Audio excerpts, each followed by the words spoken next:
miles from land, far below the surface, too deep for light to penetrate. The Aegean Sea contains a biological dead zone. At these depths, life is exceedingly rare, and yet locals swear they hear impossible noises emanating from the ocean floor, as if something huge is stirring. Amidst these findings, a team of researchers must enter these waters. Let's get this done before any creeps from the deep show up. Isolated from the world and under crushing pressure. Wait, do you see that glow? It's beautiful. That's it! I'm going out there. The crew of the Nixie is about to find horror beyond comprehension. Oh, it's so over. What the hell is that?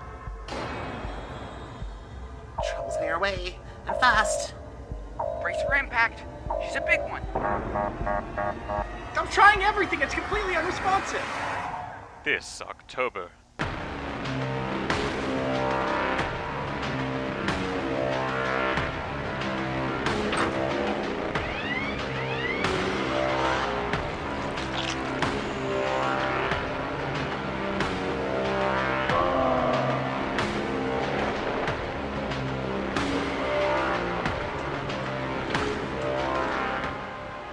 See terror in a new light. The Midnight Massacre presents The Glow from Below.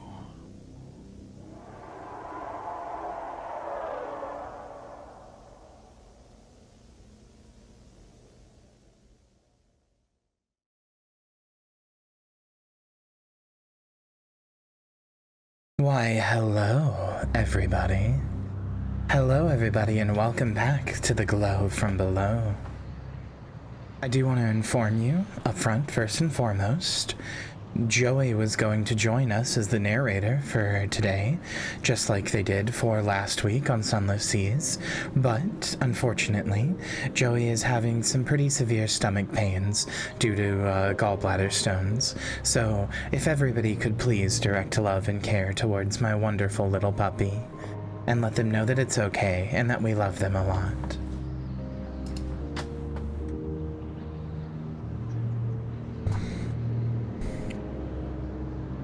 Yeah, very poor puppy.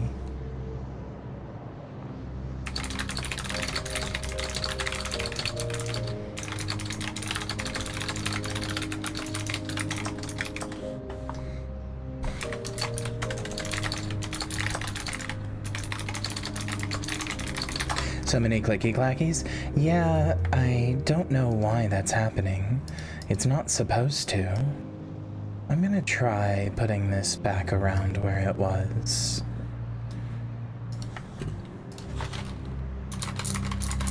Yeah, no, that's still doing it. I don't know. I don't really know how to fix the clicky clackies, unfortunately.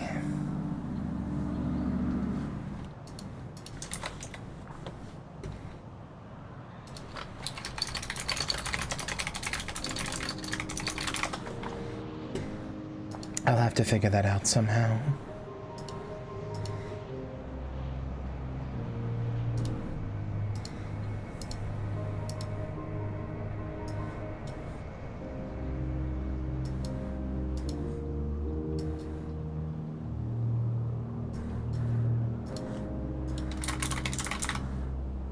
Yeah, nope, that's not doing anything.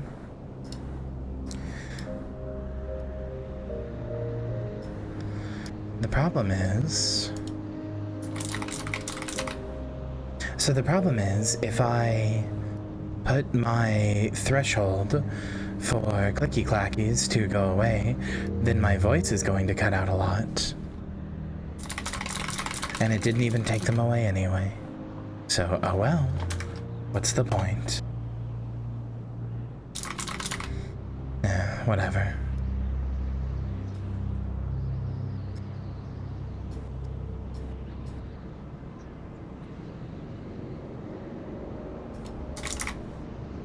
Hopefully the clicky clackies aren't too loud and too annoying. If they are, you know what? I'll just check for myself. Hold on. I'll just listen for myself.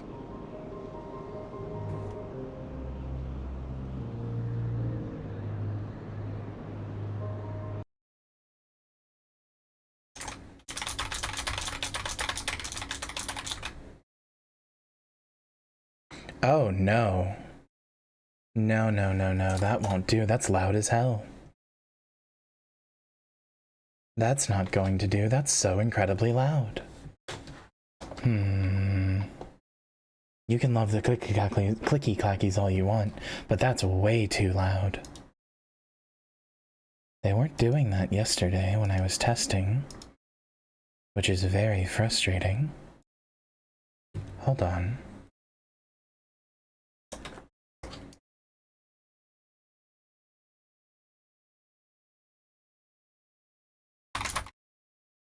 Okay, I think I got rid of them, but now I need to know my voice going away.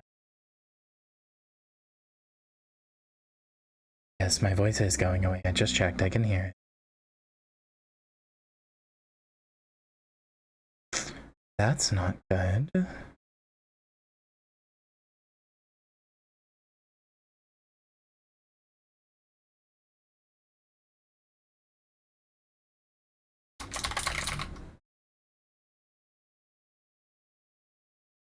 Oh my god.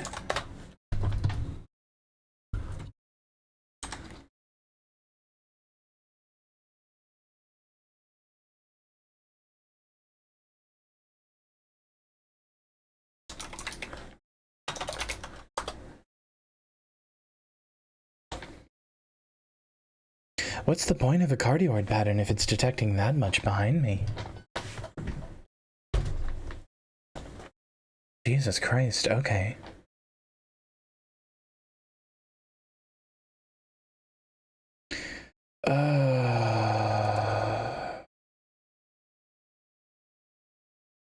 No, I didn't. The only thing I've done is mess with my compressor.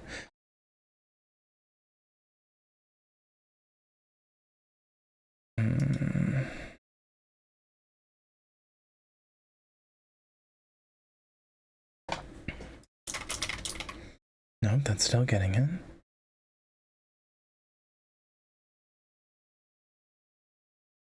That gets rid of it.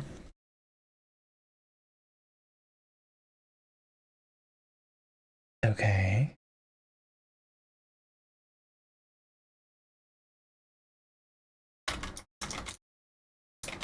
I got rid of it for the most part. We'll see if this cuts out my voice. Like if I get really low and quiet.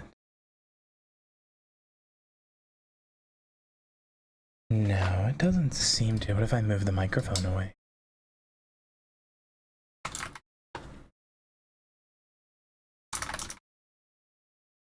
Okay, that's a little better, I think.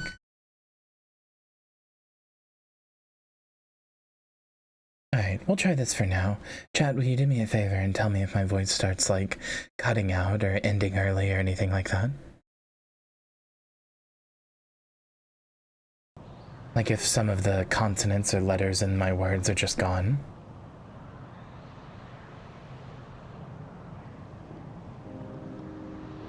Okay. Hopefully that'll be okay. We'll see. I may just need to invest in a non-mechanical keyboard, which would be a real shame. Anyway, let's play Sunless Skies. Let's do a merciful campaign, maybe. I know part of the appeal is the what do you think, chat? What should we do?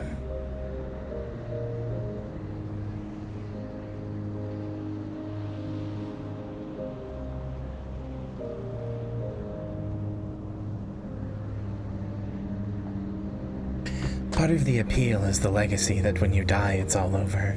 But merciful, I think, is better for exploring, so I don't really know.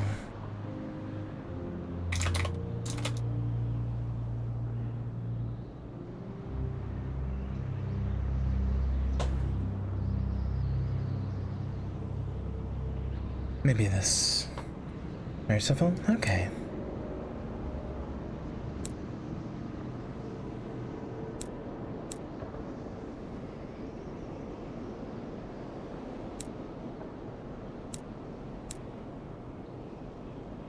Sure, we'll leave the rest of these at the default settings. Oh no, did I cut out there when I said default settings?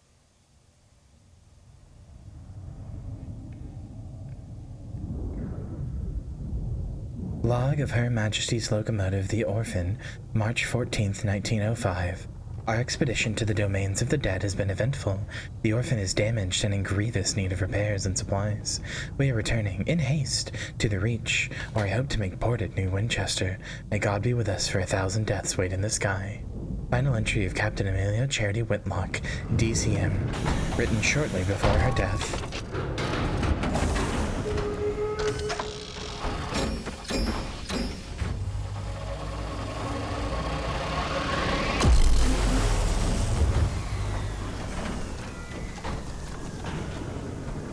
Turning the game down a little for you.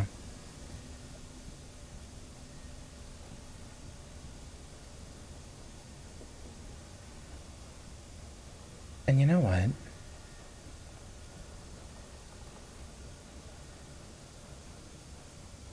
We'll turn me down as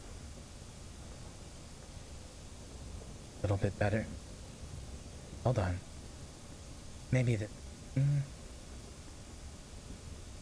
I am getting kind of... like I am.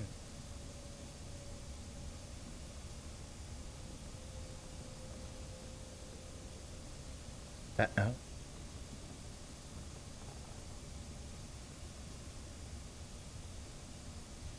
Okay, never mind. I guess I'll just leave it where it was.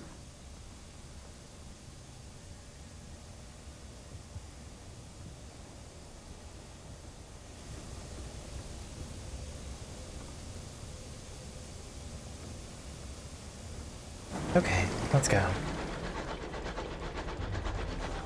You have returned to the Reach, an untamed sunless span of the heavens, London's new frontier, a celestial garden run wild.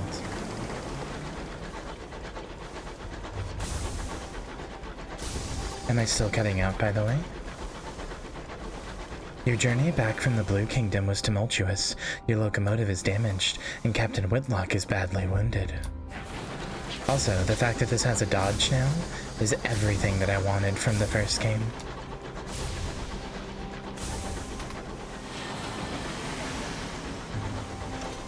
As first officer, the crew look to you. The nearest station is New Winchester. Can you get the Orphean there safely?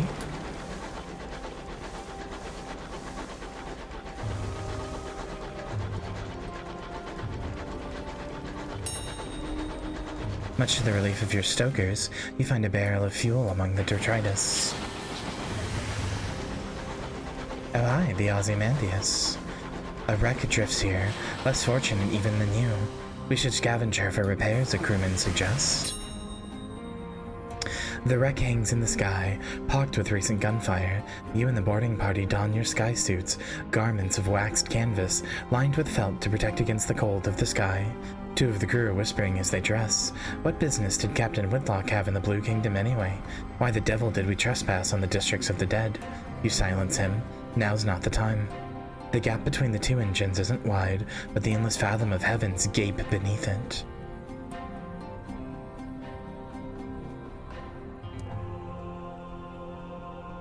You jump. Your stomach lurches with vertigo as the stars above you, stars blaze above you and below. The air of the heavens is thin and torn by unpredictable winds. Then your boots hit the ground, hit the running board of the Ozymandias, and your leather-gloved hands fumble for a hold. One of your companions throws you a line, and you lash the two engines together. Only then do the rest of the boarding party follow you. One of them forces open an exterior hatch, and you clamber inside. Clear the obstruction and lead your party along a more precarious path. Let's go Vales. Go back out onto the Ozymandias' hole, climb past the blockage, and enter through a window on the far side, and do so carefully. Success. The rest of the boarding party follow you without enthusiasm. You recall the first time you climbed outside an engine, helping the captain fix a leak in an exterior pipe. The wind had shrieked, buffeting at you. You asked the captain, what would happen if you slipped? You fall, she answered tersely. But where to? You asked. She looked down, and then up, and then back. The sky's depths spiraled all about you. Away, she said, and you heard her fear. Back in the present, you tumble back into the Ozymandias through a shattered window, your party spilling after you, glad to be back inside. You've reached the Ozymandias' hold, a ruin of smashed cargo and spilled supplies. Hopefully somewhere amidst the detritus, you can find parts to repair the Orpheon.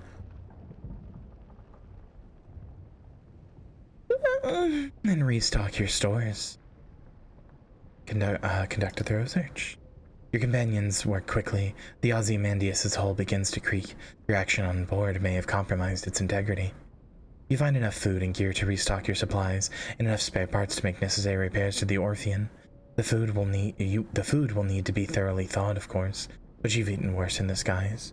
Oh ho, cries one of your party, fraying the lid off of a long crate. It holds a cannon. Still nestled in straw, another crewman pulls out a battered bird cage from a pile of ruined cargo. Within the cage, you find something winged and furred opens a sullen eye. You examine your finds.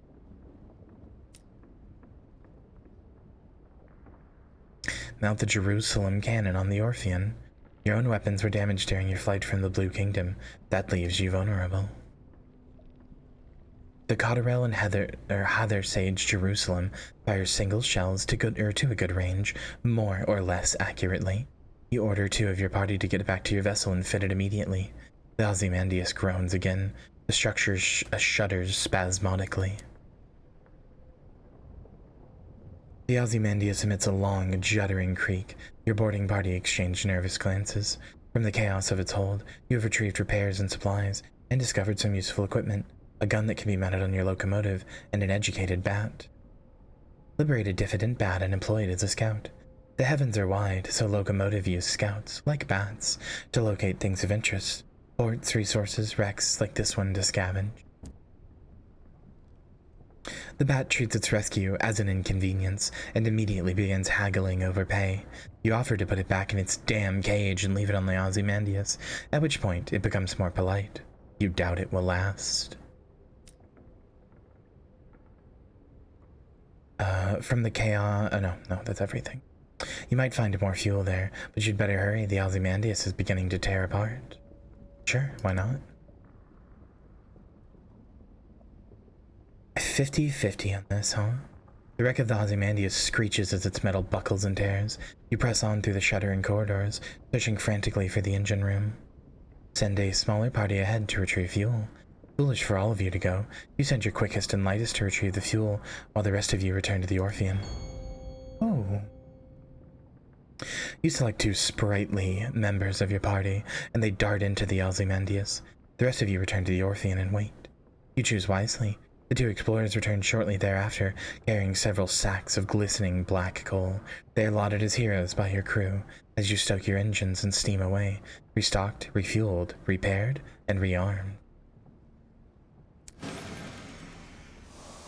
So yeah, that's how the text looks in this, and I have to say, this is just so much more polished. You can just tell from the buttons here on the side that shows you all of your things, even with a journal. The map even, the text in the center, the health bar stuff down here, the dodging in combat. It's just so much more refined.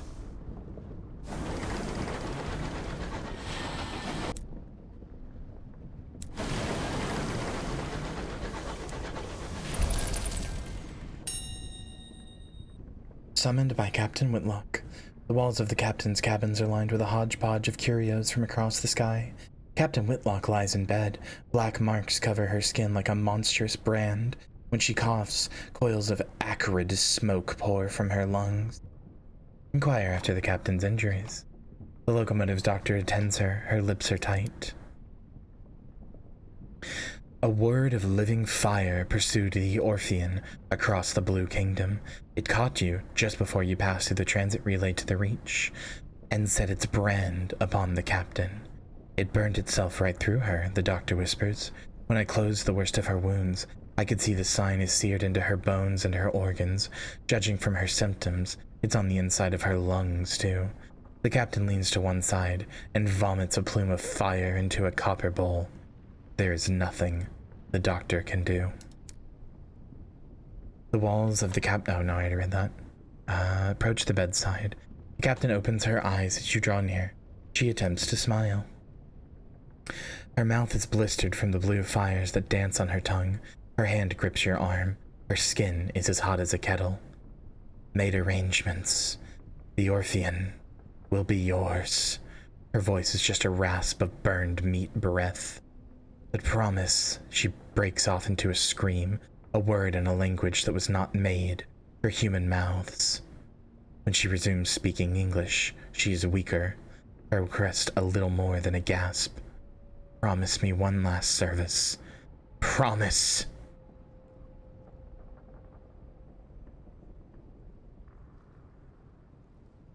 Promise her you will obey her last command.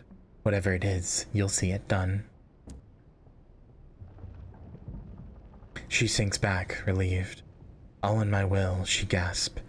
Be a better. She breaks off as the sigils burned into her bones, flare glowing cherry red through her flesh and skin. Better captain than I. Her effort exhausts her. She sinks back into the scorched pillows in a twisting, frantic fever. Take your leave. You have an engine to command. You leave the cabin and the scorched stink of its air behind. You return to the bridge. New Winchester is further than you like, and the captain hasn't long left.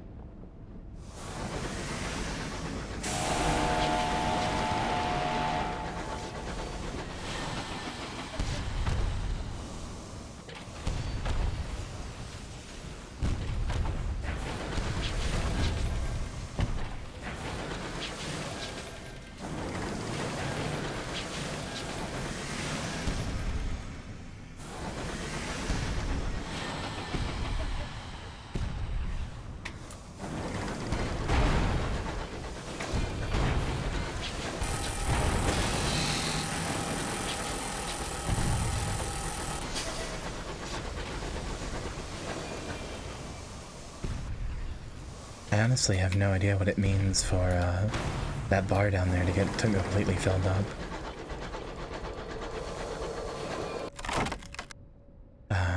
Raid the remains.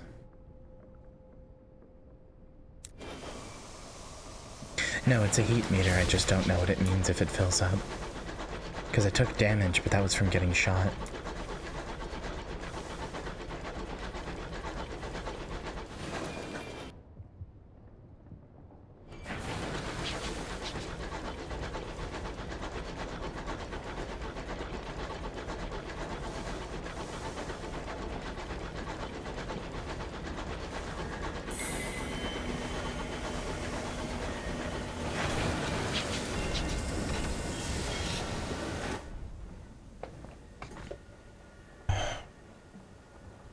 You coast into the bustle, the din, the soot, and the steam of Wolvesley Station. It is clogged with other engines, scrappy mining locomotives from Lustrum Way, weathered explorers gleaming with frost, sleek company vessels with bright brass fittings. No sooner have you pulled into the sidings than a brusque station master bustles over. You request to come aboard. I must speak with your captain, he insists, brandishing a ledger. The usual formalities. Look to the Orphean's doctor. He has just appeared at your shoulder, his face is solemn, his hat in his hands. He lowers his eyes. Yeah, I personally think both the setting and the gameplay of this is so much better that I barely see a reason to play Sunless Seas, even though I really like Sunless Seas. But I love like Cthulhu, old god shit, boats, all that sort of stuff.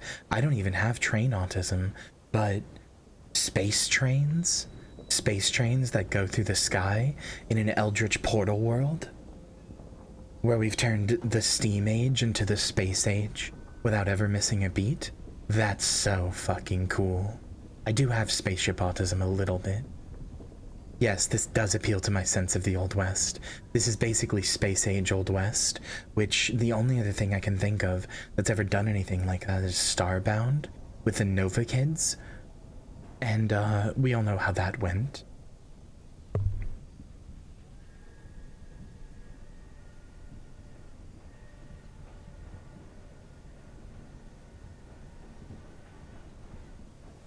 I believe it found the old area that I was at. The crew exchange bleak, wordless looks. The Orpheum itself suddenly feels more empty. The station master looks confused. You inform him that unfortunately, Captain Whitlock has just passed. Wait. He says naturally. Sorry to hear that. Very sad, very sad. He waits for a moment, for what he considers an appropriate minute, or minute and a half before continuing. Alas, even amidst tragedy, the cogs of bureaucracy must turn. If Captain Whitlock is deceased, the station authority require their answers from the first officer. He dons a set of spectacles and locates his pen. It will be relatively painless. Name, background, purpose of visit, etc. Shall we begin? Oh, this is character creation. Okay.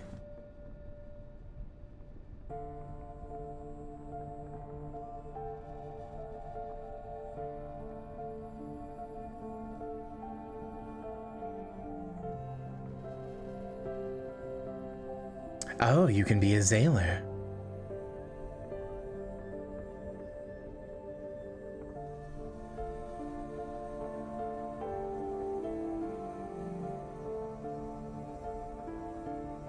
I like the idea of being a street urchin.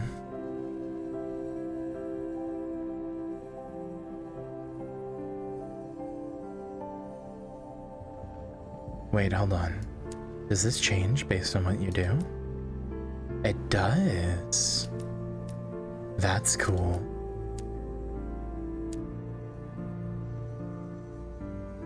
Today, London lies between the stars. Her new empire unfolds across the heavens. But 10 years ago, before the Northern Gate was opened, before the renewed Empress led her people into the skies, it lay in a vast cavern far beneath the earth. Deep, dark, marvelous. Who were you then? I don't understand how they could go to the skies if the sun hurts them, but sure, whatever.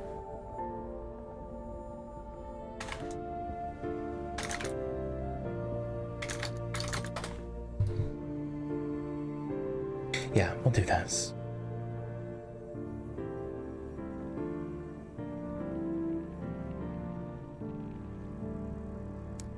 Well, hold on. Affiliates you with villainy, affiliates you with establishment.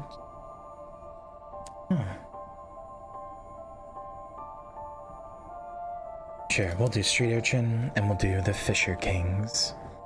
You raced barefoot across chimneyed rooftops, you stole wigs, wallets, and purses, you made offerings to forgotten gods. The urchins of old London organize into gangs. Which one did you belong to? Fisher Kings. Choose an ambition. What does winning mean to you? I really want to know the truth, I'll be honest. It says be warned. This is a demanding ambition best played by a lineage that has already completed wealth or fame. But I don't care. I want to know the truth.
Oh wow, there's a lot of terms of address as well. A comrade, brother, sister, reverend, madam, sir, citizen, captain, my lord, my lady.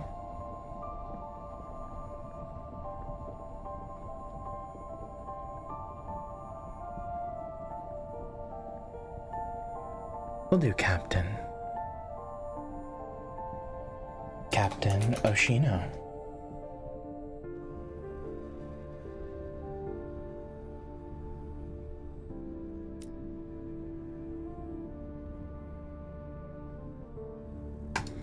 Let's go. 3 weeks have passed. This morning, Captain Whitlock received a simple memorial service. Her body was consigned to a necropolis train-bound for the serene mausoleum. Now you sit with a handful of her relatives in the threadbare offices of her solicitors. A methodical notary is reading the will. The captain was wealthy once, but squandered her capital on mysterious expenses before her expedition to the Blue Kingdom. The captain's relatives, from whom she was mostly estranged, are clearly wondering why you are here. True to her word, in final codicil, the notary announces, Captain Whitlock confirmed that possession of the Orpheon was to pass to its first officer. He peers at you with dry, gray eyes. This includes a certain black box contained in the Orpheon's hold. Captain Whitlock's final request was that, at a time of your choosing, you transport said box to an address in London. He hands you an address card, and deposit it there. You are not to look inside. She gave no explanation. And that's it. You're the captain now. The Orpheon is yours. You can investigate the black box at New Winchester. You could take the box to London as requested, or you could sell it and be done. You've been bequeathed a large black box which once belonged to Captain Whitlock, and you've gained 100 sovereigns.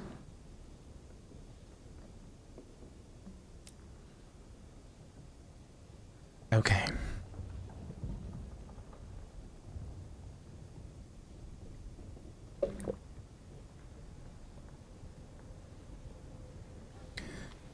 Let's see.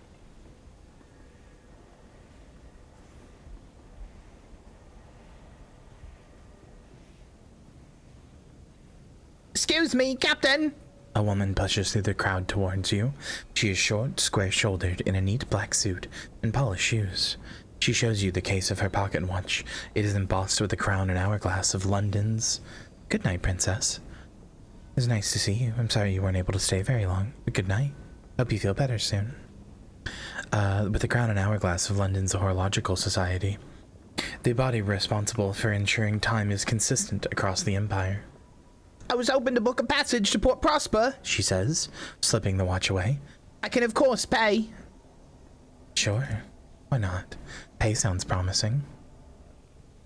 Thank you. The locomotive I was on broke down following a boiler rupture. The chief engineer's fault, I suspect. A gentleman fonder of brandy than of diligence. Here, an initial sum to seal our bargain. Prosper lies to the west-southwest of New Winchester. No, not that there is such a thing as north-southeast, or indeed west out here.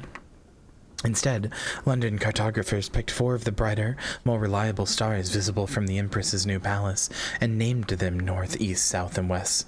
Londoners value familiarity.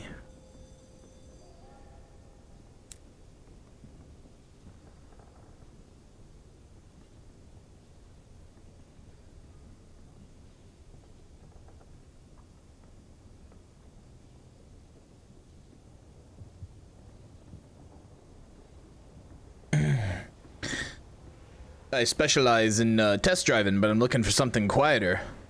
Huh? Oh, cool. The driver indicates a crashed engine still smoking. Like that, without the screaming. Officers require a sign-on fee.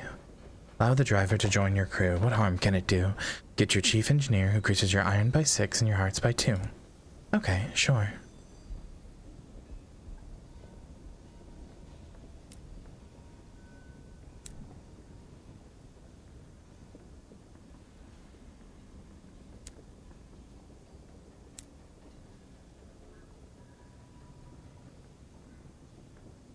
Following your return to New Winchester, you are eager to meet up with an old friend. She is an earnest counterfeiter.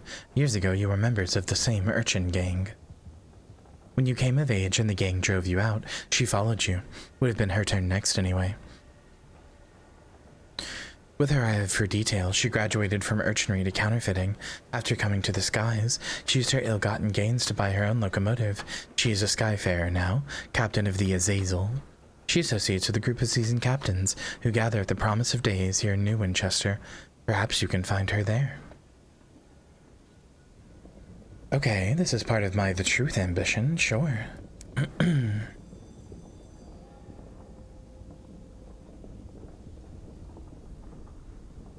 Captain Whitlock left it to you in the hold of the Orphean. Her will described it only as a black box, a description you consider to be an unhelpful understatement. It is a casket of black basalt, longer than you are tall, unadorned with a single small recess that contains a keyhole. The thing must weigh most of a ton. It stands upright in a corner of the hold, where the crew have pushed it out of the way. Try to remember when Captain Whitlock acquired the box. Captain Whitlock had it brought on board just before your ill-fated expedition to the Blue Kingdom. It was empty then, you know, because you saw the lid, and the box carried on board separately and assembled in the hold. It's not empty now.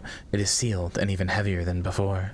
But you left for the Blue Kingdom shortly after the box was delivered, and made no stops on the way. So whatever is inside the box now, Captain Whitlock found it in the Blue Kingdom.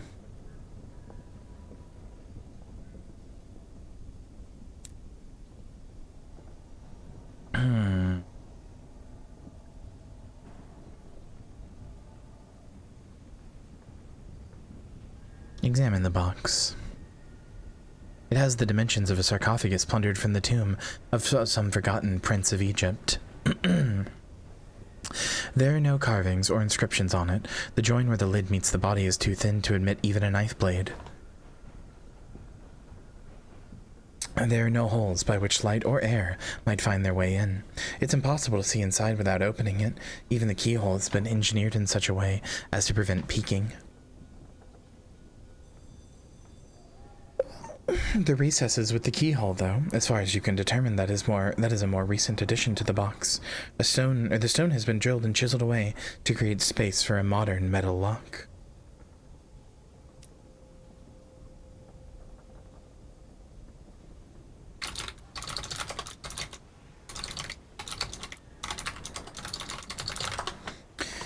Oh good, I see my typing is just being picked up again. That's good.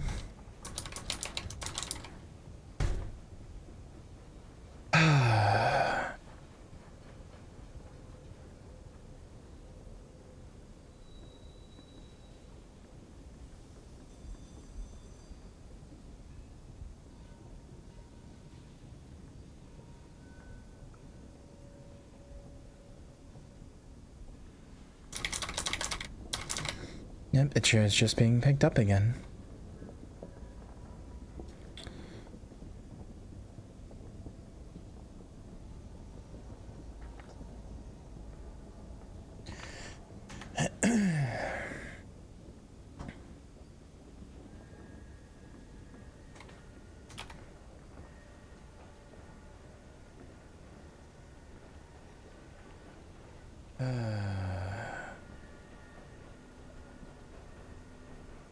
I simply don't know what to do.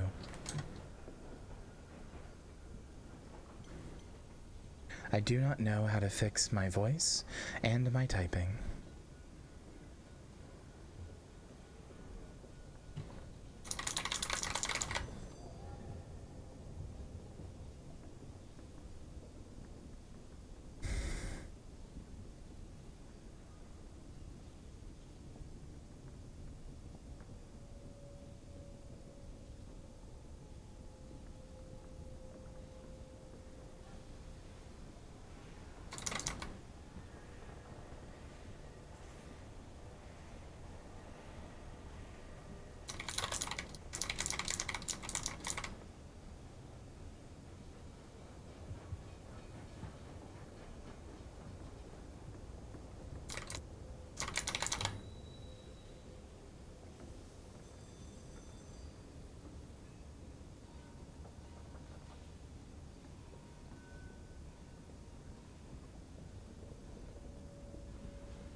going to lose my fucking mind.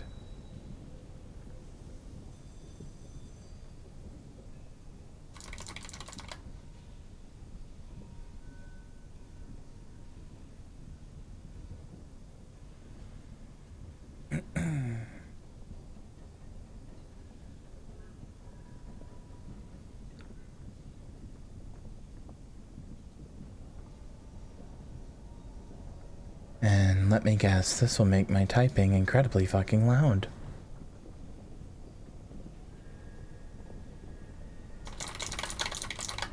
Sure does.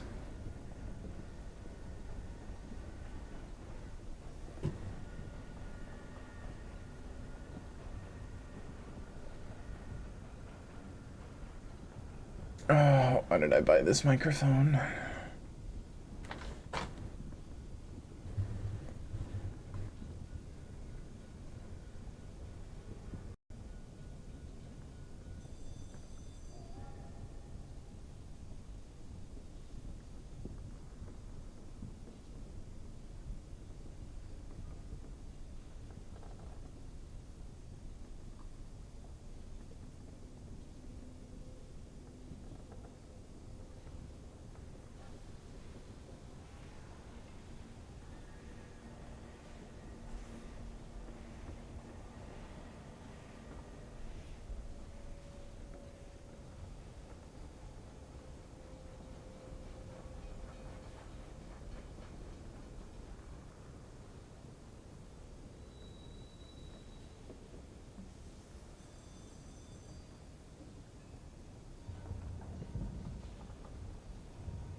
Does this still pick up my typing?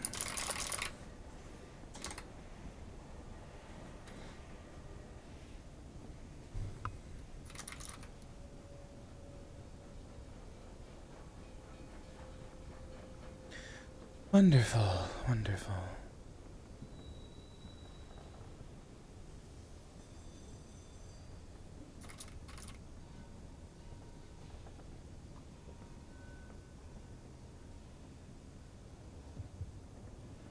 How about now? Now how loud am I?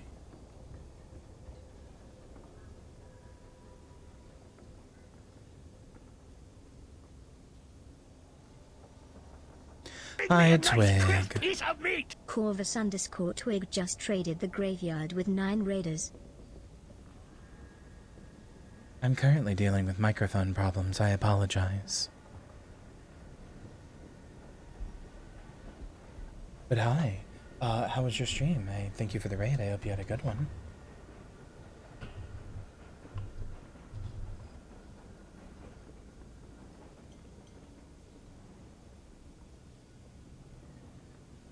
Oh, They Live is a wonderful movie.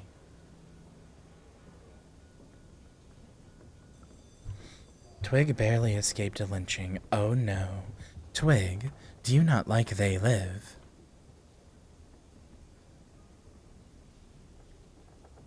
Twig, don't tell me that. I'll be very upset. Oh, Twig.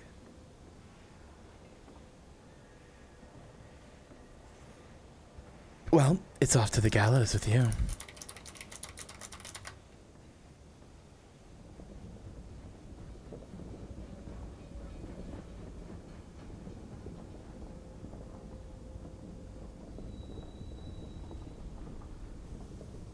Okay, I might have sorted out the mic issue.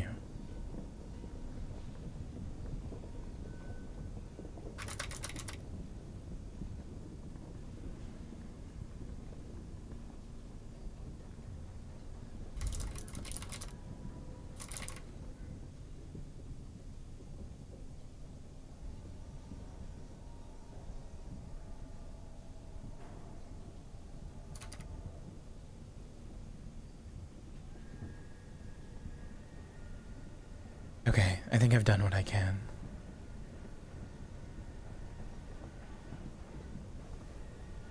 Sorry if it's not good enough, but that's all you're getting out of me.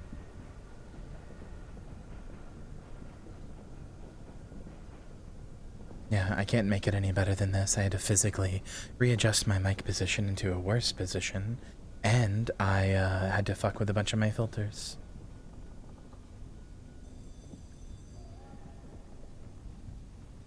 So sorry, this is all you're getting.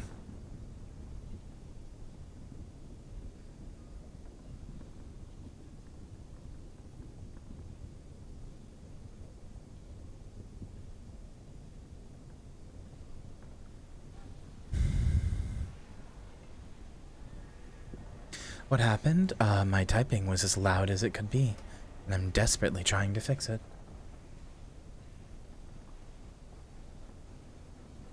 While maintaining a good audio quality.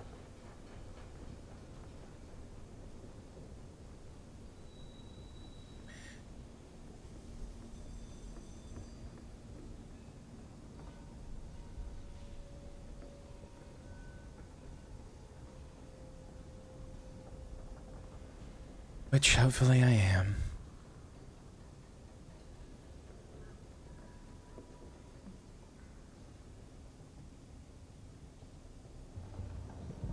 I know I said this yesterday, so I understand if people don't have the inclination to do that. But, wow, I really, how do I say this? Wow, my throat really fucking hurts. I wish I had, like, anything to fix it.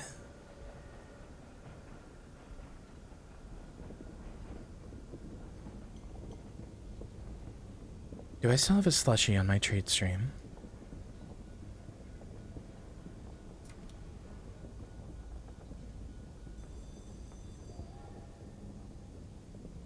I sure do. Oh, that's expensive, though.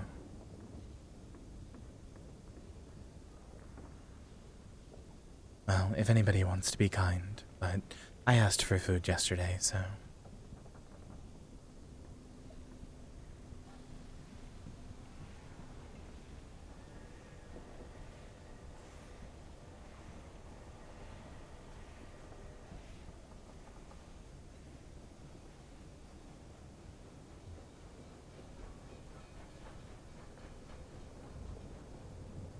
Okay, sorry. I think we're good to keep going. Sorry for that long delay.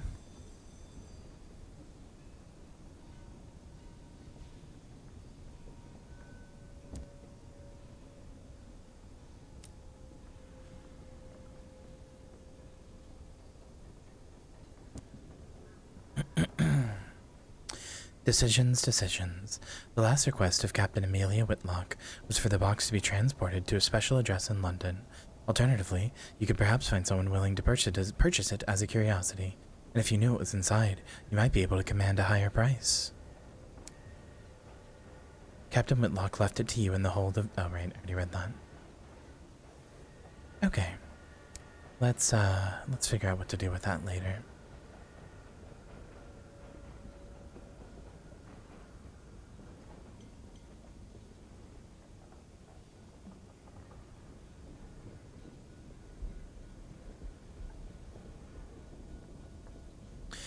The smoggy, clinking, singing, stamping, thronging, frantic heart of the Reach, an ever-expanding port of soot-smudged glass and bright steel, spilling across a drifting sea, mist-wrapped archipelago. Its factories thunder, its engines shed rings with hammers and hiss with steam. Locomotives chug into sidings for repair, or flare across the sea and away into the high wilderness.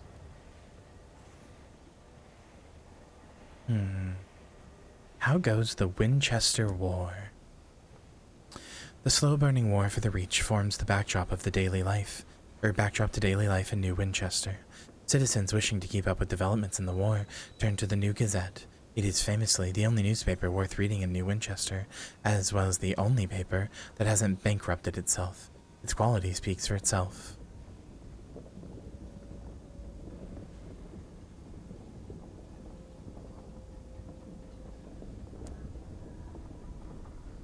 The Assembly runs New Winchester from Victory Hall and seeks to strengthen its hand in the Reach, London's proxy. The Windward Company, however, maintain a considerable presence in the Reach. Although New Winchester is still neutral ground, tensions are mounting within and without the port. Any mention of me? Your name does not appear in any of the tackety-focused reporting on the war. Apparently, you are not considered worthy of comment. There's no mention of you among the stories about the Stovepipe's recent fortunes. You are not of interest to them.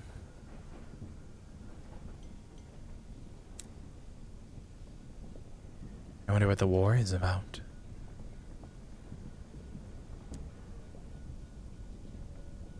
A porter at the station advises you to visit the nearby pub, the Promise of Days, and talk to the seasoned captains there.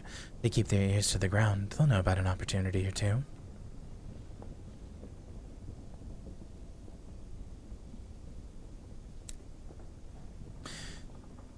Visit the Promise of Days. Old pistons gleam on the walls, the shelves are crowded with mementos from across the sky. The clientele raise their voices to be heard above the comforting clamor of the adjacent engine yards.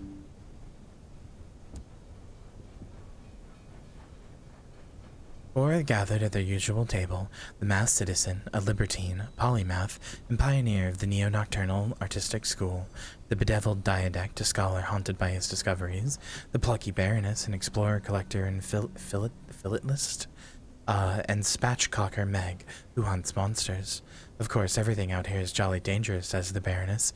Few risk the skies, so news of distant ports is valuable. Collect port reports from places you visit, and deliver them to Victory Hall or Company House. The more you turn in at once, the more they'll pay. Look for other opportunities on the way, advises the masked citizen. Passengers who want transport, rich men in need of bloody work, etc.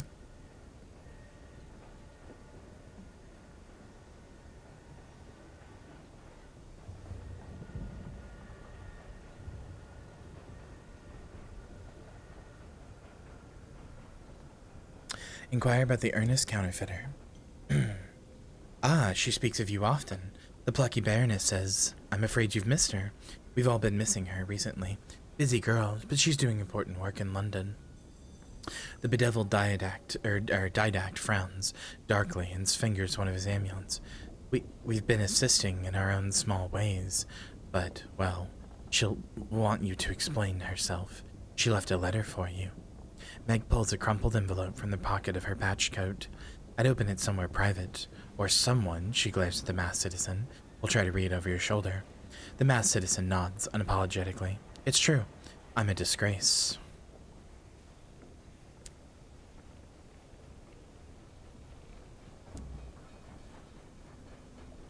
The didact says, fiddling with his innumerable talismans. An essential topic. Meg slides you a stool. The captains shuffle around her to make room. The masked citizen buys you a drink of their own invention. It is violet foggy. The plucky baroness gives you brisk, encouraging grin. Ask away.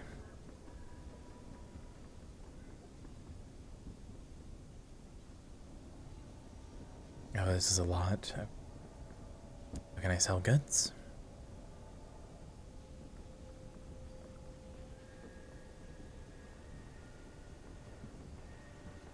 You would import exports by selecting a chart. Okay.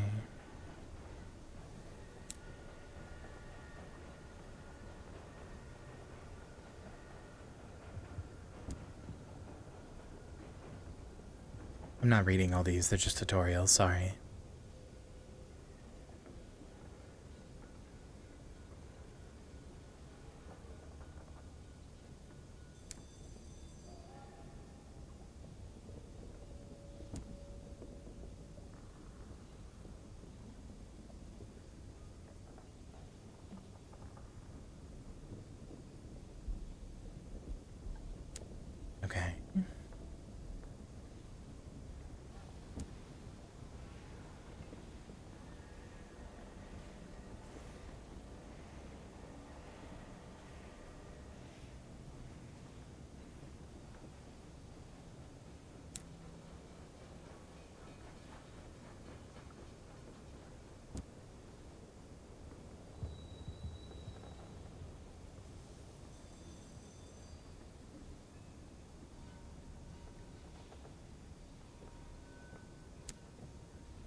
Sure, let's privately examine the letter.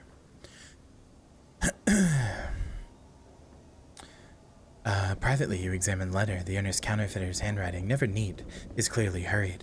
There are several unfinished trains of thought angrily struck through. She writes coyly, having embarked on a journey of the most fundamental discovery, and having uncovered celestial secrets. She wants to discuss her progress with you, but does not say where or when. The envelope also contains a collection of unfinished crosswords cut from the newspaper. Okay.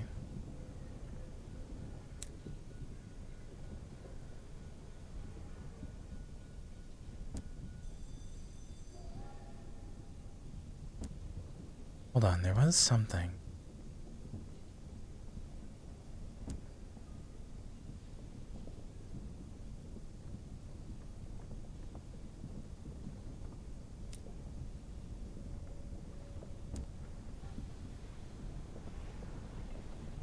Go to the bazaar using the arrow list and left and accept seeds to Magdalene Prospect. Okay.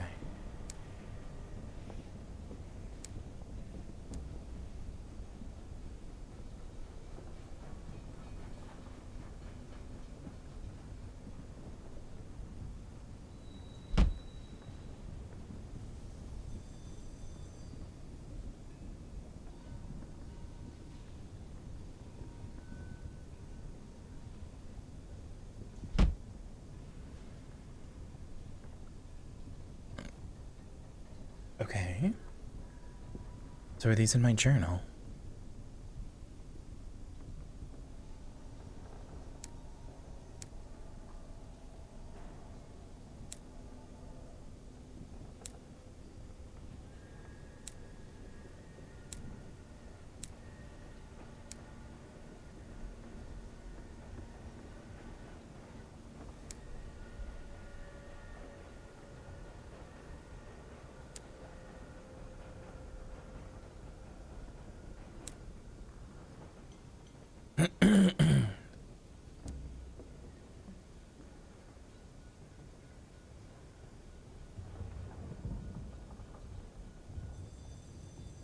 Okay, so the only thing I don't understand is where I get or where I see my prospects.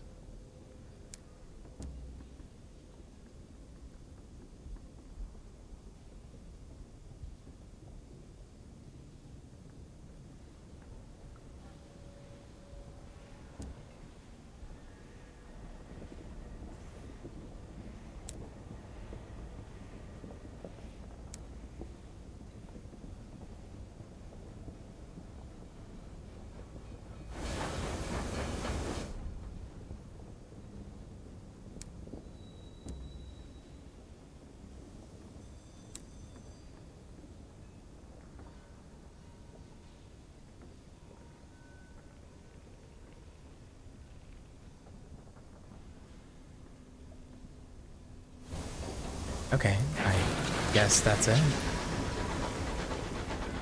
I don't know.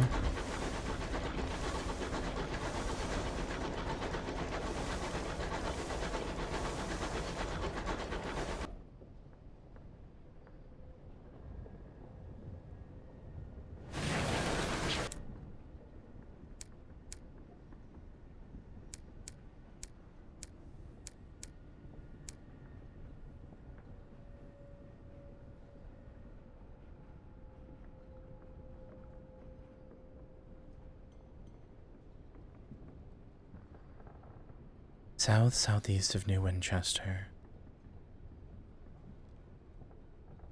Okay, so that's gonna be this way.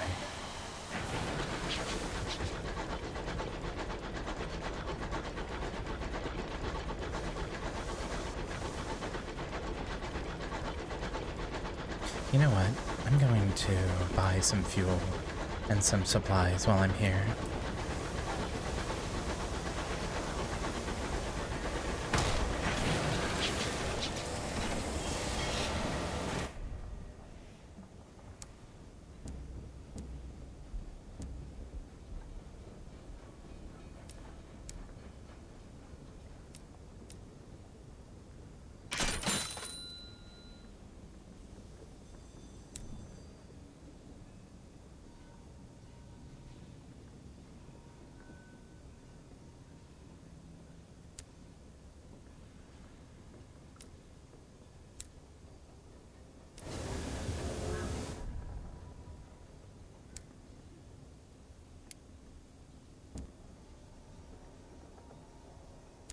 Okay.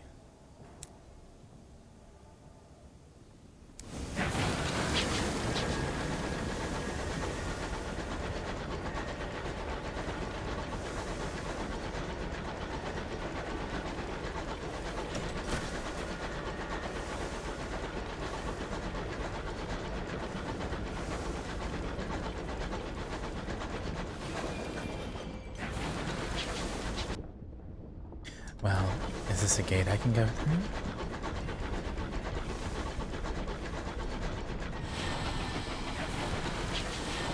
Okay, I can.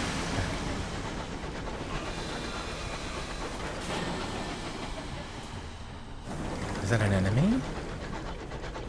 No. It seems to have left me alone. Okay.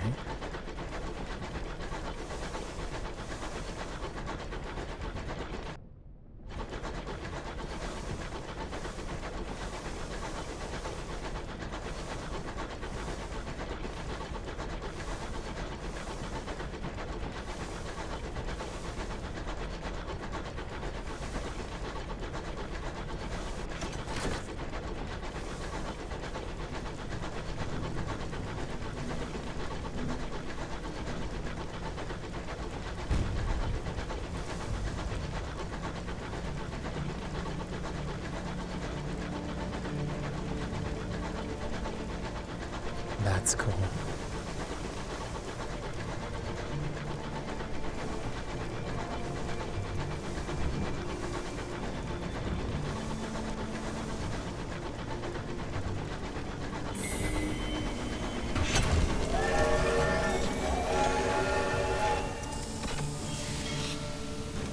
Visit the facet screen, or via the facet screen. Behold, the ruin of giants. Gargantuan blocks jigsaw together, bird with moss and whispering with orchids. A bucolic village nestles among them. Smoke coils daintily from the chimneys. A leisurely game of cricket unfolds on the village green. It's nice that even in the apocalypse, people can find a comfortable life.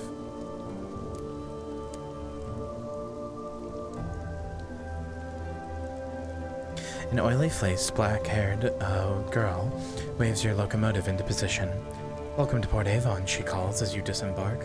A rich knot of scents greets you. Leaves and wood smoke enriched by an infrequent but pungent intrusion of goat. Port Avon welcomes new visitors, but your novelty will wear off the more time you spend here. When you visit in the future, you may need to bring something to keep them friendly. Oh.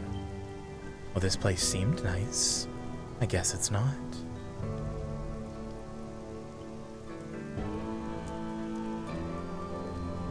Were it not for the talk of smugglers and sky beasts, you could easily confuse this place for a village on the world you left behind.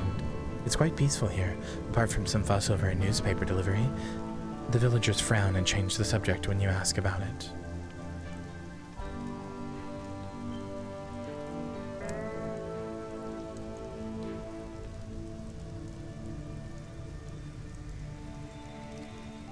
Well,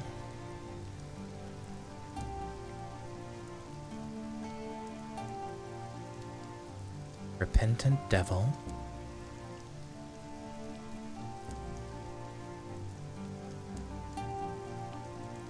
A lot of different things here.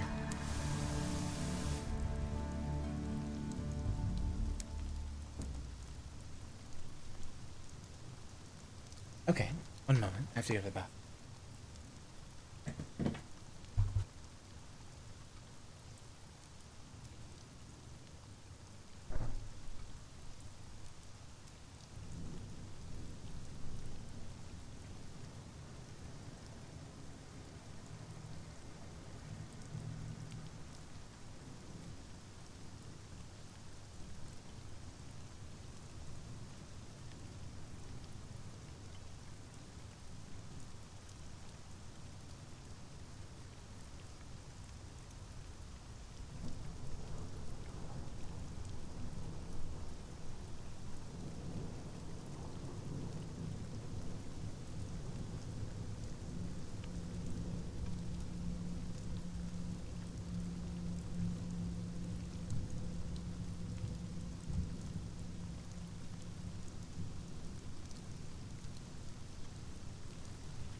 Harry, you know, it's not very kind to lie. Because I refuse to believe you've ever been anything but a weak, limp-wristed beta cuck.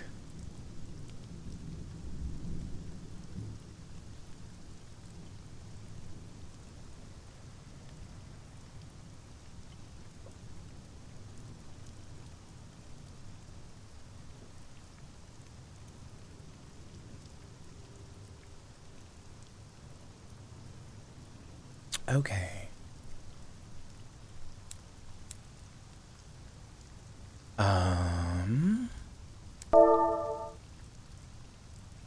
Charlotte. Let's go bike pump shopping together.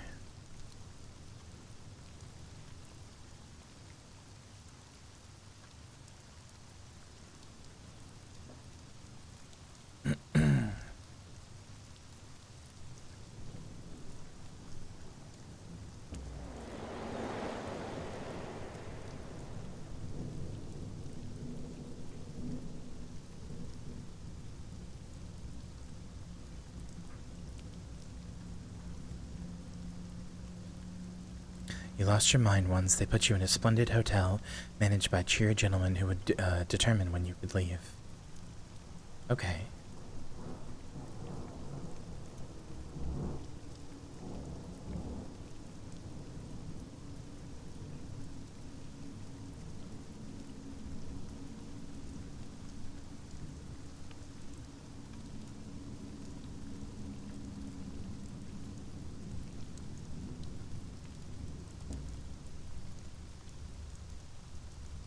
You lost your mind once, where they put you in a splendid hotel managed by cheery gentlemen who would determine when you could leave. How colorful the other guests were, how red the curtains, how gold the fittings, how secure the locks. Eventually you were allowed to leave, but was your recovery genuine? I sure will, Flopsy. Also, Marissa, I think you've done a lot better about not insulting yourself recently, and I'm proud of you for that.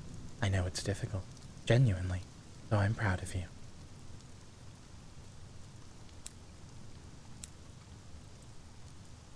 No, you just learned to lie.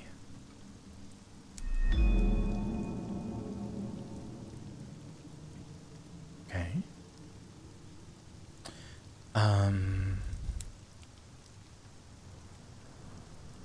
Chad, help me out here.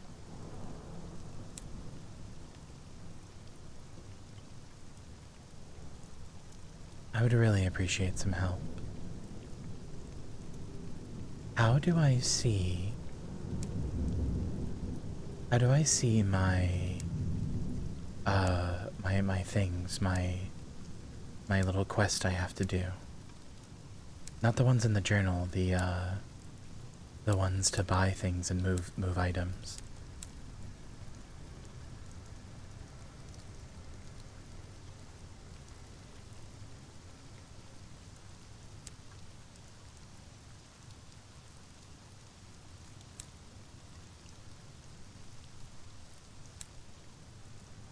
Desperately trying to find it and just can't. I have this, but this isn't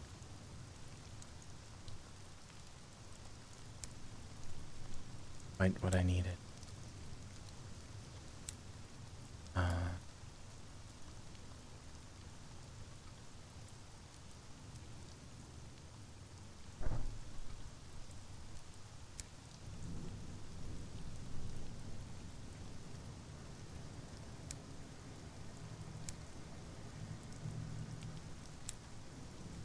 Like, I took on these commissions for my ship, to, like, move things. Oh, here they are. I finally found them. Okay, unfortunately, I don't have a lot of money. I need at least 75 money. I didn't think about the fact I would have to be buying these things, which is a bit of a problem.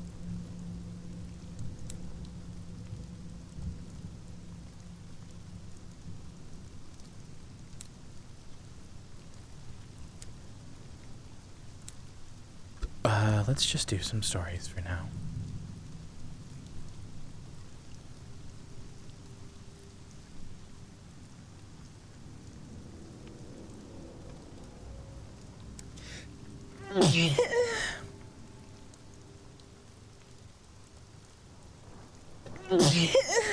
Excuse me.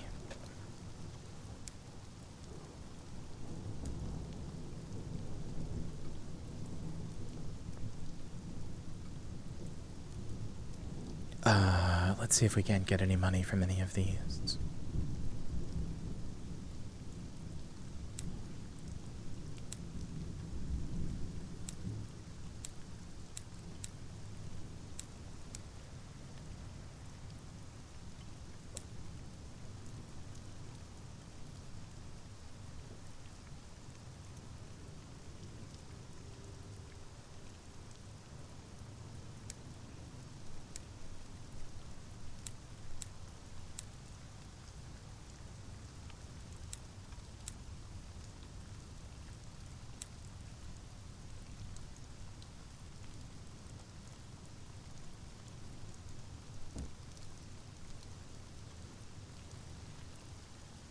Someone has grafted brass wheels to the carcass of an old armoire and impaled its top with a jaunty, damasked umbrella. A man stands behind it, flesh and finery, the colors of the dawn, shepherding customs through their sampling of wines. Sweet wines, sour wines, subtle wines, and sinful spirits of every vintage, save, of course, the Hesperidian cider. He gives a small, sad laugh. I know, because I looked.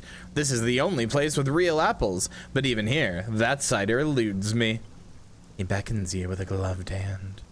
Come closer, come listen. Come here and listen, you effervescent thing.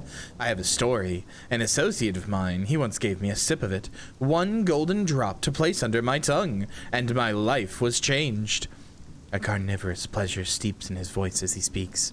I went back to the store immediately, of course, but the price was too much. And then eventually, the dreams drained away, and now I'm here, serving wine to drunks. His laughter is black and bitter, but the auroral sommelier gives you the address, nonetheless, just in case. If you decide to risk the same grief, savor it for me. Okay, sure.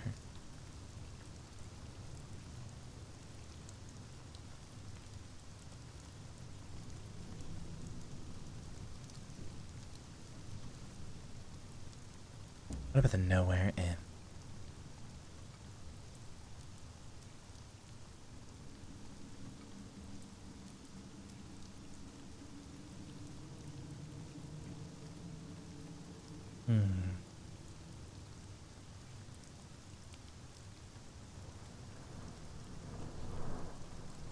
Intercede in a mushroomy matter. The pub is out of scrumpy. The barman blames a creature, a cross between a mushroom and a jellyfish. It sways in its seat at the bar. Who does this creature belong to? Bellows a man, fuchsia with rage. The Blemmigan, he points out, is a grizzled member of its species, most of whom were left behind in the Neath. The fuchsia gentleman roars in fury. Between bellows, the truth emerges. The Blemmigan is no one's pet, and far worse, no one will admit responsibility for its tab.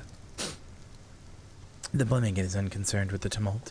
It nods its cap at you with grim respect, then flops a tendril into a mug of stout. It stares bleakly through a window.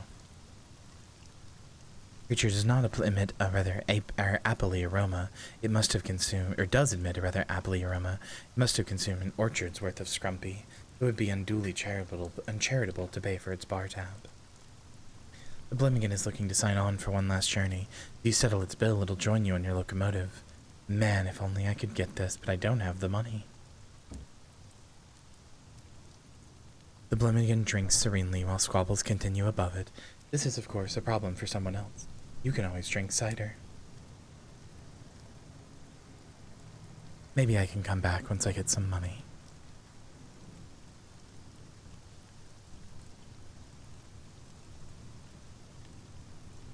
Speak to a short-sighted cryptozoologist.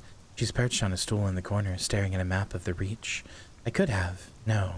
Must have taken a wrong turn at New Winchester. Good night, Marissa. A tiny figure weighed down by two backpacks and a heavy duffel coat looks through thick glasses at her map and then up at you. Excuse me, I need passage. I don't suppose you could help me? I'm on the trail of some unusual beast. I can pay for your time. Where does she need to go? Hybris beams the short-sighted cryptozoologist. She leans in conspiratorially, knocking over every glass on the table. They say there's a colony of singing blemigans there. You know, the little mushrooms with teeth. I'm a huge fan of their poetry. I'd love to hear what they sing about. The short-sighted cryptozoologist almost boarded someone else's locomotive. A kindly stoker guided her the right way, and on to yours. Anything that offers pay, I'm more than happy to do. The new Somerset Hunting Club has exclusive rights to the rooms above the pub, as well as its finest brandies. Thick cigar smoke curls through the air, filling this private chamber with premium-grade fog. Bloated gentlemen in well-worn military uniforms sit at mahogany tables, sipping port. They chunter of the old days and how very much better they were.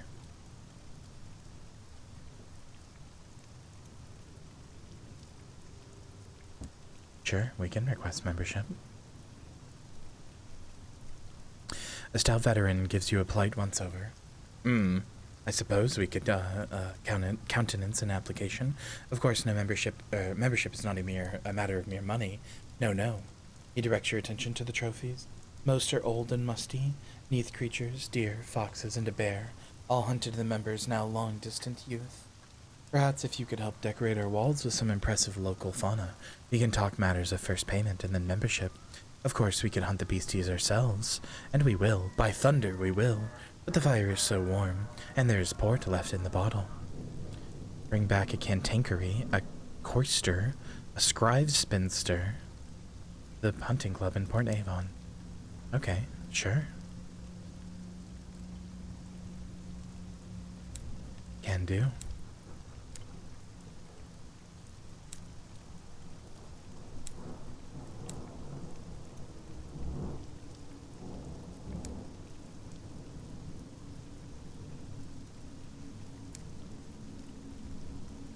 So what's at the Cyclopean ruins? What palace was this? What giant king made his home here? And why did he abandon the vast stores of souls that locals still query from beneath the stones? Perhaps you might risk a furtive excavation of your own.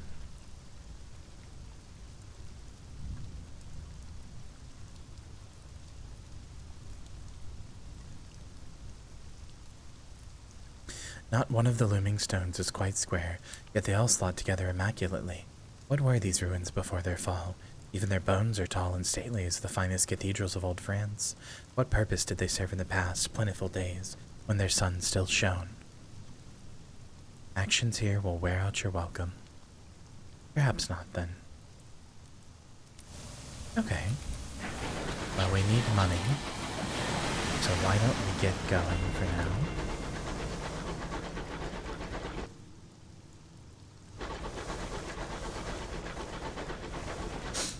Let's see.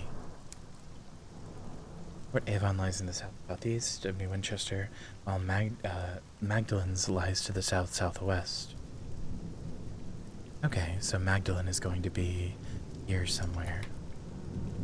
Good.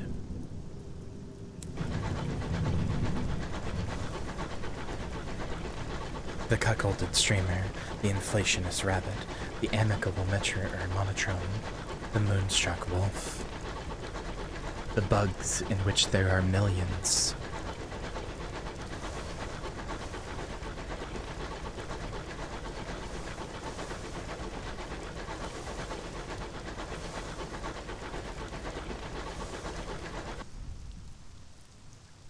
The fastidious inspector approaches you in the galley. Captain, good day. I noticed your ship's clock had stopped. Perhaps you'd permit me to repair it. She has a little case of tools and a hopeful expression. Sure. You prefer things to be right more than twice a day? She gives a grateful flicker of a smile and sets to work. Soon she has the back of the clock spread tiny cogs across the galley table. Obscure horological tools gleam brassily among them. Everything has a place. I appreciate the opportunity to keep myself busy. Staring too long at the stars is harmful to the temperament.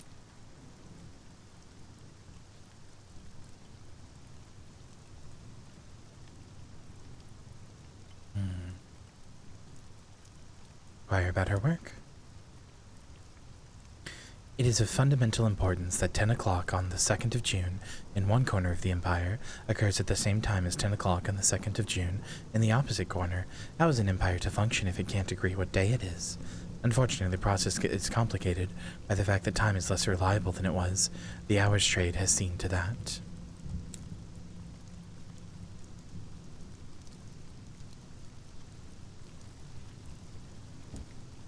The city of the Empire lies in far-off Albion, where a man-made sun burnt in the sky. Another sun blazed there once, before her renewed majesty conquered it. Wait a second. Is Sunless Skies the sun ending? The dawn machine? They actually got it working and used it to transport themselves out of the Neath? Is that what happened? They got a working dawn machine that doesn't hate them?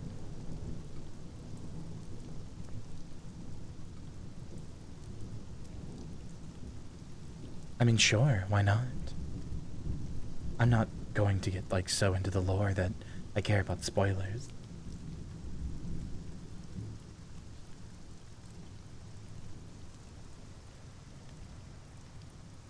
This is the type of lore where I find it more fun to know about it rather than to uncover it. I think it's more fun to sort of consume it all at once, as though you were reading a tome and going mad with knowledge you can't quite understand. Rather than slowly uncovering the mystery, I want to be blasted with as much eldritch knowledge as possible.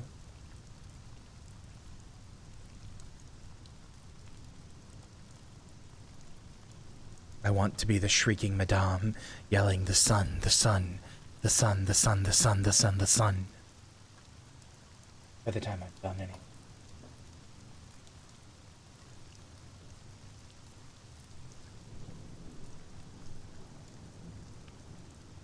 I suppose that's fair. London sits in her coat of smog. Courtiers squabble at the foot of the throne of hours, hoping to receive endowments of years. Meanwhile, hard-working civil servants labor to ensure everything runs as it should. Was there a touch of archness there? As normal, or all is normal. I miss her, though. There's no city like London at all in the skies, and Albion is very different from the Reach, much more civilized.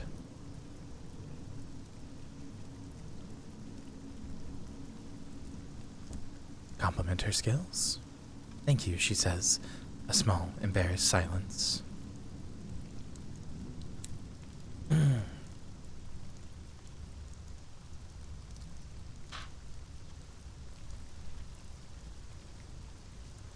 not sure I understand what the hours trade is.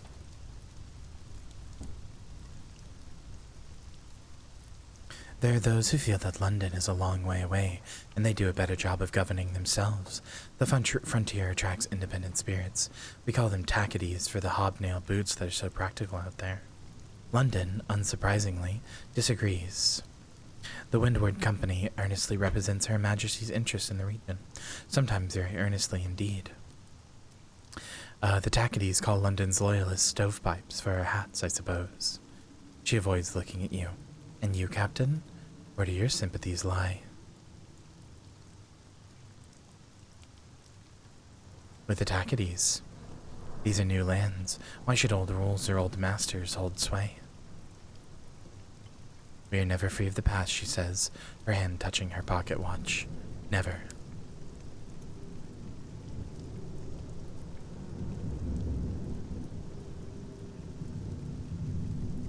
Okay. You've got work to do, and to you, Captain, I think I shall make a cup of tea.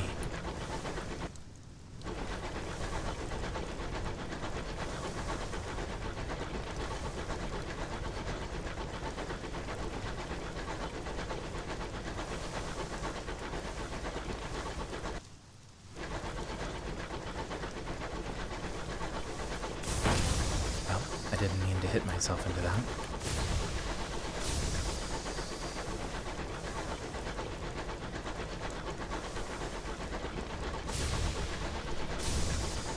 Fortunately, Q makes me go right, and E makes me go left when I'm going down, which makes it all the more difficult, really.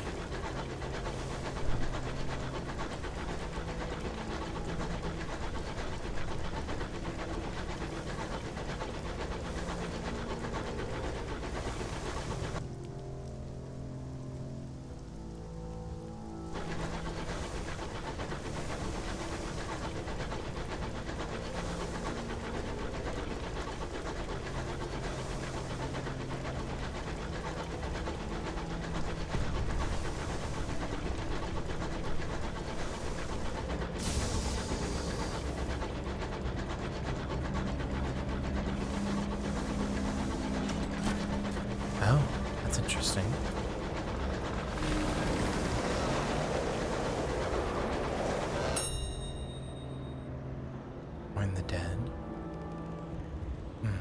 Enter through the yawning and the tear in the hole. It's slightly better than a 50-50. Why not?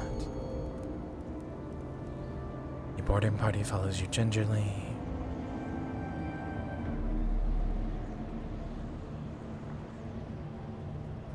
I think we're okay on basically everything, but I could use money. 59 sovereigns. There we go.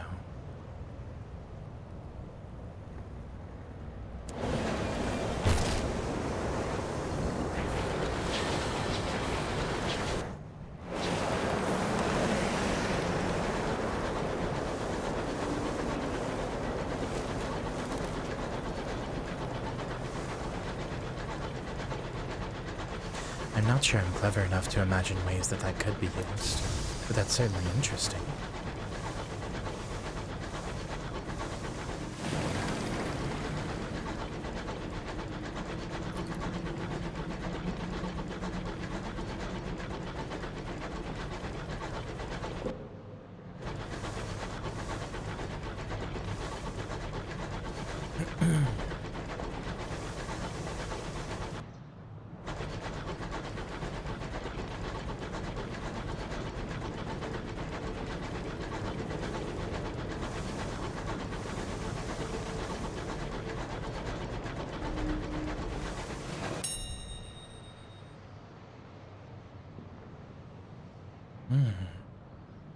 Was that movement you saw? Shame.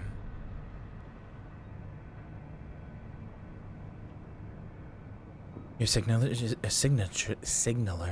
fetches their signal lamp and flashes a patient message into each portside window. You watch and wait. There, hands banging at the glass from within, a wide-eyed face. You dispatch a boarding party. They retrieve a survivor who is eager to sign on. She proves to be a hard worker.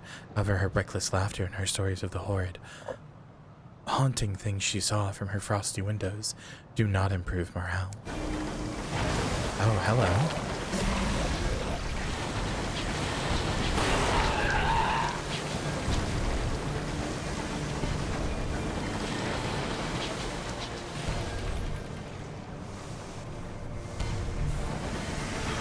Oh, that was such a well-lined-up shot.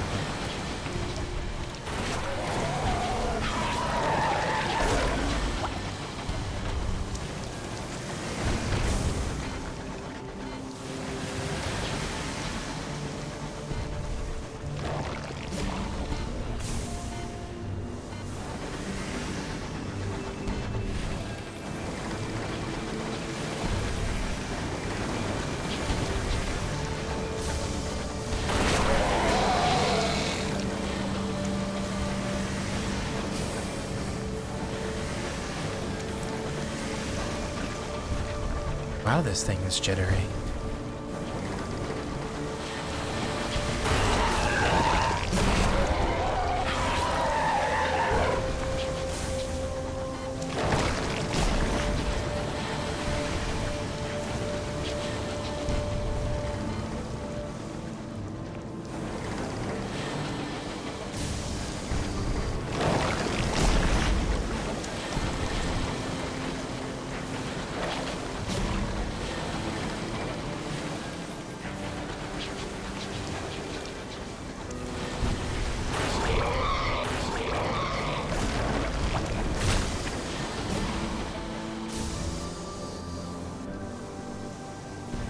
This thing also doesn't want to die.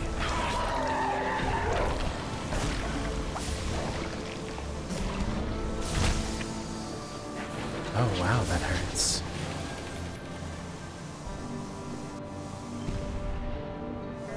I do wish there were health bars.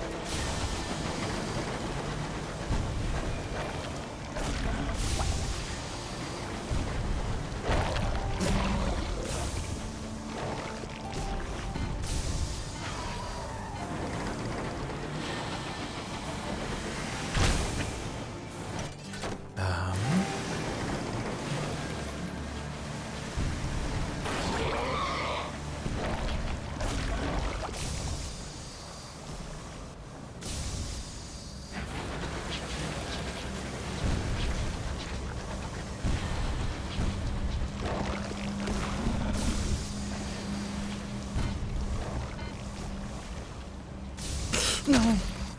Oh. I went the wrong way.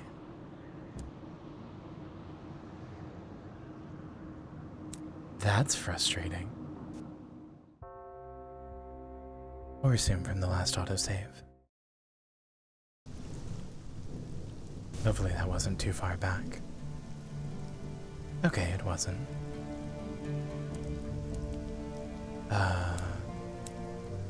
How far back was that? We have the short-sighted cryptozoologist. And we have the hunting club. Okay, not too far back at all. I think I almost had it. Anyway, is there...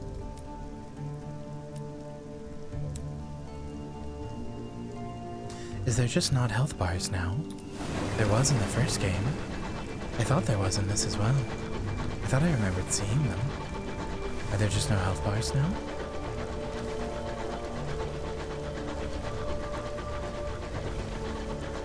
Also, yes, Flopsy, I would recommend this.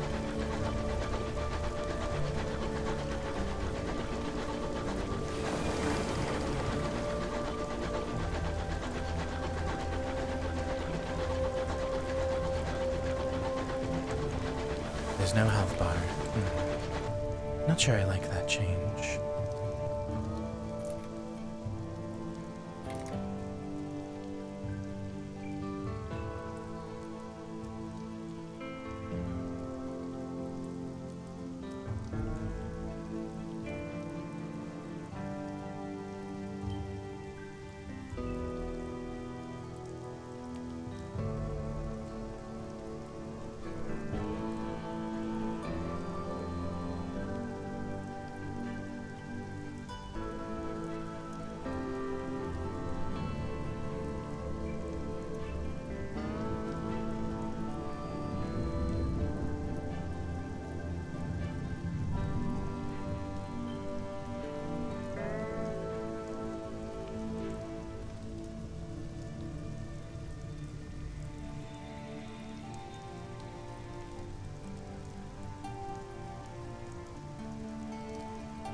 To be fair, it does have the Wild West feel of RimWorld.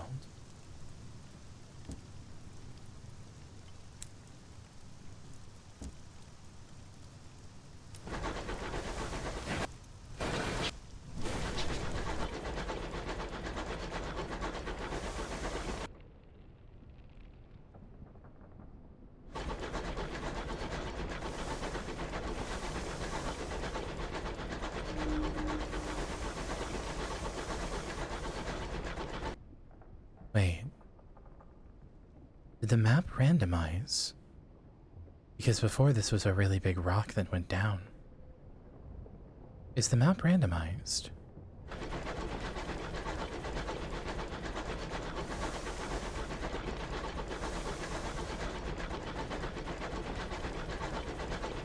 Right now we're trying to get money.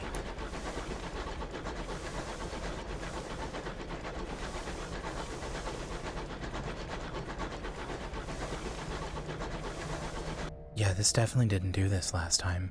Before, this was like a rock that goes down and then we had to go around. That's interesting.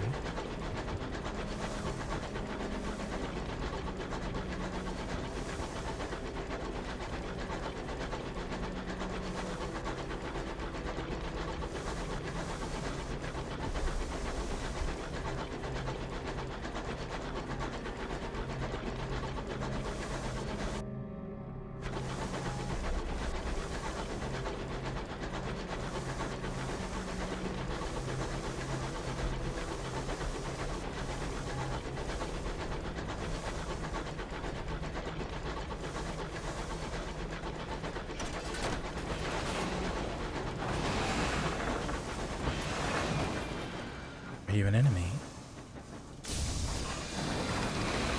Is every train in the sky an enemy, chat? Like, is this going to attack me?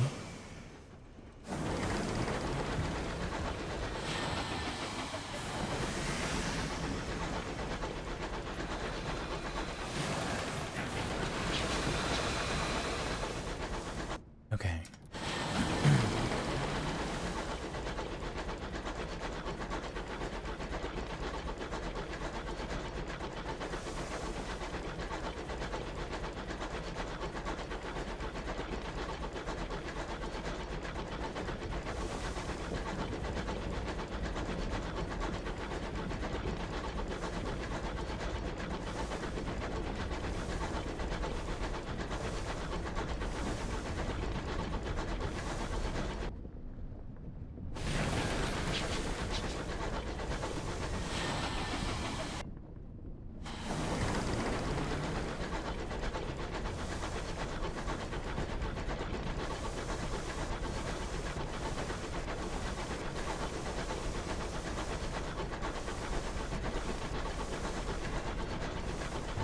This seems significantly less dangerous than Sunless Skies.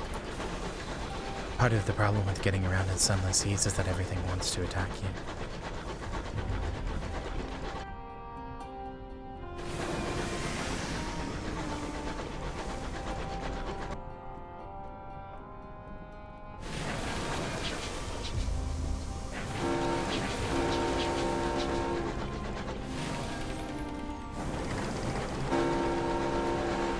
Well, yeah, but the problem with that is that even in the noob region, you constantly get attacked in Sunless Skies.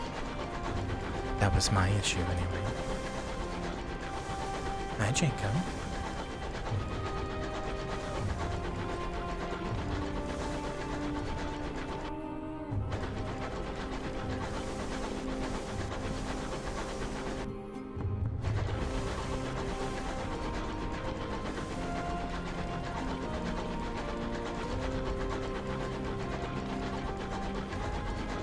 It's not even just pirates, it's crabs as well. And just fauna in general. Like, I was only like less than 2 minutes away from London and I was already being attacked. Which makes the seas much harder to navigate in general.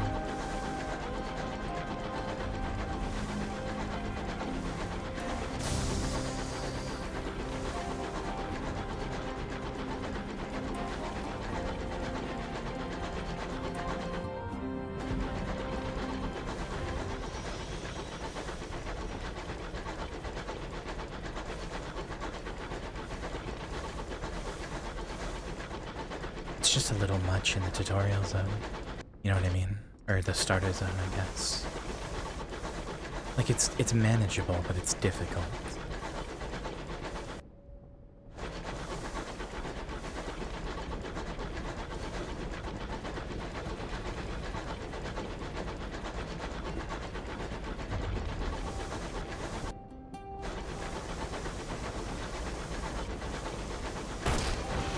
See.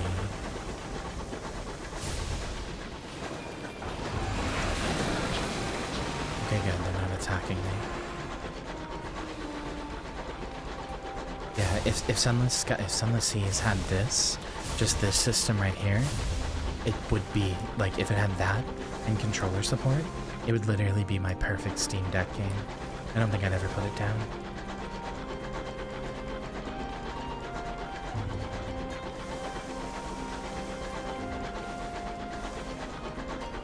That's good, because I was a little nervous.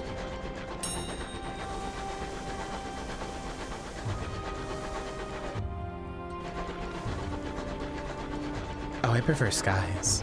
Both aesthetically, UI-wise, gameplay-wise. I prefer Skies. Although Seas is not, like, unplayable. It's just, after having played this, even for, like, 5 seconds just to test it, it's instantly, like, it makes Seas feel like a beta version, you know? It makes Seas feel like a prototype.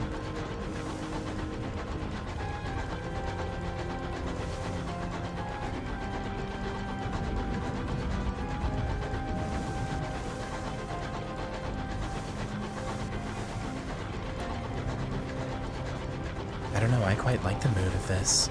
I feel like I'm exploring a frontier.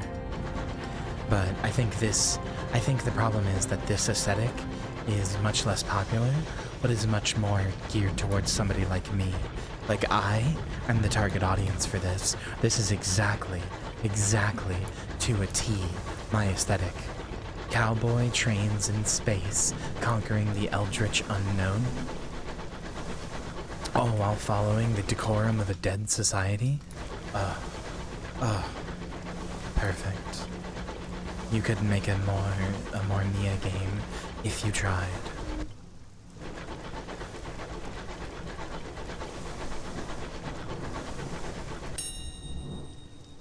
Settlers who live so far beyond the edge of civilization relish the hardship of solitude.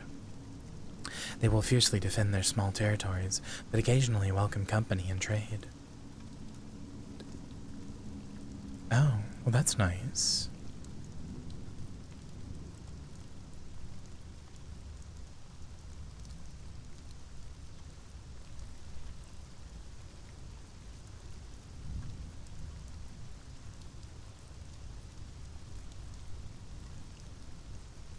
Probably the Latin mortician.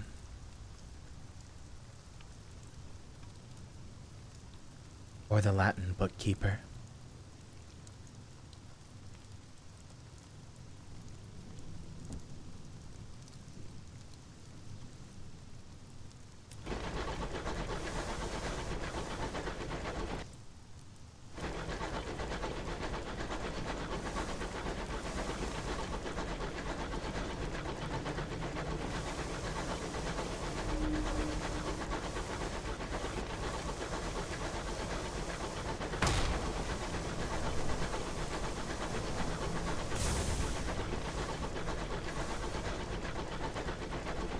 I mean, the thing is, I like C's aesthetic a lot, don't get me wrong. I really, really liked the aesthetic of C's, but even without, like, irregardless of a Fallen London thing, C's just feels more bare bone. C's feels like they didn't know what game they wanted to make yet, whereas Skies feels like a recitation of the formula that is more perfected.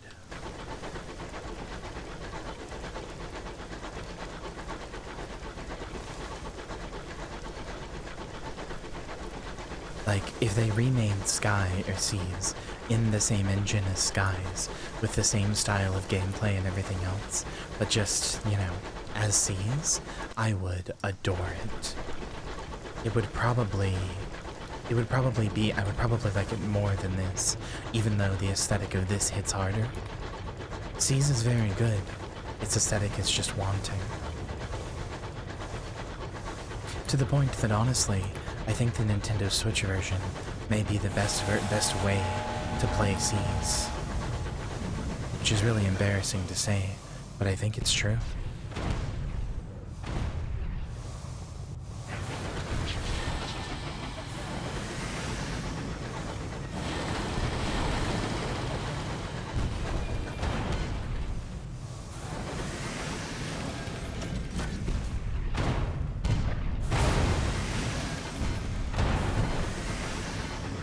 Uh-oh.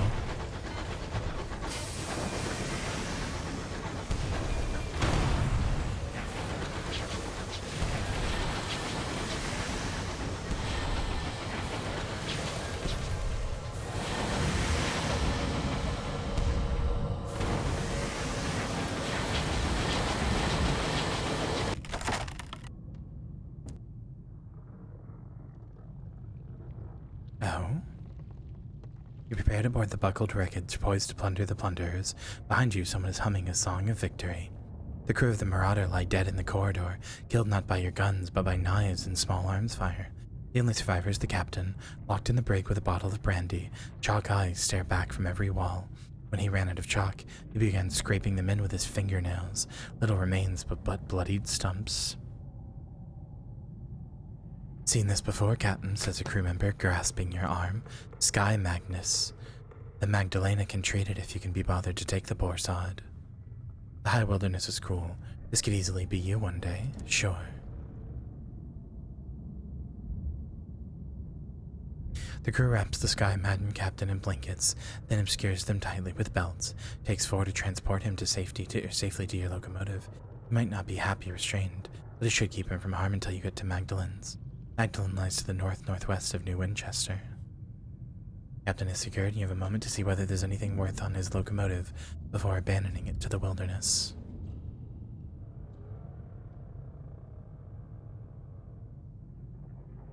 Let's loot the hold. I need money.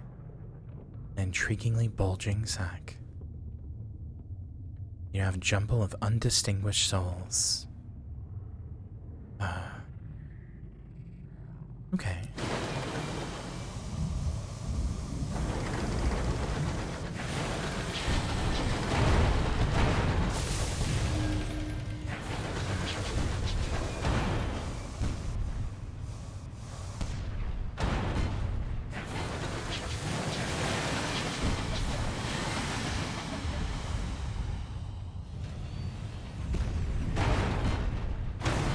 There we go.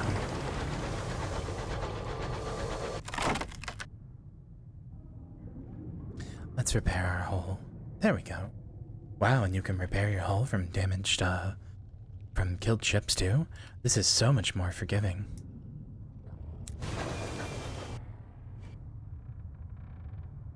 I really appreciate how much more forgiving this is.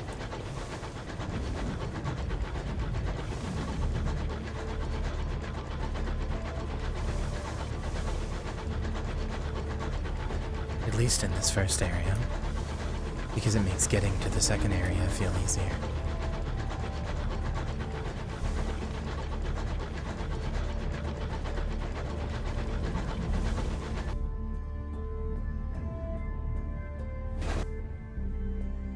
During your recent altercation, a round of enemy fire poured clean through the bridge. No one was killed, but your crew is shaken. Their minds wander, their hands tremble. They question orders, but something must be done. 32, 24.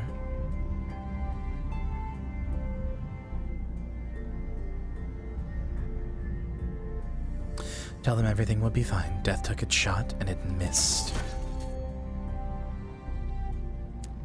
You tell them that that was the bullet with their names on it, that they are all invincible now.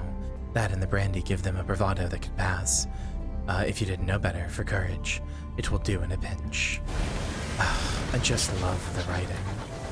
I love the writing so much.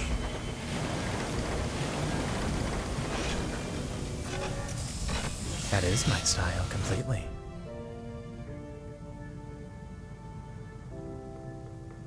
Traveling circus has settled here, too afraid to go further and too afraid to turn back. Its clanking, gaudy locomotive scavenges such audiences as it can from nearby homesteads, and delivers them for an evening of shabby, desperate big-top magic. Ah, the Festival of Flesh has moved on, I see. Requires a sign-on fee. You need 2 sky stories. Okay.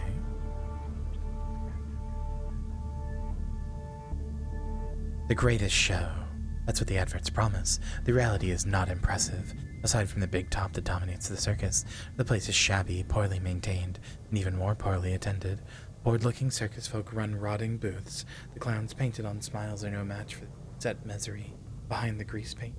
Even the calliope music playing on a rundown piano is more grimly resolute than cheery. Write a port report.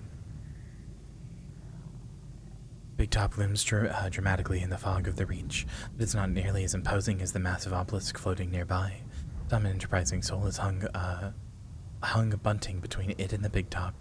As for the circus itself, outside of the performance, it's practically deserted. You may be the first new face in the audience in quite a while.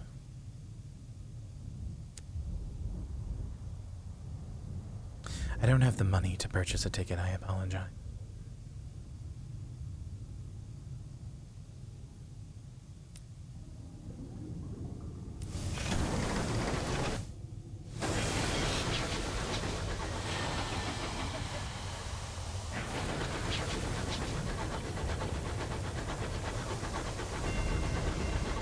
Polymere and Plenty Circus. Polmere and Plenty. Sorry, I think you mean the Festival of Flesh. It's okay to get them confused. During Dreadnought, HML Thiavu. They seem to be struggling with that rock.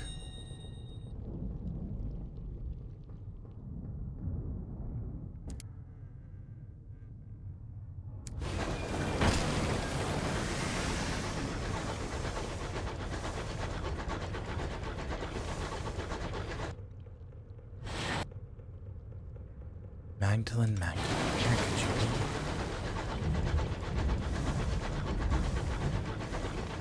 Hold on, I'm gonna try something.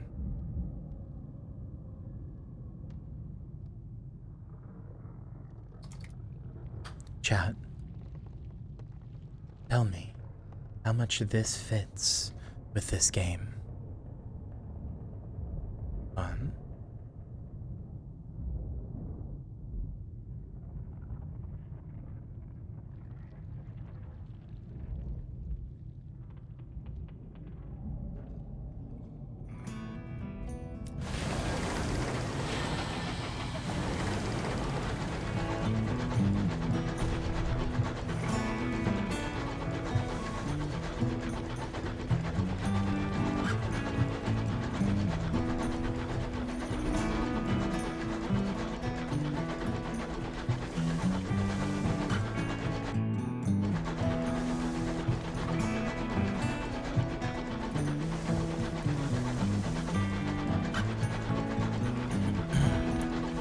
I think this fits quite well.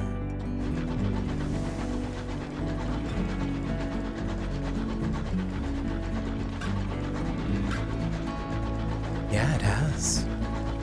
I found this out as well recently.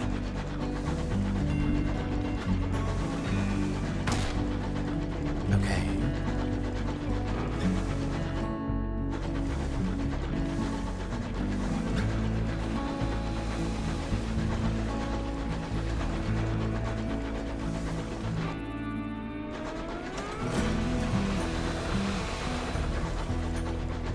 Do it on purpose.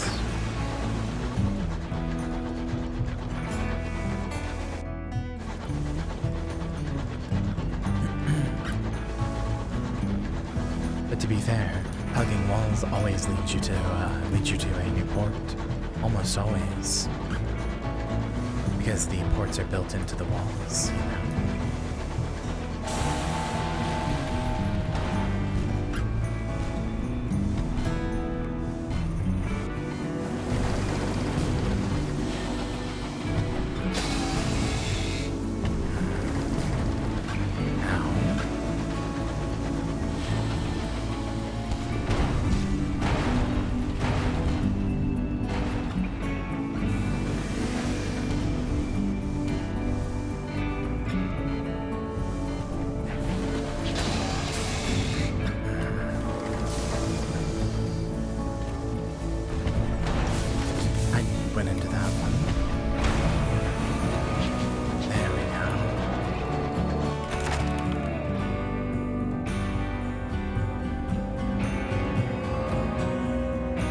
Sovereigns very much.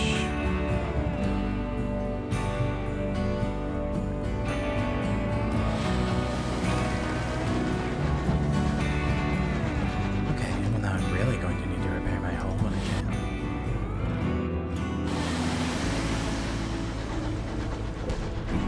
New facet available in narrow escape.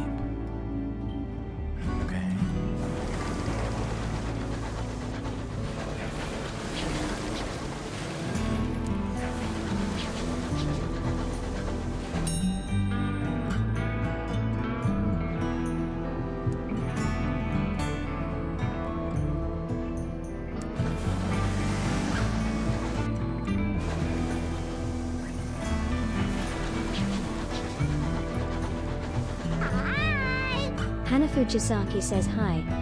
Hi, Hannah.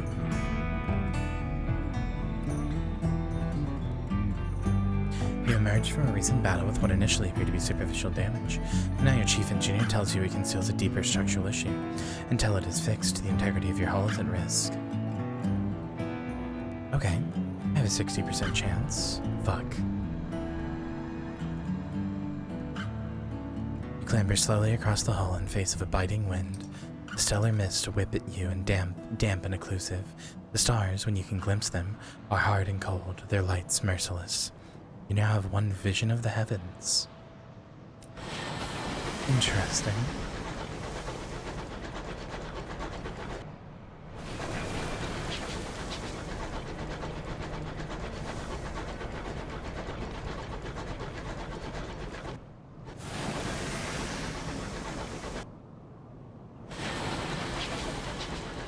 I didn't lose any crew. Still have 8 out of 10.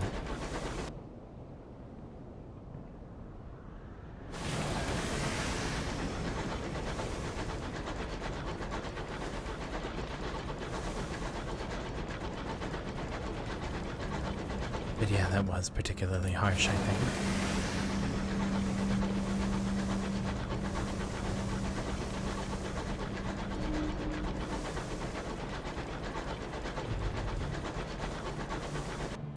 I'm desperately trying to find Magdalene.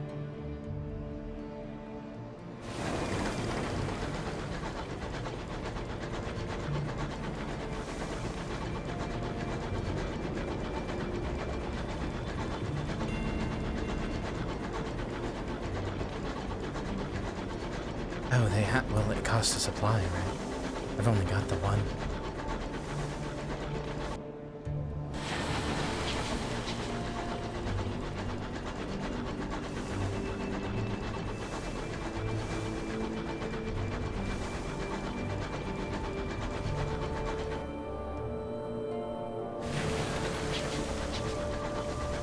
I'm glad to hear it, Joey.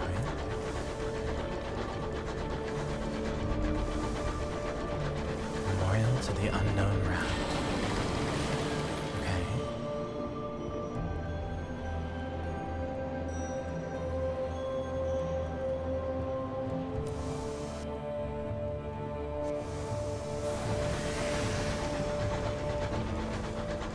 Oh 07, 07, 07. That rat is a goddamn hero.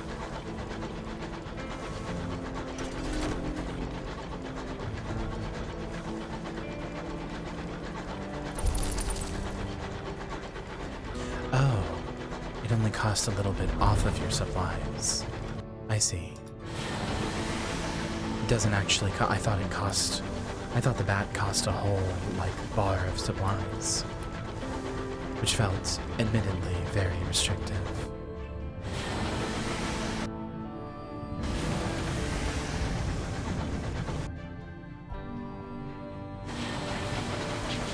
I think, given that we are so low on food, I think it's time we return to New Winchester and resupply, deliver our port report. I wanted to get a third, but this will have to do.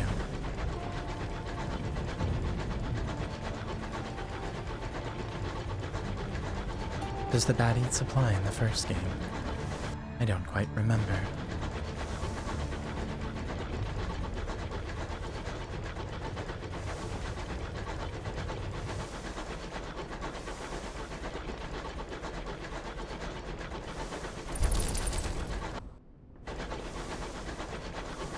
Where's our bat? I don't have anywhere I can easily place them. It's found something. Is the question mark here, does that indicate that the bat found something? Is this what it found? Right?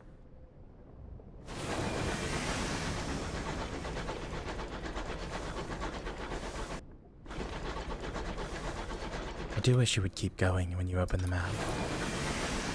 That would be nice.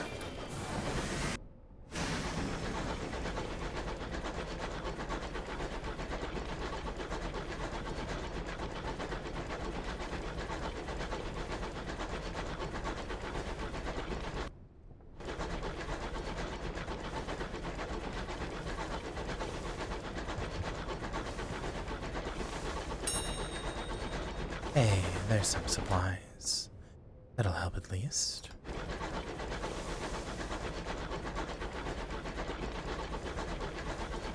And just like that, the bat has paid for itself. Wonderful.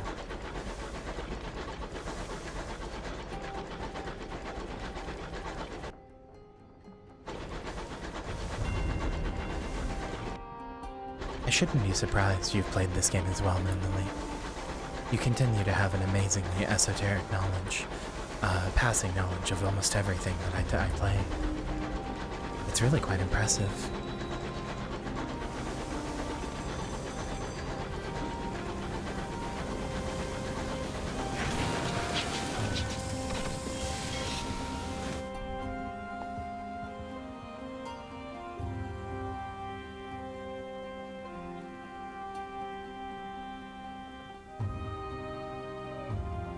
Okay, first things first, how do I turn on, or how do I turn in those port reports?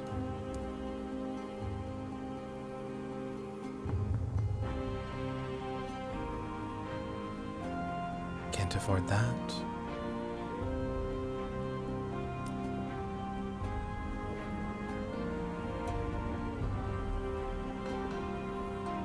I represent Halliges, the banking house. I promise this will only take a moment of your unquestionably valuable time. We hear promising things about you, Captain. Very promising indeed. We'd like to extend our services. We provide a secure solution for the storage of your assets. Absolute discretion and steadfastness unto death and beyond. We require only a signature. Oh, okay, sure. There, it is done. I'm certain that this represents the beginning of a long and warm relationship. May I access your bank in the central port of any region? You'll find it in the list of areas in the left-hand menu when docked. Select to transfer items within your hold in your bank. You'll be able to access the contents of your bank from any hub port. If your captain dies, the contents of your bank will be inherited by your next captain. Okay. So I have a question then. When it says you can access this, can I access this at any port anywhere, or only New Winchester?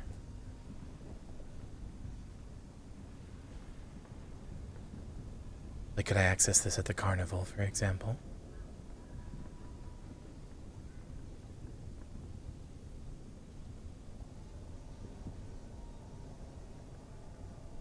What is the central port? Okay, so only in New Winchester style places. Okay.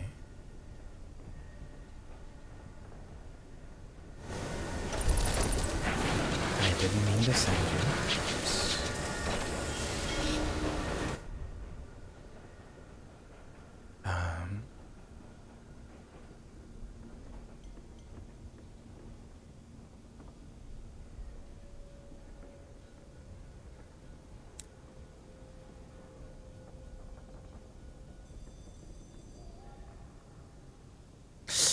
Ow, Heffy. Heffy, ow, ow, ow. I have claws and you are digging them in your leg.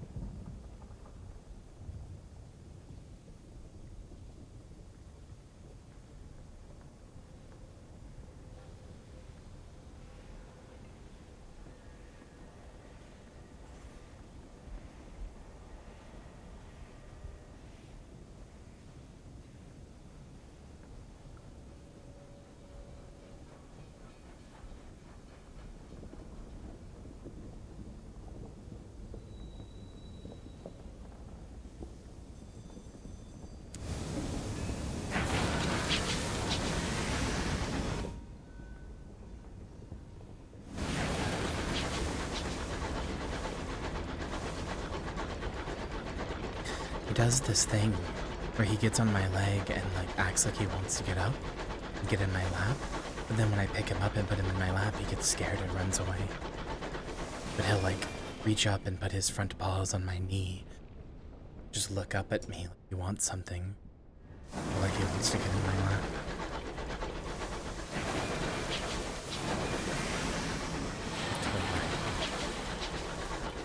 Listen.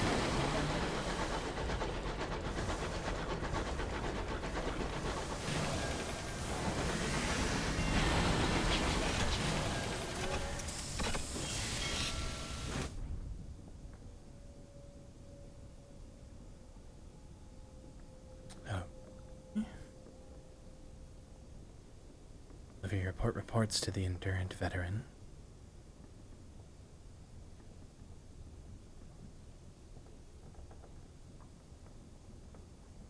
Oh, this influences the balance of the war.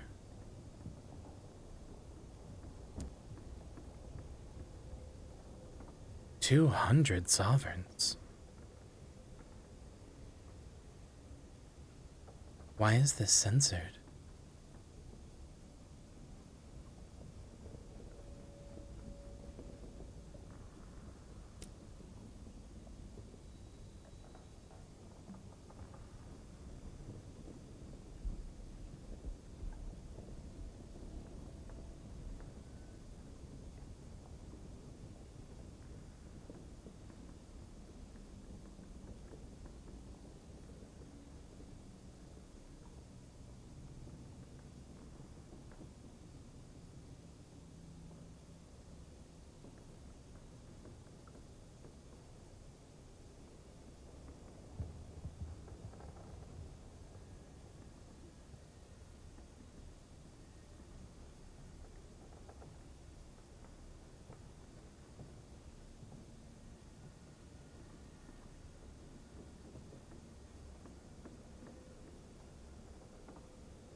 Sure, give me another worldly artifact.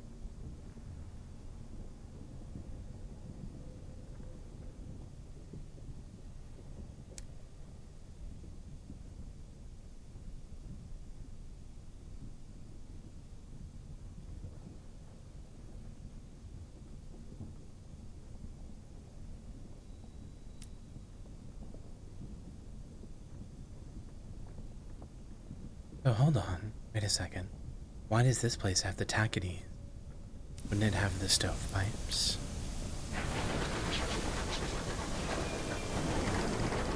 Or is there a place where I could turn in portals to the stovepipes?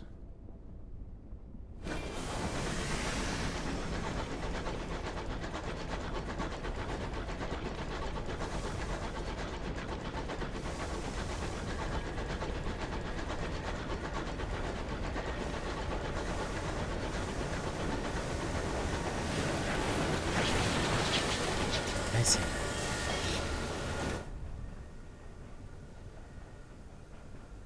I thought this was the stovepipes area.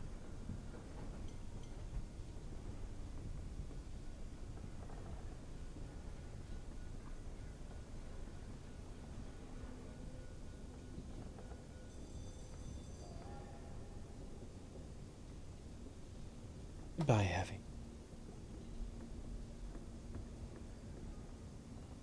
Whenever he does that thing where he gets on my leg and tries on me, but then runs away when I start to pick him up, I've just started picking him up and forcing him into my lap until he gets more comfortable with the idea. That eventually he'll just climb up here on his own. Or, if he doesn't like it, he'll learn to stop doing it. Either way.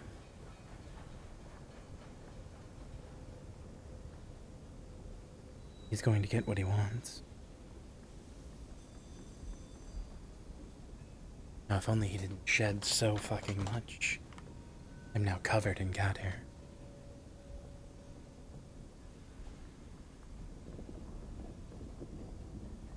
He's just an old man. Okay, let's repair the locomotive.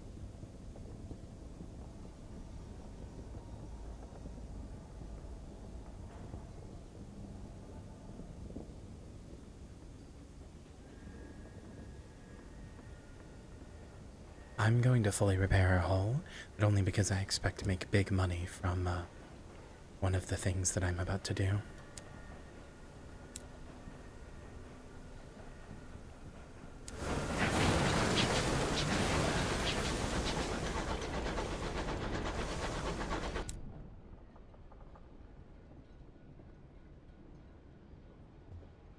Magdalene lies north-northwest. Oh, so Magdalene is up here somewhere. Okay. Good perspective, officer. I did. He was too expensive. He required 100 sovereign signing bonus, and I don't have that.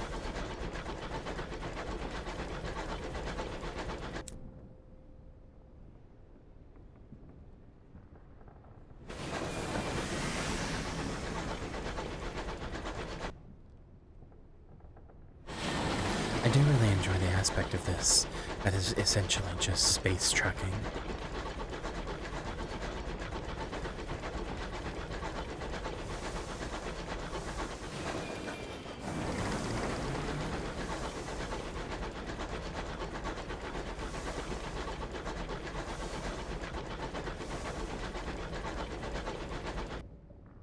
I meant to buy supplies, but I should be able to double back around to New Winchester and grab a box before I go.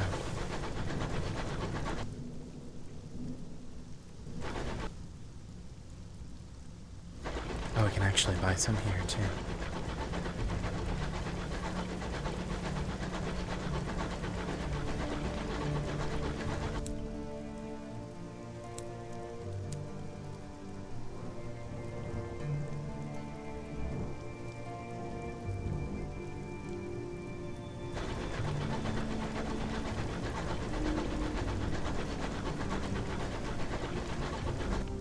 Hold on.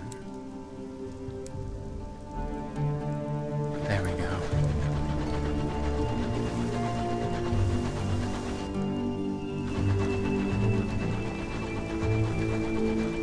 So, hold on. This says this port exports jumbles of undistinguished souls. Does that mean that I can sell them here?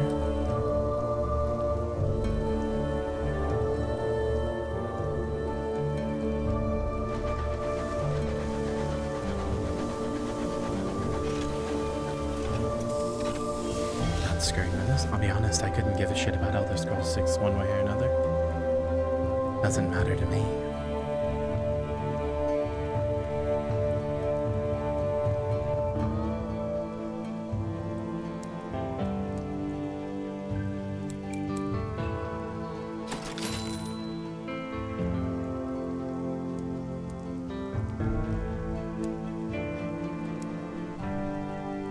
I see. Okay. Wow, that's expensive. But I am really low. I'm gonna need it. Unfortunate.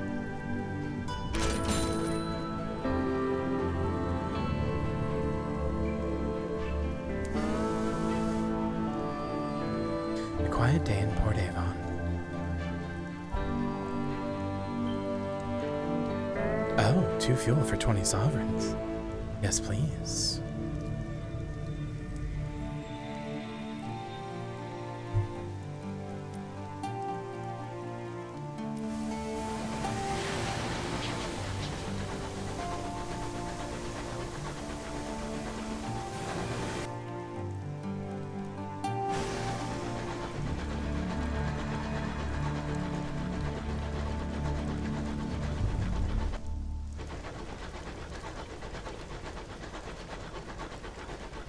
I don't really care about the fantasy racism aspect with Skyrim. I just don't want it to be Minecraft combat.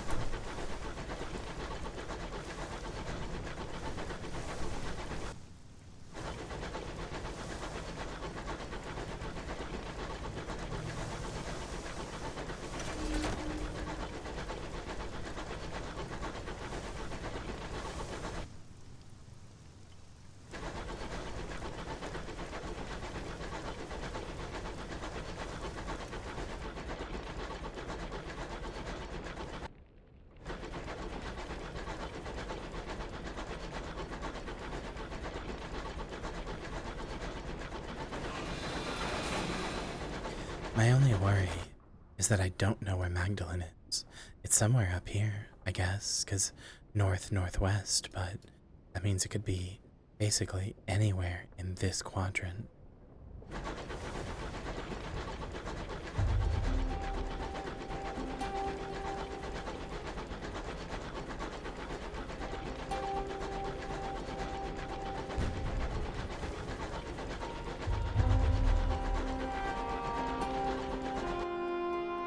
The bat is just a little scary when I have such little supplies. Oh, I'd rather search. Since I have it on merciful mode, and I can just reload and autosave, I'd rather search. Oops, I press R and say that.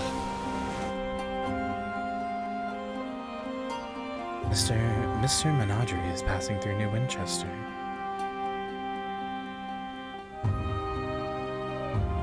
Okay, I can buy scouts from him.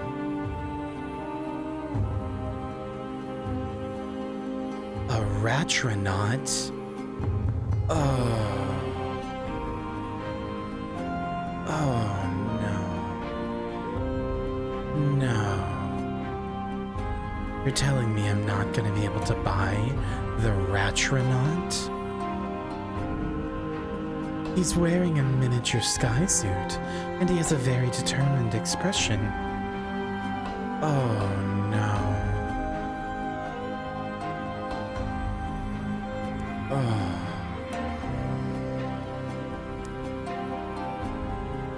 Oh, that hurts.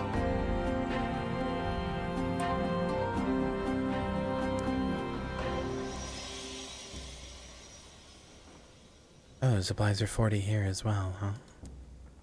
Well, that's worrisome.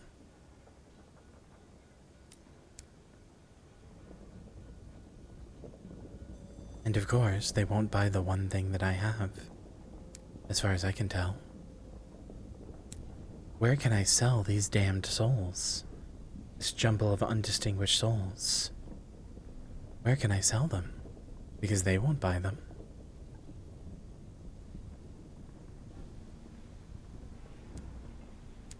Oh, there we go. Whew.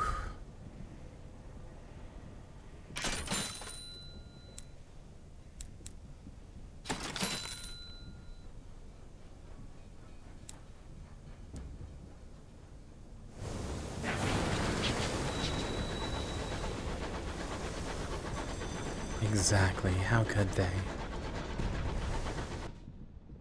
What's the fucking point of keeping on going?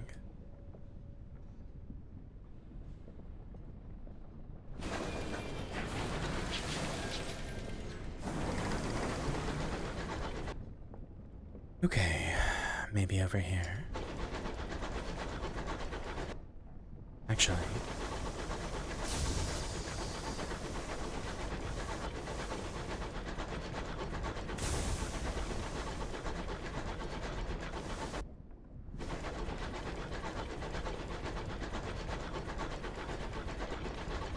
because it's adorable. It's just an adorable thing to call a rat astronaut.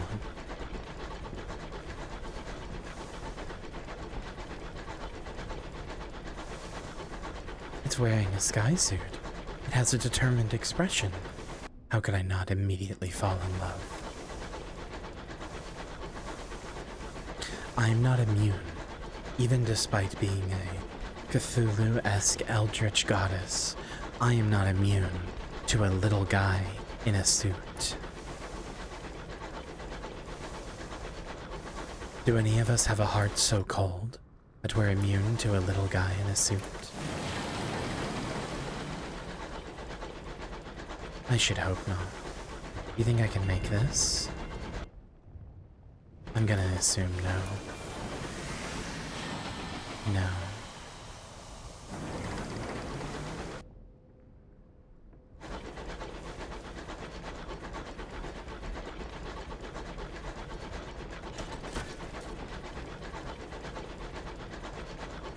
I'm afraid it doesn't. Sorry.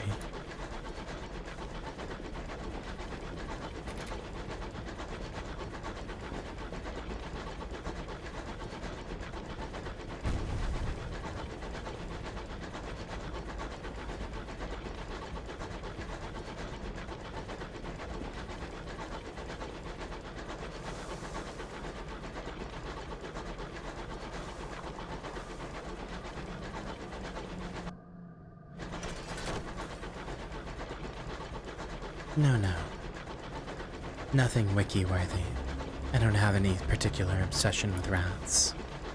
I just think it sounds cute.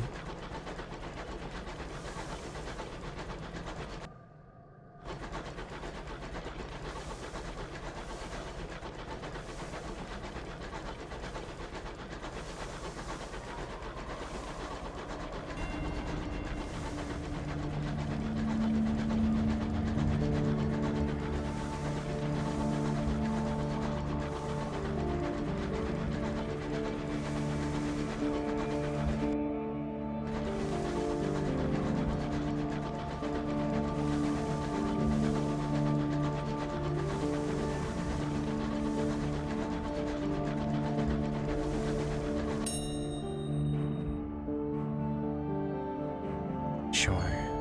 Okay. Let's go.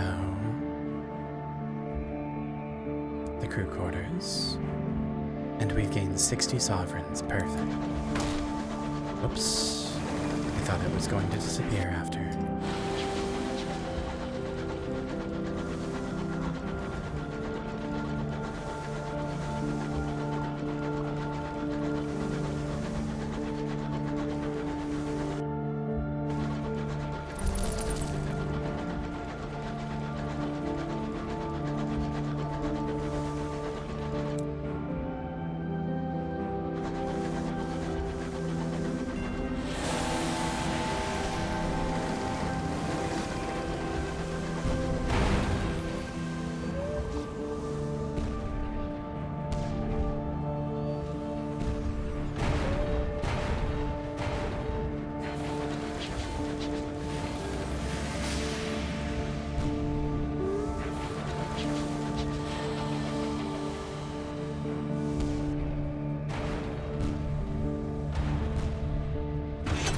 There we go.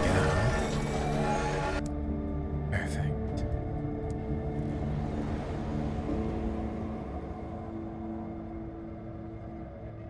A lost love, a mentor, a scandal. Oh, this gives a moment of inspiration.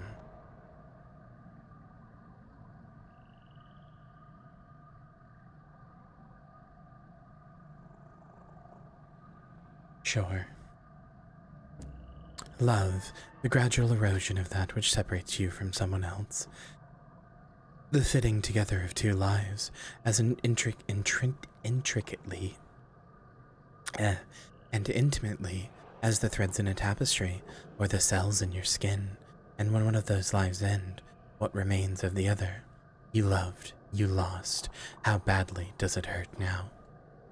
Like a fresh wound, as red now as it was then. Sometimes the grief is raw, ravaging, a wolf howl in a midwinter's night. At other times, it sullenly slinks, waiting for a reason, any reason, to lift its head and howl again.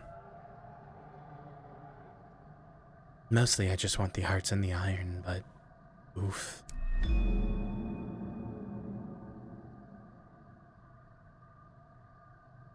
I like that this is you building up a history.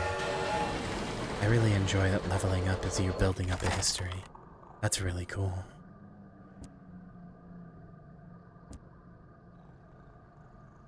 "27 sovereigns. God, I really like this. It's still not very streamable because there's a lot of downtime of just going through the map with nothing happening. But, wow, I really like this. I'm probably gonna start playing this on my Steam Deck in bed.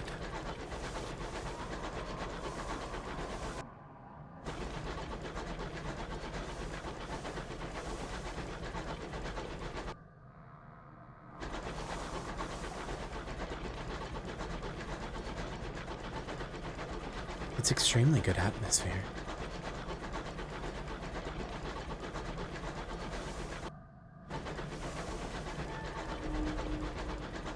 Oh. Now what is this? A whole city built in a flower? Well, isn't that just beautiful? Titania.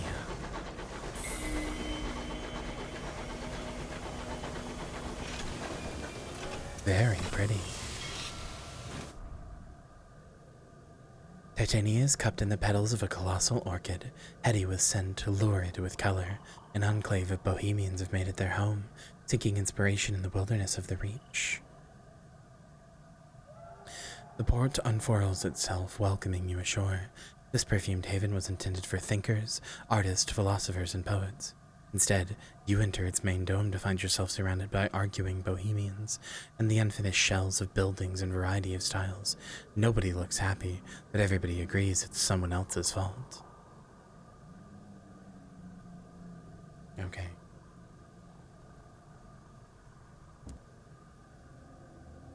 What is Titania? A question with no easy answer. To the poets, a place of inspiration. To the stoneworkers, an untouched slab. To the playwrights, a blank page. A place of tranquility, of creation, and your interviewee pauses, suddenly looking worried. You hear buzzing. Apologies, must get inside. You can't see or hear anything, however, and must assume it's just a force of habit.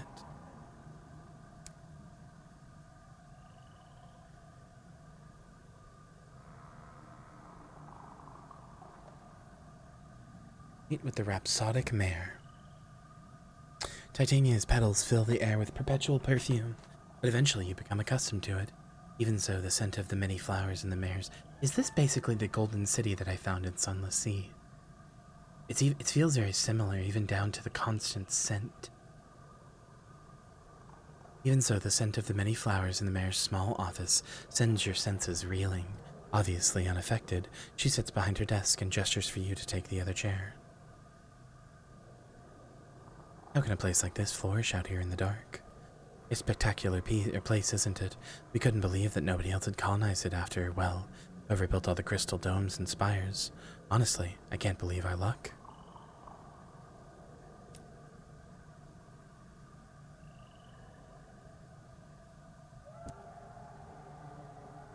The rhapsodic mare shakes her head. I think you will find us most self-sufficient, Captain. Enjoy your visit. Take in some poetry. If I think of anything that we might require, you'll be the first to know.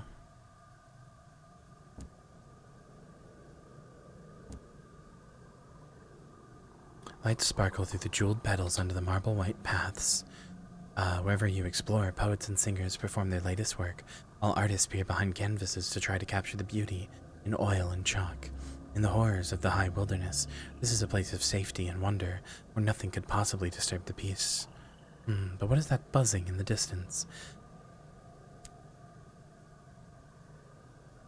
Return to Titania later. You got it?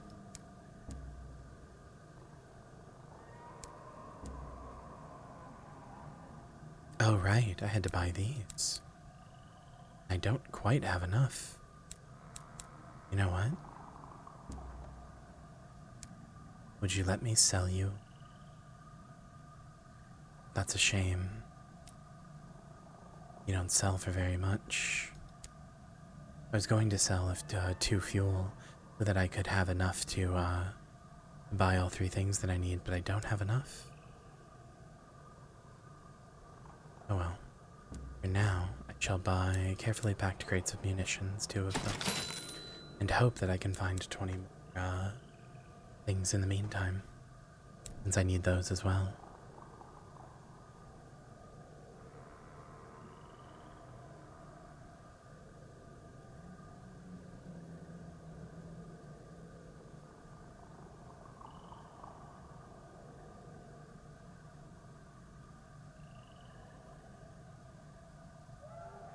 It's okay, Joey. Sleep well. I hope the pain subsides.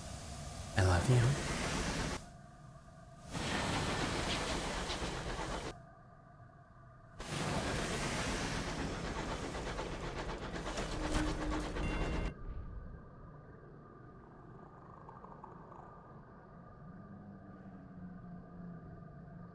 Due to undermanning, one of your crew's cabin sits empty, but a story has taken root among the crew.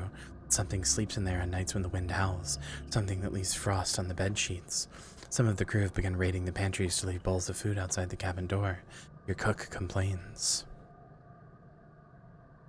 I'm going to force someone to sleep in the empty cabin. I lost somebody for that. You choose a member of the crew by drawing lots and send him to sleep in the vacant cabin. He makes a show of bravado as he enters, whistling cheerfully. The next morning, you find him frozen to the bed. His eyes are closed as if he still slept. The window is open. Well. Sorry, Richard. You're dead now.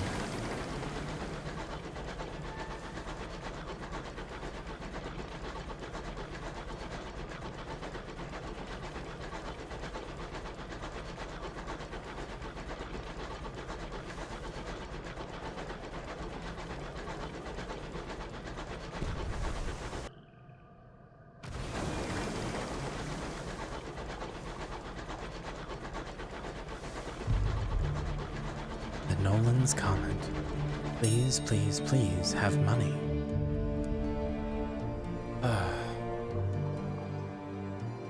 Well, I got money, but I lost 2 crew members? As you clamber through the hole, your lamps reveal uncanny marks around it. Are they caused by ricocheting shrapnel or by vast teeth? Your boarding party's search is unsurprisingly hurried. They retrieve only handfuls of valuables before the hull groans and encourages them to return to your vessel. Not all of them make it. The wreck buckles with a shriek that might have issued from the throat of hell and spins apart. Okay.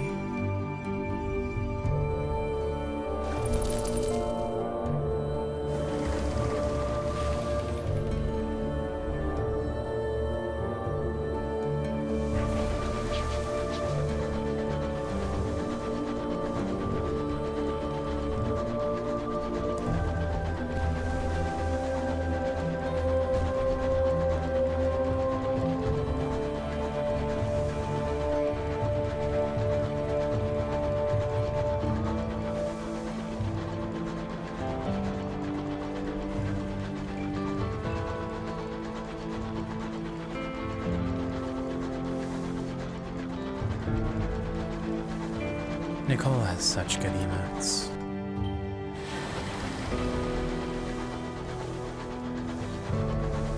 Now what is this? Requires mining. Okay. Can't do anything with that.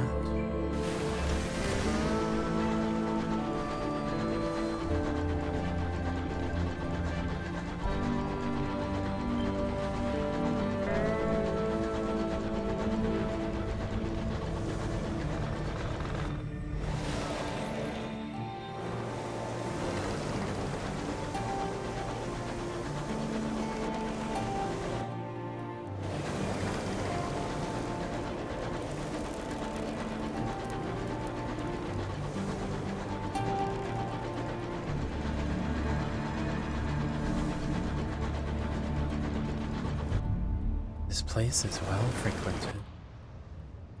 Magdalene's, finally. Here we go.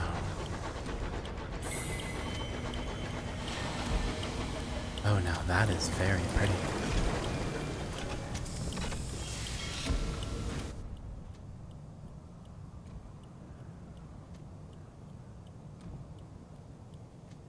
Magdalene's house of small comforts pierce the clouds like swords. The glass spires of Magdalene's pierce the clouds like swords. Shadowed figures can be seen moving through the gleaming corridors, their identities obscured by the hued glass. Crowds of skyfarers, ministry officials, and merchants mill about the forecount in varying degrees of distress. All watch the clock set in the great clock tower, waiting for their appointed hour. Deliver the sky, well, actually, let's write a port report first. Magdalene's is abuzz with activity. Barely has the clock chimed than a clamor goes up at the front desk, and guests rushing to and from the appointments. Lord Blank was seen in conversation with the amenable host. The East Wing was closed for general access all day. A certain distinguished admiral was seen with his second-in-command, entering one of the chambers of regret. Several guests succumbed to an excess of sentimentality and were forcibly removed.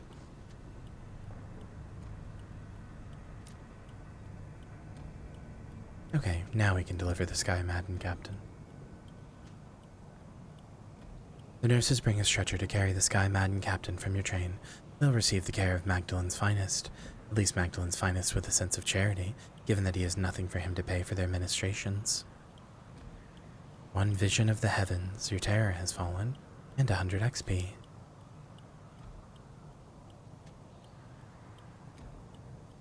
The founder and master of ceremonies at Magdalen's has requested you by name. An attendant escorts you through the dazzling violet corridors. The host red door is always open. The attendant leaves you just as the clock begins to chime. The amenable host reclines on a couch of crushed velvet, a goblet of sparkling wine in his long fingers. Somewhere in the tower above him, the great clock ticks away. As a policy, the host atrium is always open to guests. He is available to hear opinions, friendly criticism, and suggestions. Today, he has a headache. Listen to the amenable host's request. His voice is soft and sibilant, like butter melting in candlelight. The guest has become rather too attached to a particular attendant. He always requests that the same same attendant appear in the exact same guise. The amenable host's lips curl in a distaste. He reiterates the aim of Magdalen's, a place of healing and respite. It was not meant to feed obsession or self-indulgent self-loathing. This guest brings sickness. I would have him purged. I have a dossier on our guest if you are interested in helping. An unwelcome truth. Okay, sure.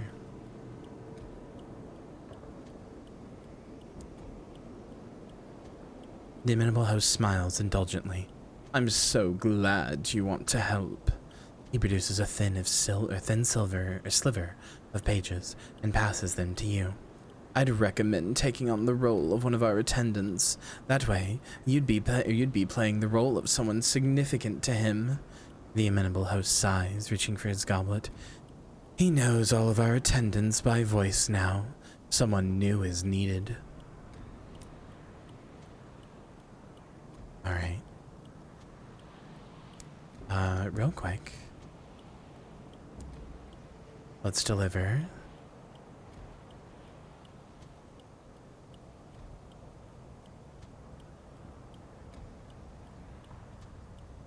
these.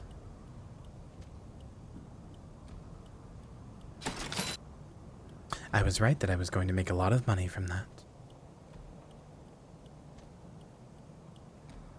The amenable host smiles. Just what we needed. Although I must admit, I do miss roses and lilies and bluebells. Still, these celestial blooms have their own virtues. Some of them weep, you know. He pays you a generous gratuity.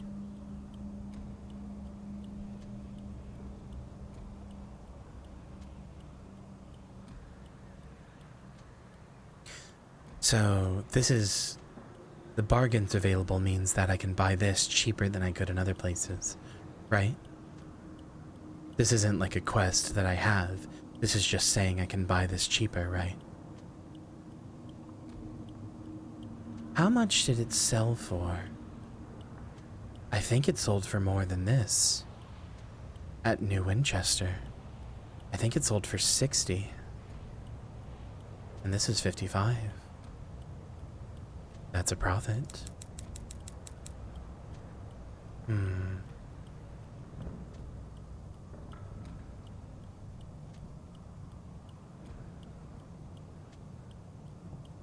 How much would this leave me with? Chad, what's 385 minus 412? I do need to buy at least one fuel and at least one supplies.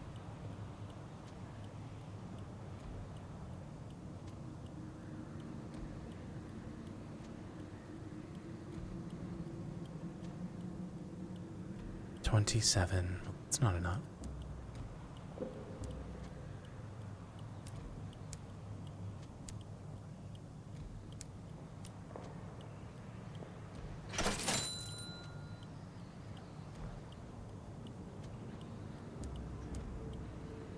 We will buy 4 of these. Chat, remember that we are buying these for 55, so we can see if we make a profit. Actually, we'll buy the whole 6. Or, I guess I can. Okay, sure. Remember that we're buying these at 55. My terror is very low, only at 13%.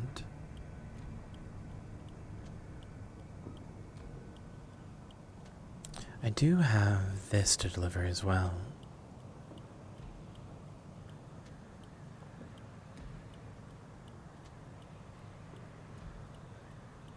Prosper lies to the north-northeast of New Winchester.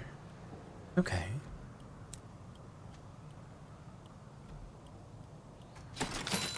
We're doing it.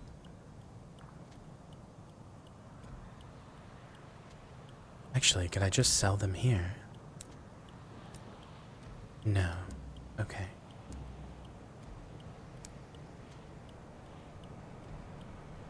And then straight back down to New Winchester. We can even deliver the port report along the way.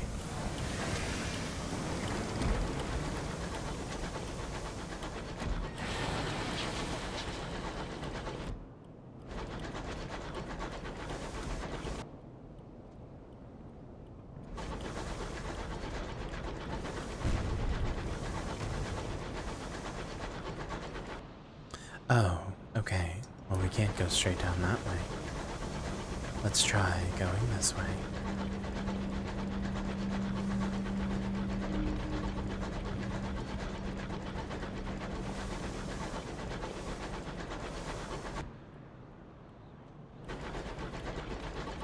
What is that? The peacock wind.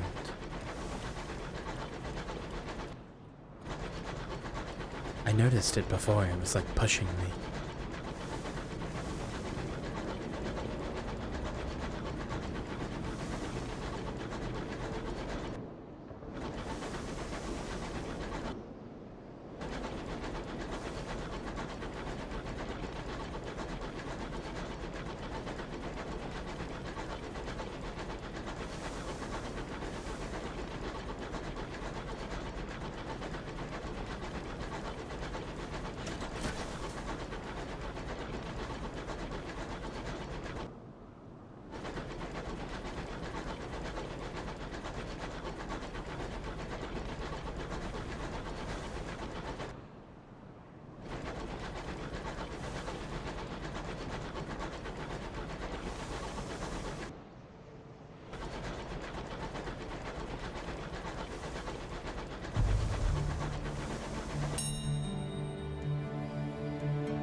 Sure, we'll take some of this. Why not? And then we immediately lost it again. Wonderful. I tried to slow down, but oh well.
What is this? The company house.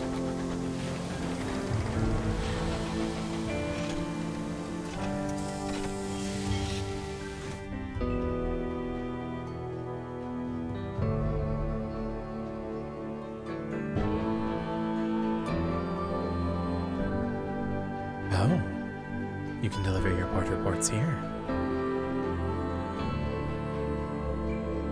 Following the uprising, the fortunes of the Windward Company fell in New Winchester. Now their modest offices occupy an ex-tinning factory in the murkier recesses of town. It continues to smell faintly of beans. Sure, take my port reports. 200 sovereigns. It is a comfortable room for a modest secretary. Stained glass windows lay crimson slants across the desk. The prudent secretary receives your reports and reads them one by one. A number of questions follow, to which the secretary expects cogent, succinct answers. Her Majesty is grateful, they say, as you leave. So these guys are the stovepipes then, right?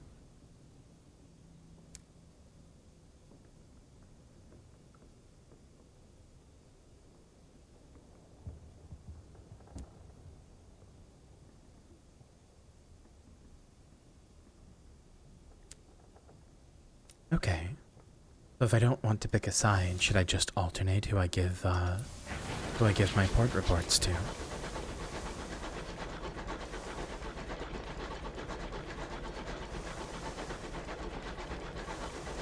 I'm not here for your war. I'm here to make money and to explore the land.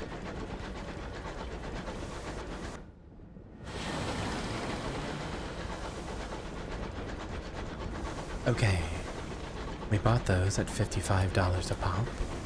Now how much can we sell those souls for?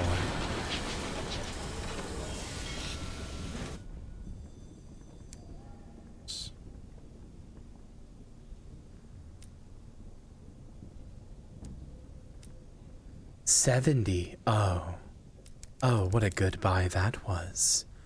Oh, if only I had bought more, actually. I should have done the whole 7.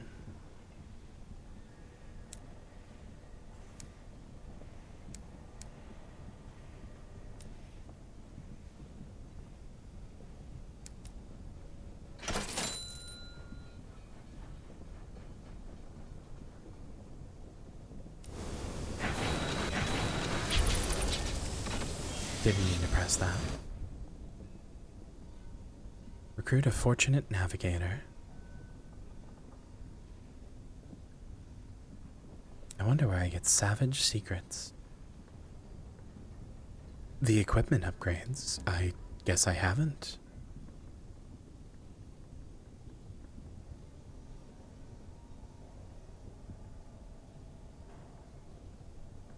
What do these do? This would let me mine.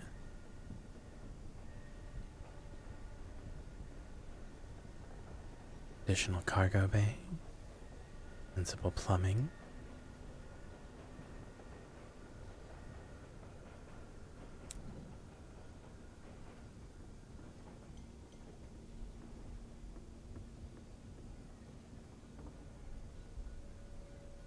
Okay, I think I understand.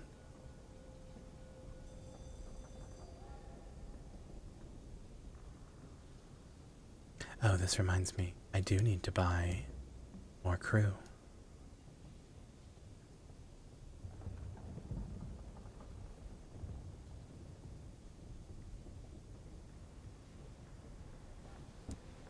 There we go, 10 crew.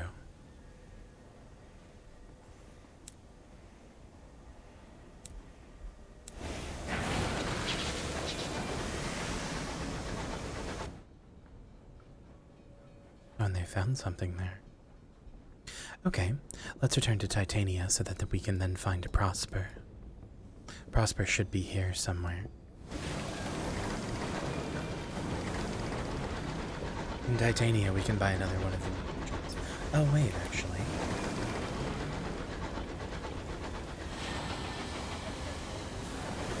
I don't know. Some people say it is, some people say it isn't.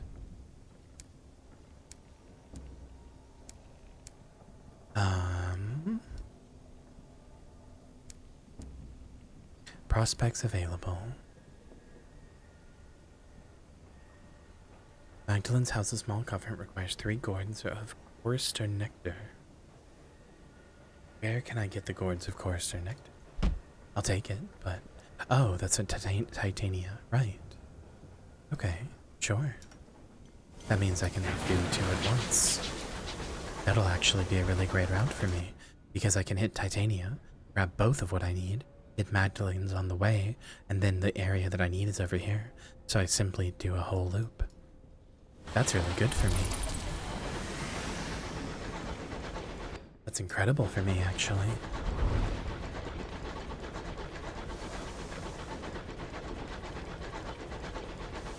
We're going to make so much money.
Choo choo. Hold on. Oh, can you not rename your ship? That's a shame. I was going to name myself Thomas.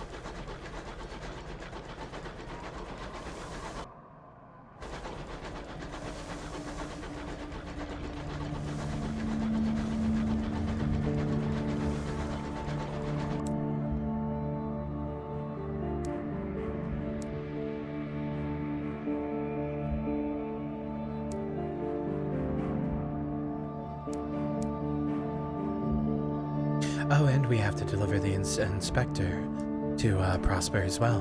We're just gonna get a lot of things done at once.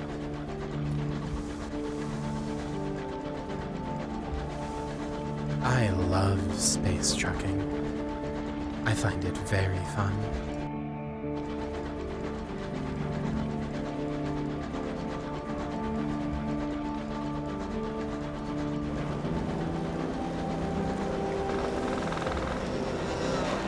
Very, very lucky I didn't get pushed into the rock there.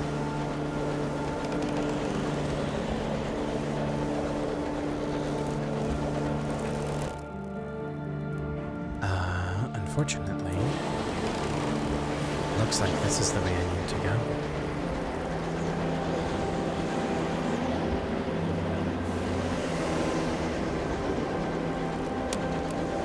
Wait, for some reason this is filling up my supplies? Huh?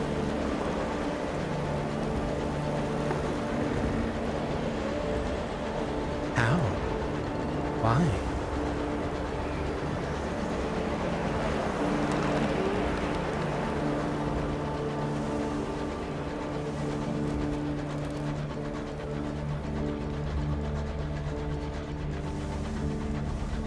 Full of food, apparently.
Oh. Titania is under siege. Chorister bees flooded the streets and battles. The thrashing of their wings is the drumbeat of the apocalypse. The people flee in panic from their mighty stingers. There is no safe harbor and no respite. All is lost. Yes. Plainsong drowns the lamentation and fury in the mind. All the world joins death's hymnal, those who proudly defy their fate, and those who beg for wretched mercy, those who raise their arms and those who buckle their knees. The chorister hive takes the lyrics of the poets yet unwritten, the unsung songs from lips now forever silent. It is only iron and fire that quietens the voice of the carnage, but lo, the song ends only by its own accord. Once the nectar is gathered, the hive departs and there is a lasting silence.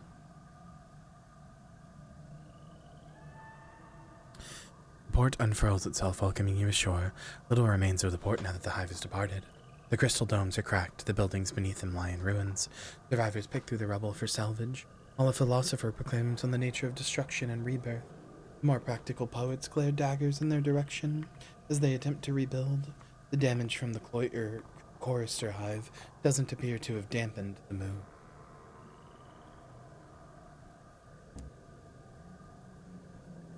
Another port report. What is Titania? Oh, no. Okay, same thing. A new start for Titania. Two of Titania's most prominent sins are arguing about the direction of the port. Supposed to be apocalypse. The Rhapsodic Mare is disinclined to be the deciding vote. The Rhapsodic Mare looks relieved to see you. Ah, Captain. Perhaps you can settle a little matter for us. We've agreed that we need to choose one style and stick with it, but... She sighs, gesturing at her fellow council members, the melancholy poet and the stone-faced sculptor. We find ourselves at an impasse. Your thoughts? Ah, this is none of my business for now.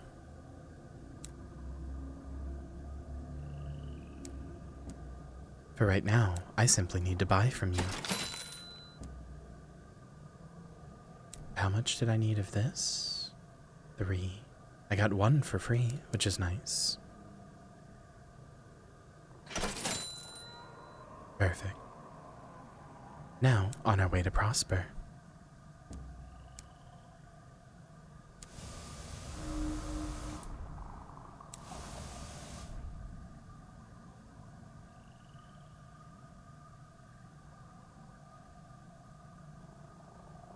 Oh, I can donate things.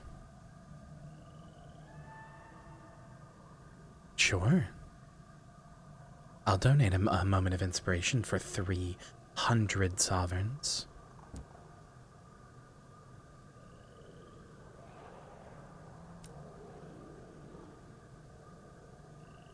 I think I'd like to keep my visions of heaven, though. Those are a little bit more personal.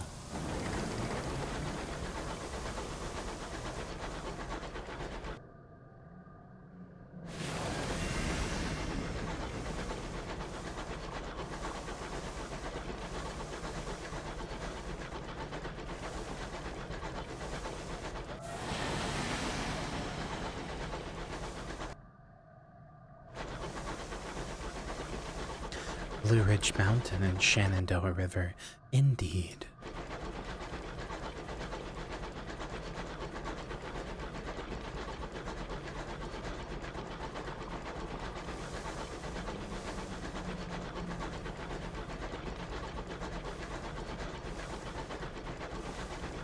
Older than the sea.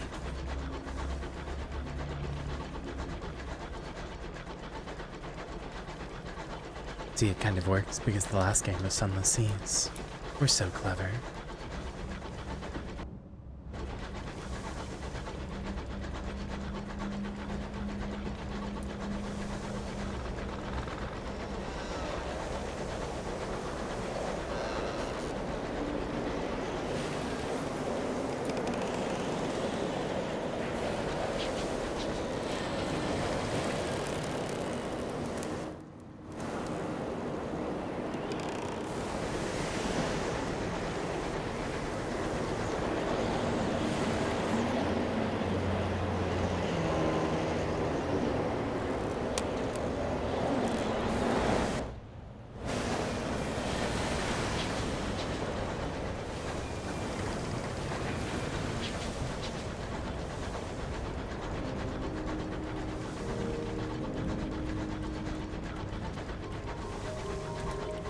Oh, Magdalene's.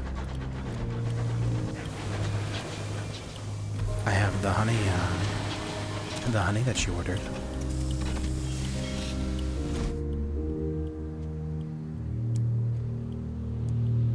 Here we go. Oh, so much money. The attendant takes the gourds from you. Thank you. Many here need to speak in voices that are not our own. And chorister nectar works wonders upon the vocal cords. Why don't you stay a while and enjoy the facilities?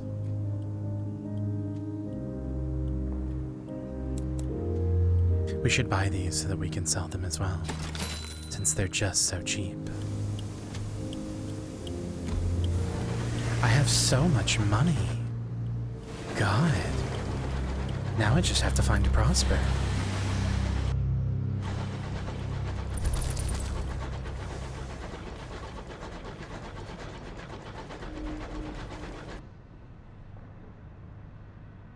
That can't be prosper. It said it was to the north-northeast.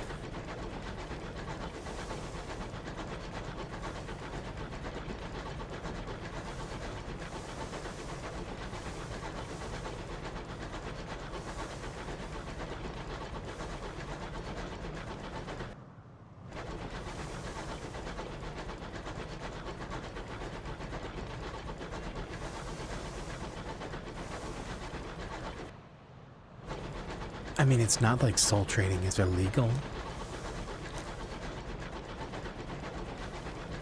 They shouldn't have had them on such a cheap offer if they didn't want me to profit.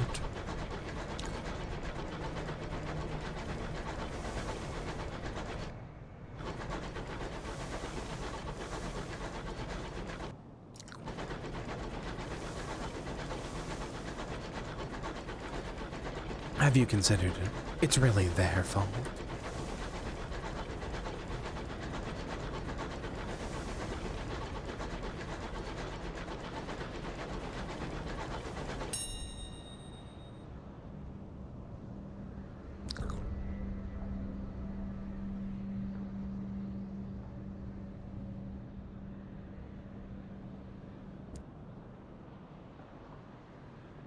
I lost a crew.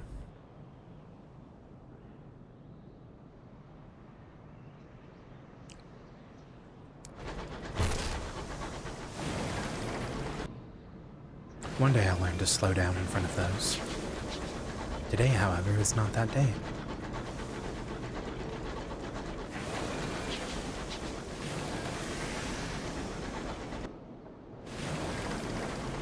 Now, what is this little creature?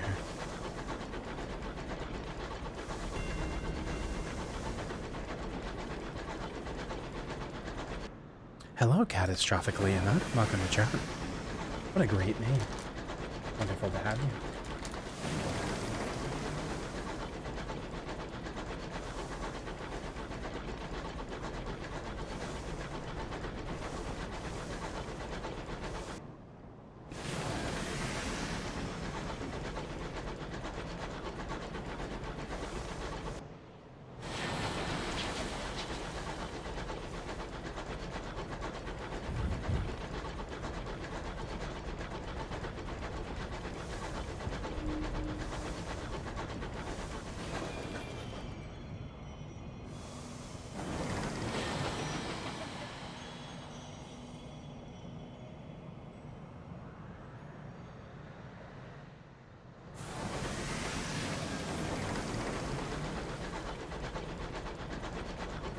It sure is.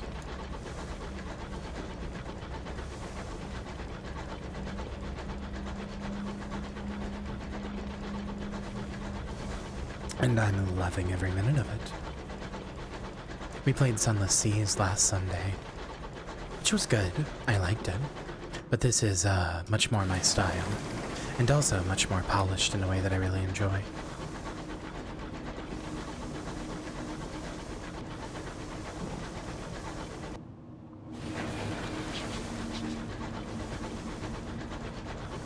Yeah, that's how I feel about it, basically.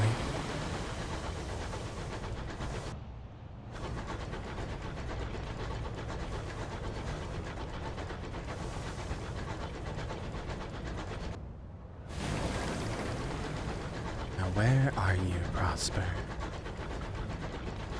I feel that I'm probably too far out to find Prosper at this point, but we shall see. Lead me, Bat. Well, there's something.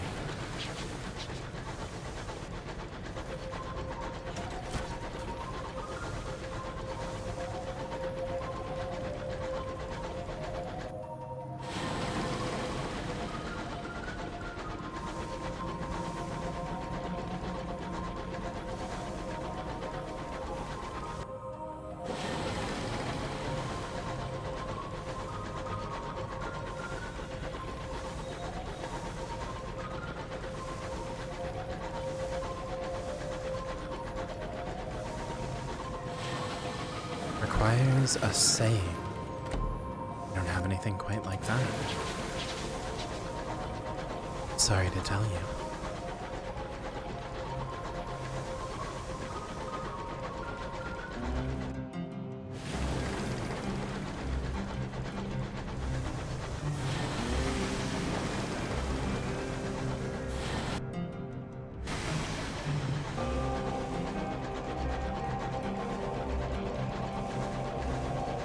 What is your position on the statement not all aliens come from space? Accidentally impales you with my harpoon gun that expands you until you explode. Whoops. Sorry. Then accidentally sets off a nuke.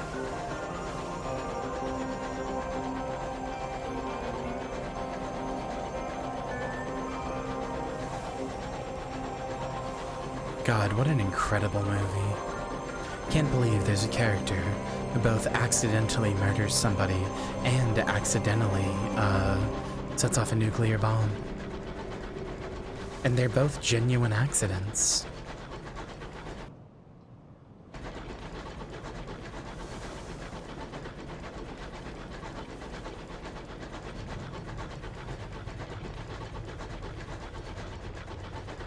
I'm also excited for tomorrow. I don't know who all's coming. Hopefully it's a number of the Grave Place crew. I guess I should ask specifically.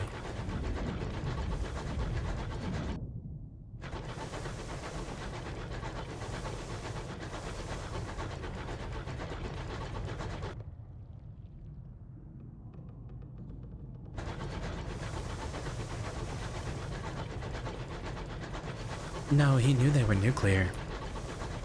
The accident was that he was following the computer because he was told by one of the other guys. This is the thing that gets me.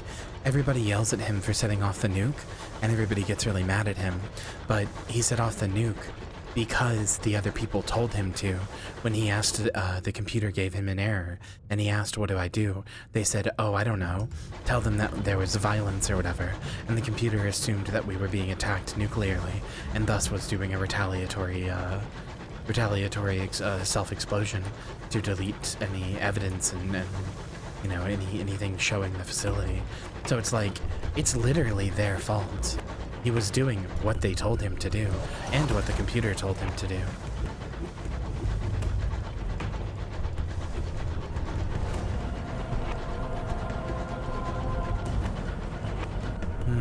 This seems not great. I'm gonna assume that this is not Prosper, and I'm going to leave.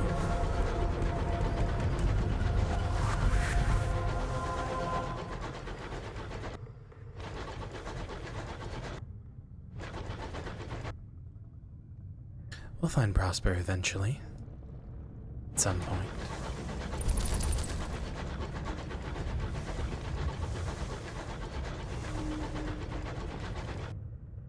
Oh? Oh, there's something there.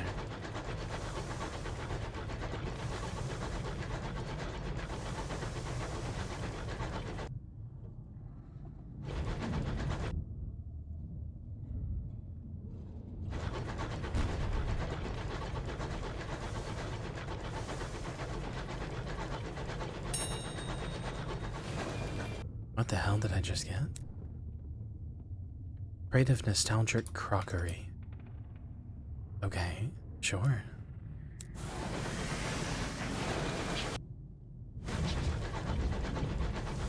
This feels like it might be Prosper. Or a pirate base. Could be one or the other, I suppose. Uh-oh.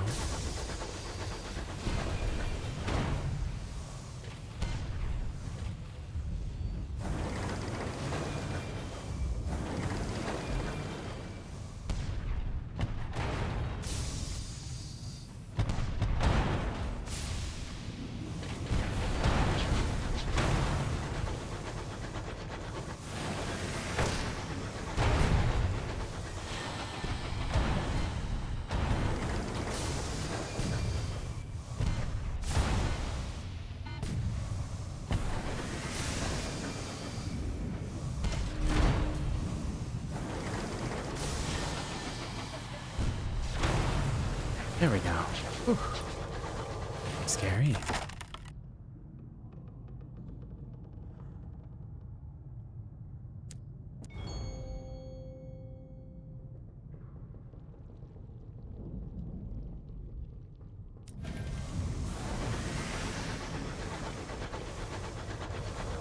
Come on, have fuel or supplies.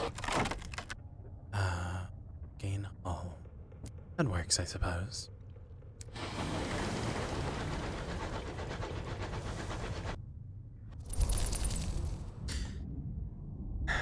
Unsettled dreams. That night, your sleep is peppered with uncomfortable dreams. The sky of your dreams blazing gold. It is peppered, no, crowded with suns. Suns piled on suns, like groats in a miser's hoard. Their light floods you. It shines through skin and blood and meat, picking out your branching veins and the slender pillars of your bones. Is there no more to you than this? You wake.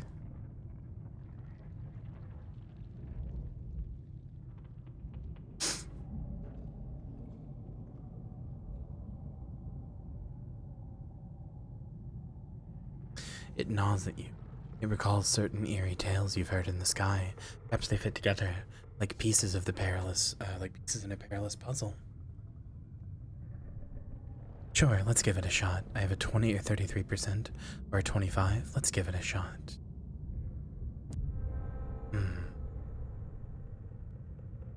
Try as you might, the pieces won't come together. They are dreams, after all, wispy and changeable and improbably shaped. You spend a fruitless, sleepless night, fretting at them, and you have to face the day's duties, haggard and unsatisfied.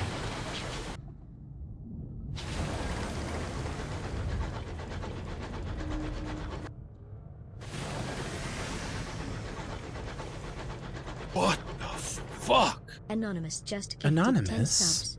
Thank you. Thank you so much for gifting 10 subs. I really, really appreciate that. Wow, thank you so much.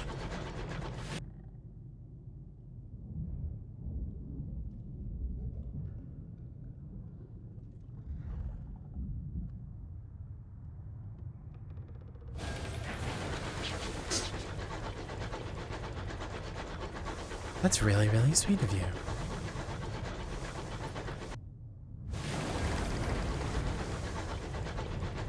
What on your map in the top right here? No, I know. I don't think that's Prosper, though.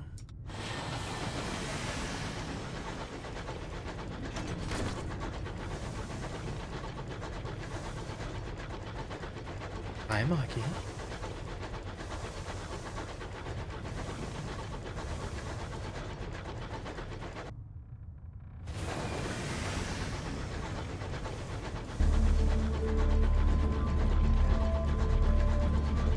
We're going to buy some fuel and some supplies from the clowns.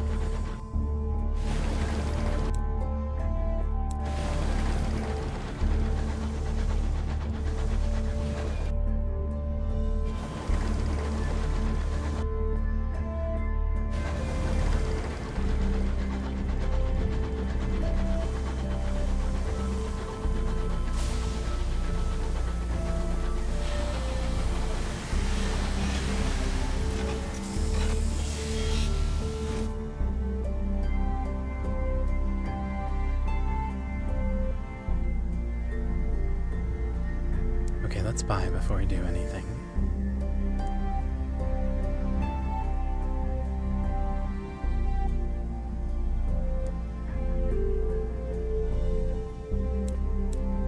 Uh-oh. They don't sell fuel.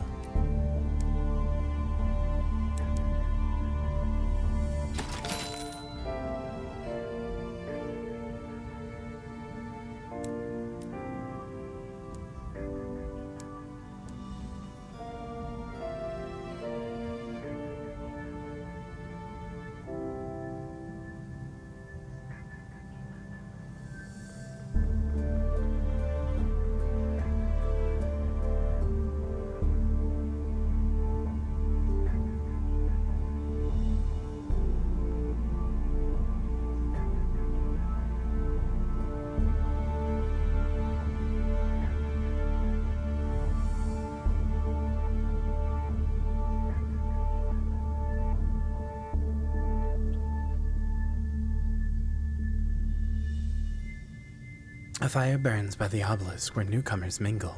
None of them seem to know what drew them here, save that they had nowhere else that they knew they should be. They trade stories in the last of the liquor from their flask, finding solace here for reasons they can't even seem to explain. Who were they before they were called here? Side quiz that I didn't notice was added last night, so I gotta do more work than expected. Just wanted to peek in and say hi. Well, hello, Maki. It's always wonderful to see you.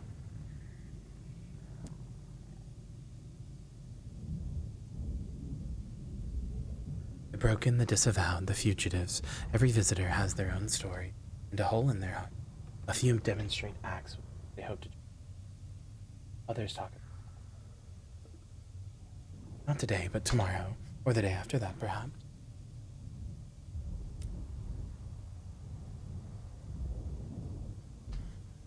Can I recruit you yet?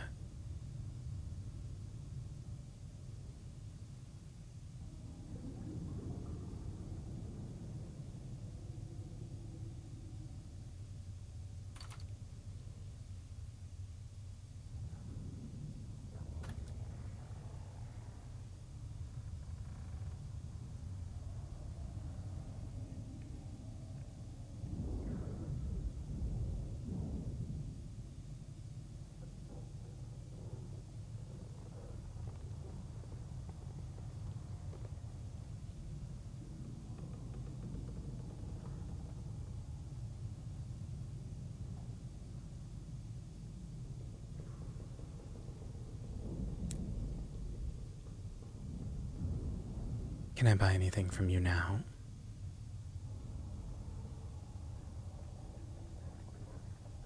Ugh. I don't have a savage secret. What a shame.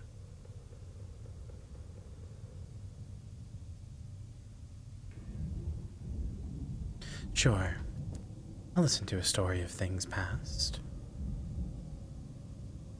Mr. Menagerie gestures to the spindle of rocks that, anchors the circus like a stone weighing down an escaping balloon. Once we gathered here, we held our bargains and boasted of our chiefs. Our band displayed the finest of goods. Our magnanimity, I can't say that word apparently, was sharp as knives. All knew our worth, and the light came and they made our grounds sport. A dancing place, a laughing place. They made bargains of their own. And now you'll do the same. In rasp in tones of mild reproach.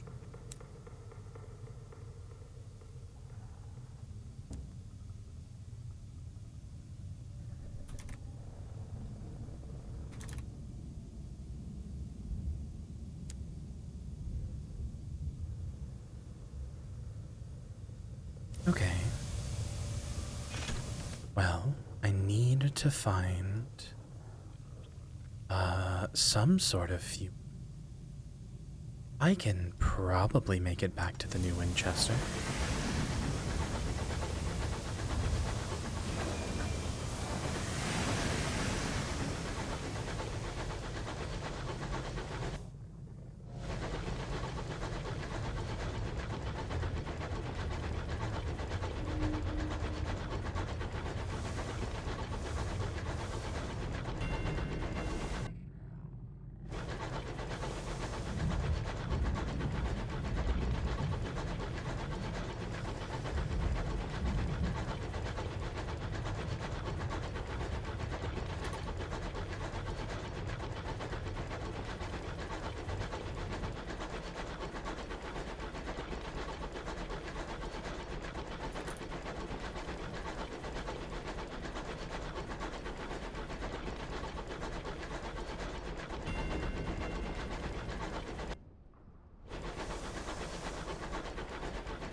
God, I really like this chat.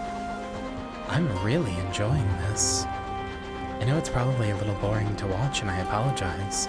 I wish I had more to say, but I am trying to rest my voice a little. But seriously, this is really fun.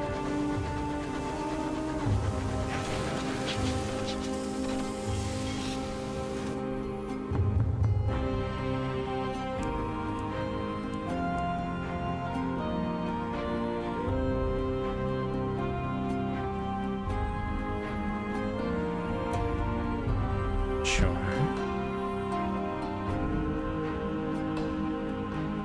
go to Hybris anyway.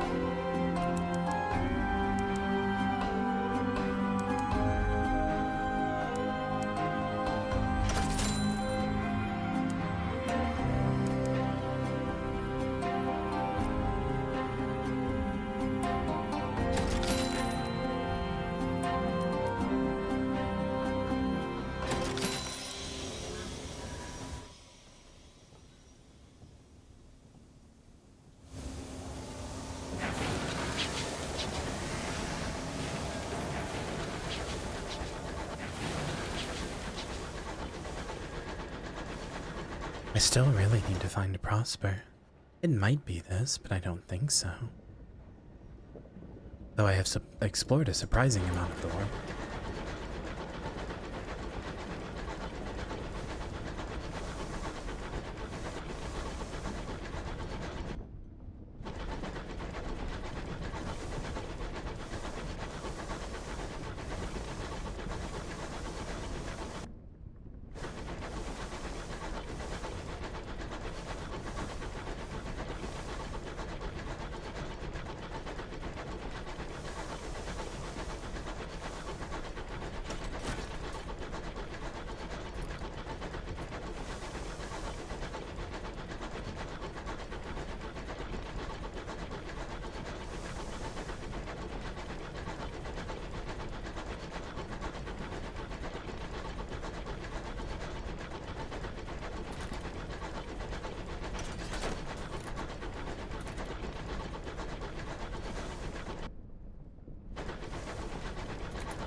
I'm not looking forward to when I have to fight those.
I was hoping that the steam would go off, but it did not.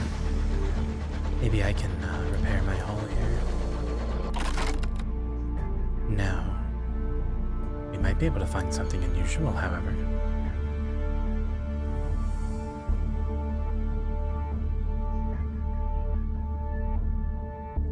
I have so much salon stew to gossip. Culto Simulator is another one we'll be playing, by the way.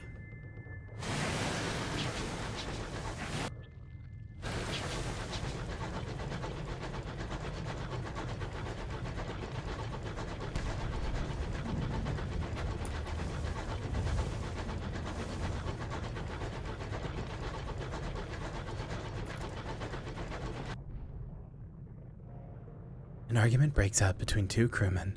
One owes the other money but cannot repay it. Unfortunately, that was sworn on the name of the Bearer below, a roving god of the deep skies and a keeper of compacts. The Bearer has a low opinion of oathbreakers. Your crew mutter darkly. They fear this will bring them bad luck.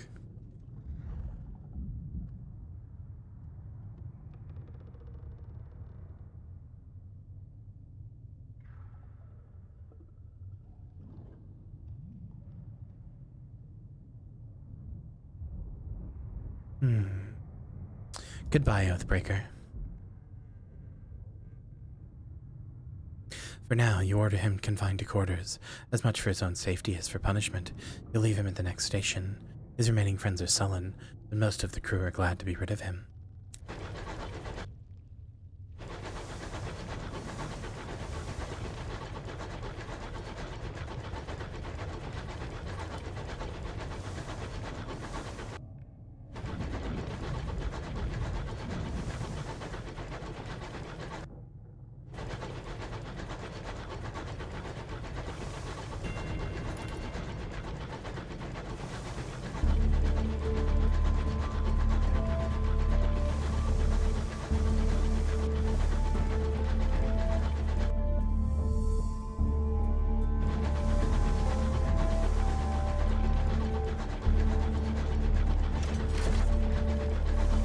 Hi, Marcy.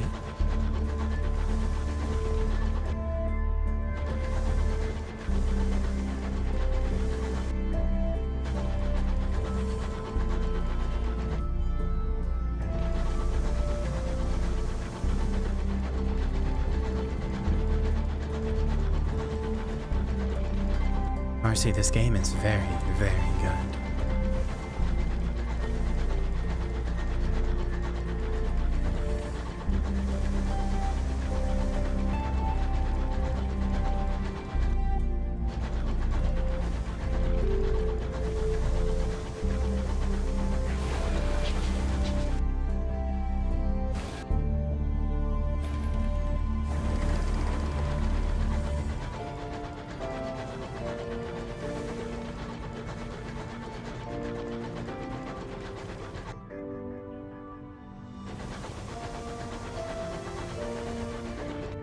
I need to go through here and then to here.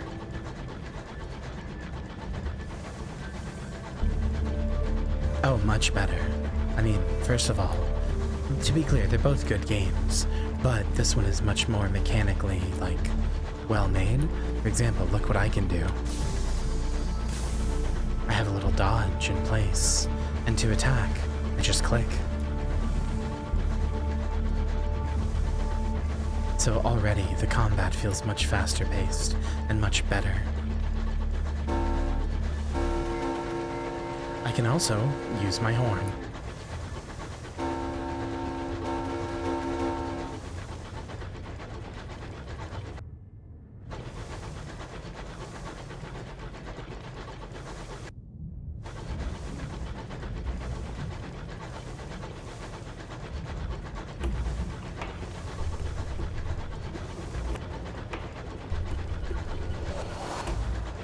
Okay.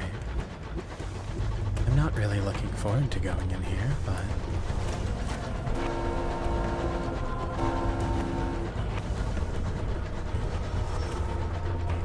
we shall anyway.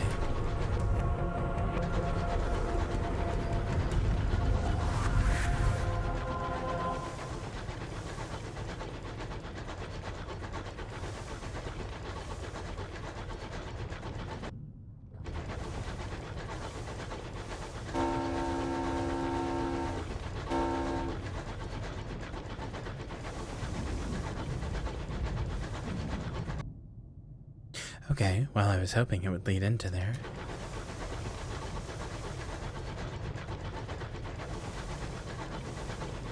The parallaxing is very, very cool.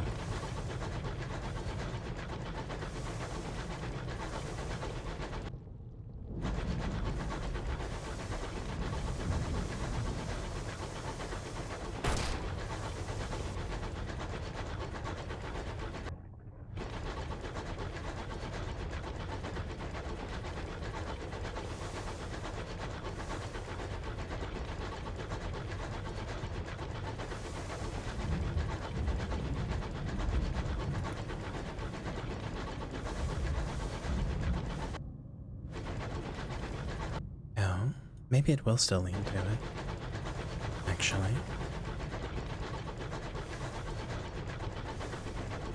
We shall see.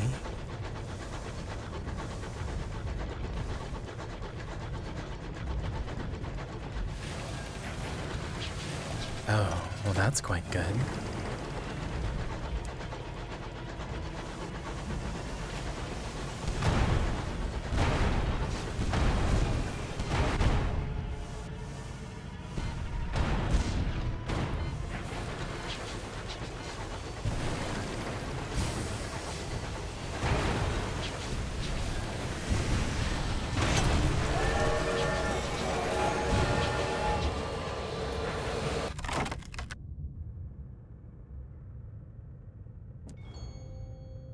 Perfect.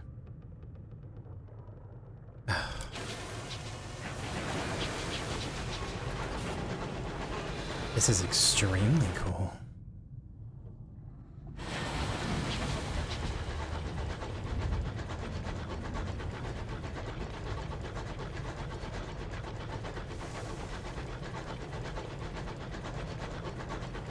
My terror is honestly not that high. This is also way more friendly to beginners. Because the combat is much more manageable, and generally just because of good balancing. This is way more friendly to beginners. Also, every time when you create a character, you have to pick their past and like their wind goals and stuff. But then as you level up, you create their history. You can find it here. It's pretty cool. I really, really like the and like, I have to take a facet here, which is something that happened in my life. And one of they'll increase one of my stats.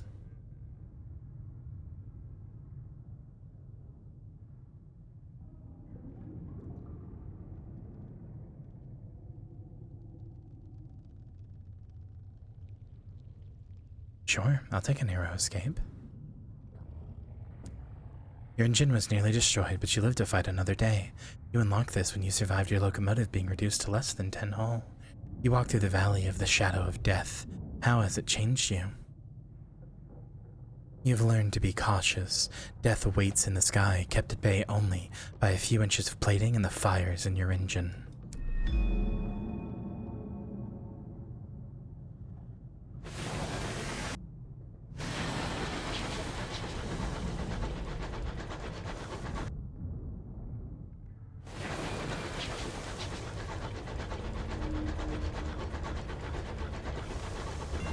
Oh, this is Hybris. Wonderful.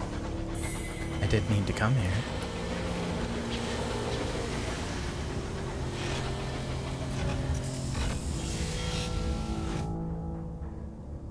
The fledgling colony trying to dig its fingernails deep enough into spongy fungal fabric of the reach to cling on when hard times to come. It is a sad truth that many more settlements are founded than flourish. Nestled amidst sprawling, sporing gardens of fungus, Hybris is a colony of octogenarians. Rotting buildings slough gently into decay. Maintenance is poor, the population aged, and insects speckled with fungus flies past drowsily. Growth asks no license reads a barely legible sign, staked into a collapsed pile of fungal eggs.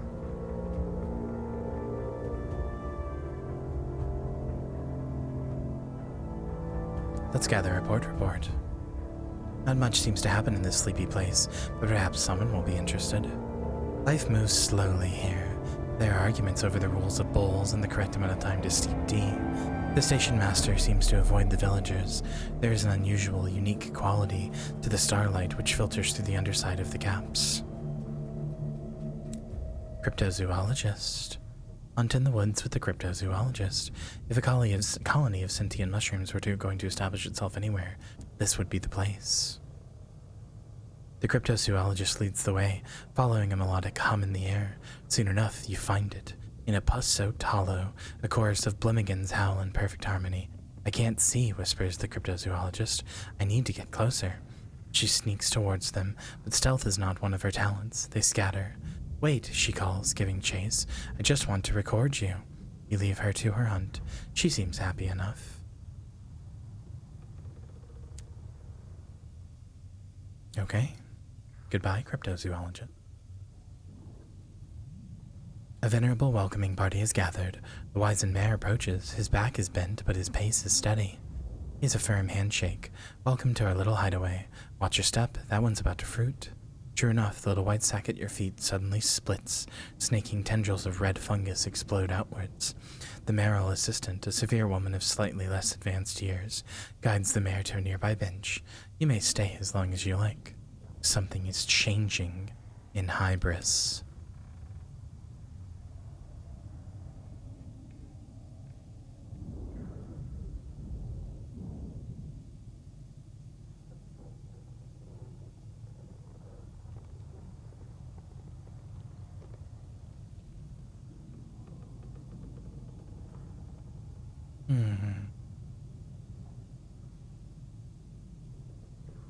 First of all, what do you have at your bazaar?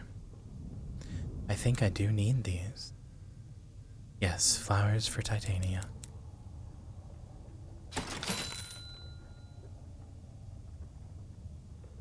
What do you have with the locals?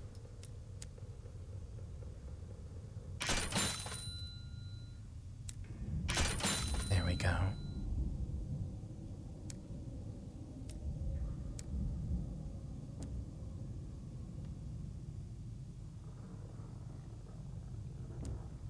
There isn't much going on in Hybris today. Its people seem exhausted. Fair Nance waves as she lights candles outside the Brendan. Infected fireflies dance around the long match. The wizened mayor calls to you from the balcony of his house. He's going to bed. He rather overdid it at bowls earlier, you see.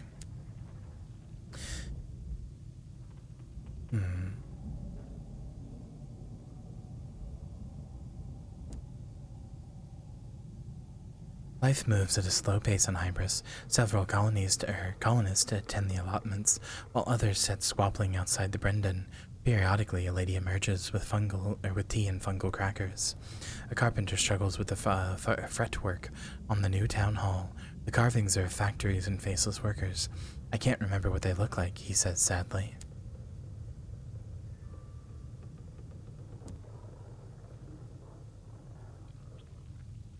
A game of bowls has been organized on the flattest bit of the marsh.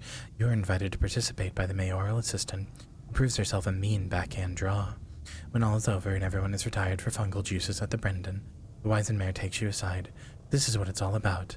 A second youth. First, in some cases. He grins conspiratorially.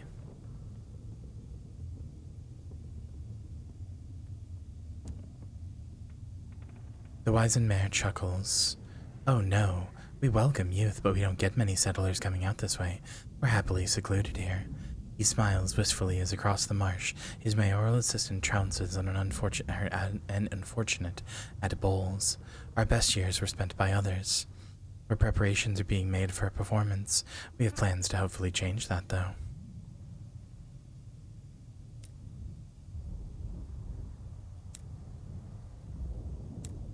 Okay.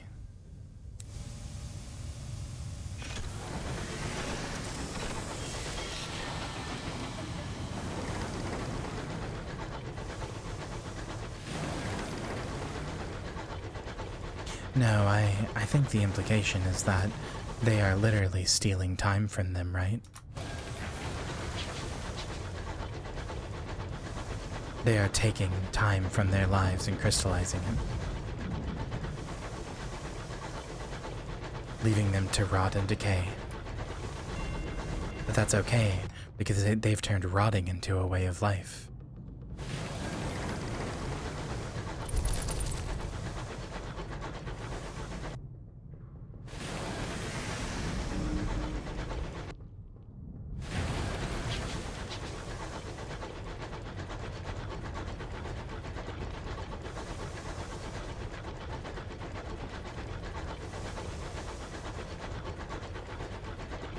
Decay is simply an extant form of life. You should all know this too well. Aren't you fans of a zombie?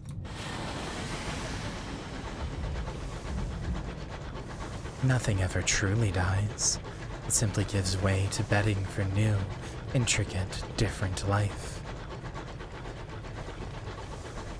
In this way, you are immortal.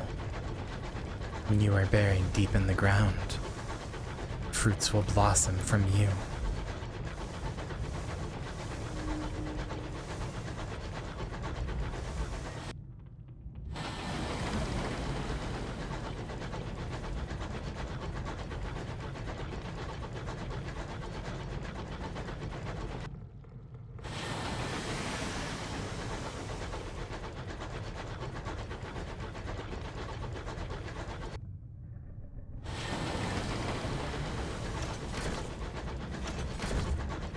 You can actually buy, fun fact, you can buy a type of like funeral casket type thing that is lined with a bunch of different colonies of mushrooms, so that when you die, you will be consumed by them and breed new life and new ecosystems.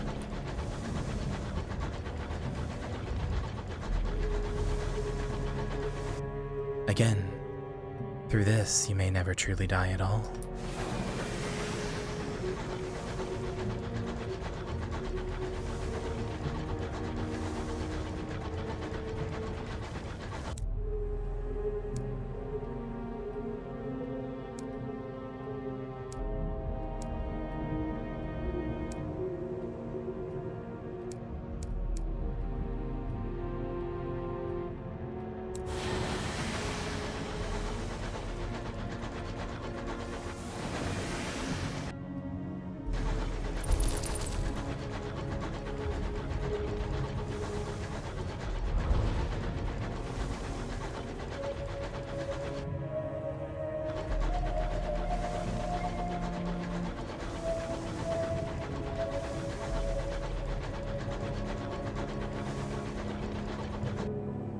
I don't think I'm ever going to find the town of Prosper.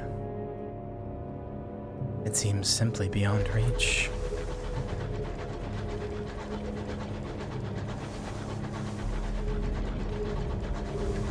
I guess it prospers no longer. I mean, it would have to be up here somewhere, I guess, because this is the entirety of the north-northeast.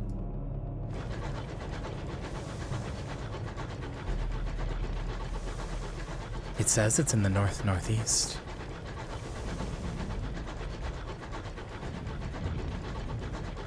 I suppose that's true. It's a good thing you're as clever as you are cute.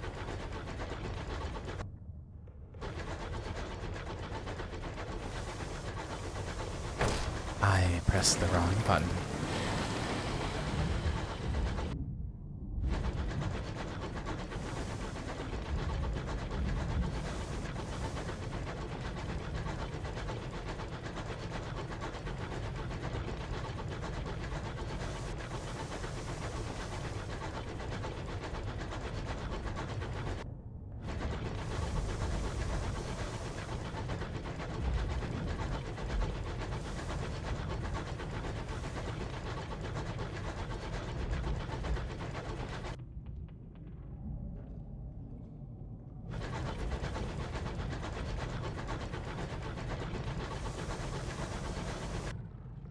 Okay, well that's annoying. This whole excerpt here for nothing.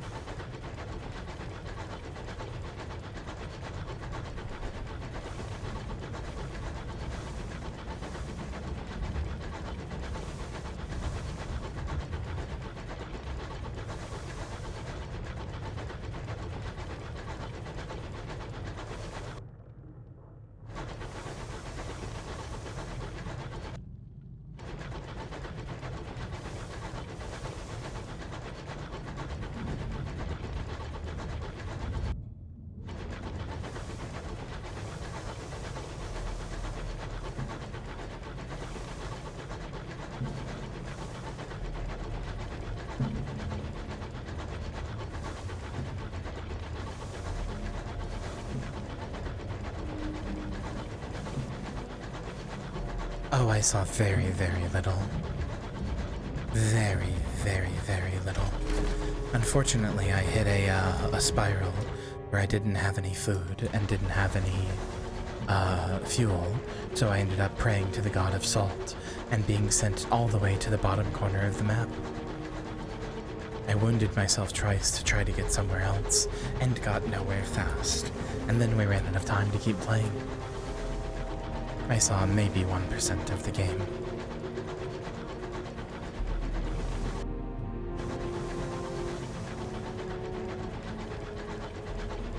It was a fascinating run of bad luck, frankly.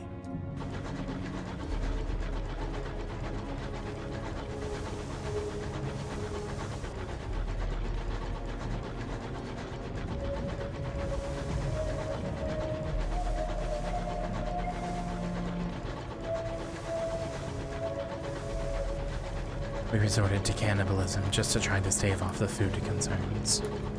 Unfortunately, I couldn't make any fucking money. I went everywhere I could with as many point reports as I could, and yet I still had scraps. It wasn't like I was spending it on anything either.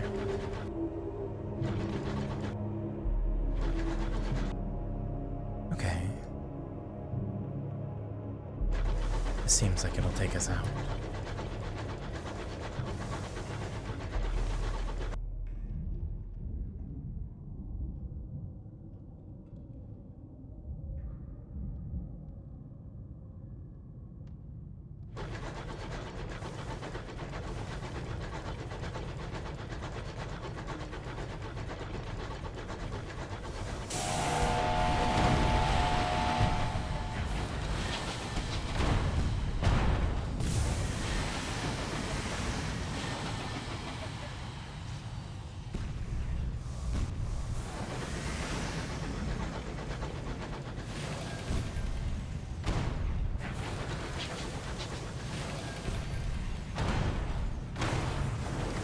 Here we go.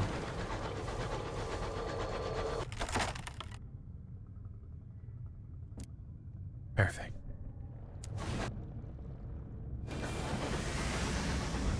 And this may be supplies. Well, no, it was all.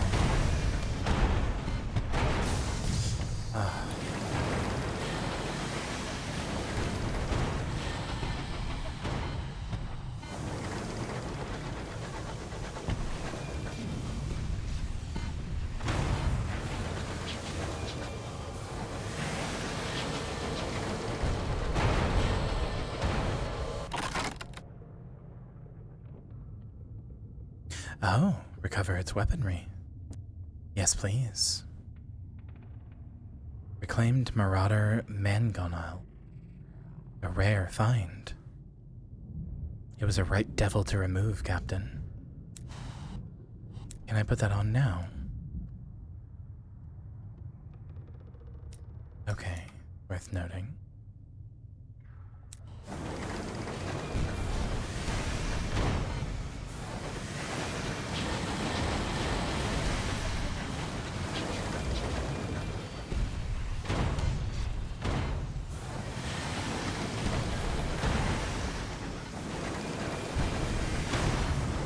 Here we go.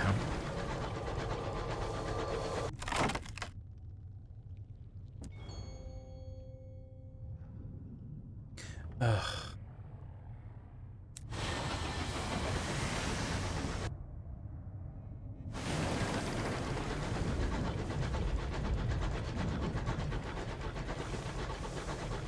Sure.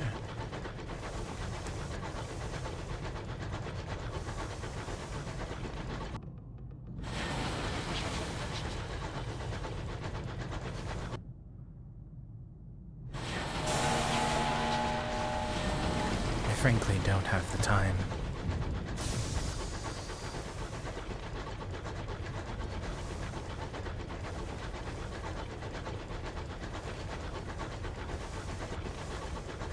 I'm about to run out of food.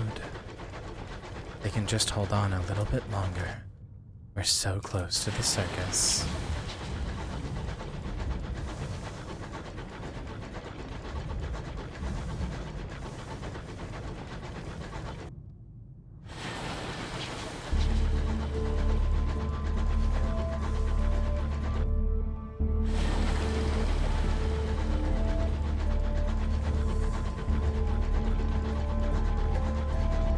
Come on.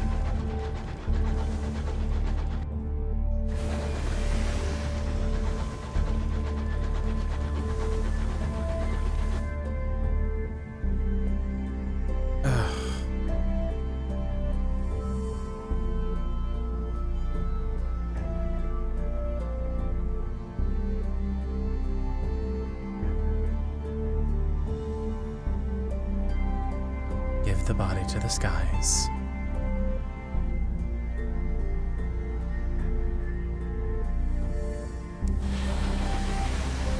And so close.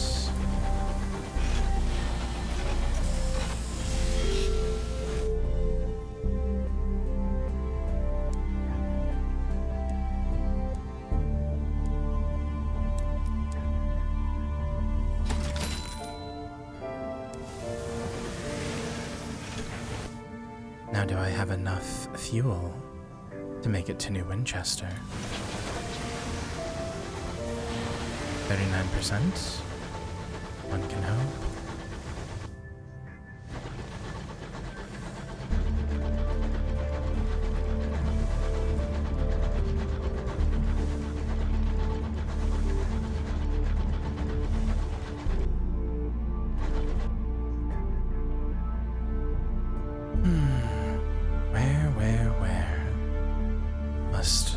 must it be?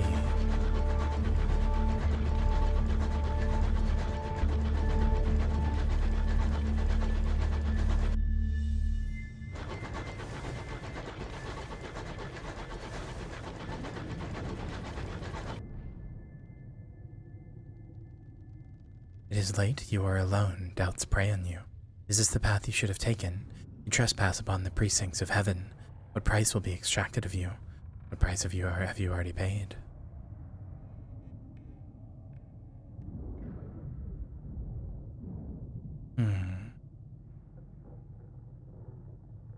A taste for the bottle. We'll drink for now.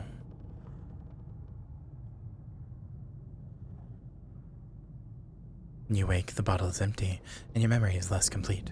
Someone is knocking at your cabin door. You are needed on the bridge. You take the necessary time to compose yourself. Better the crew not see.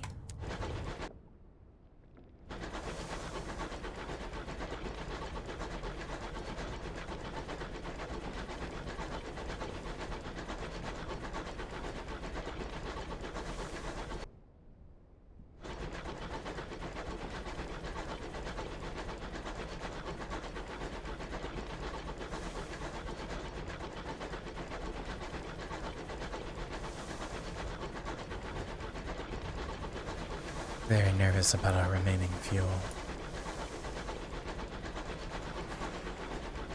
I don't think we're going to make it.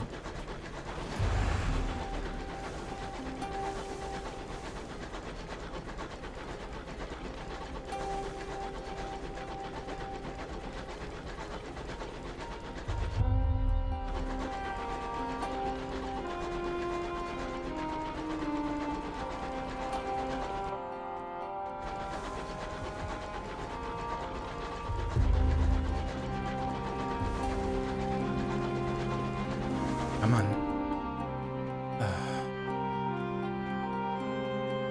We're right there.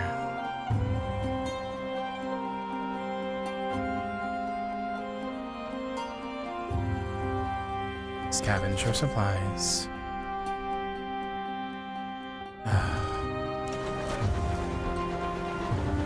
What a shame.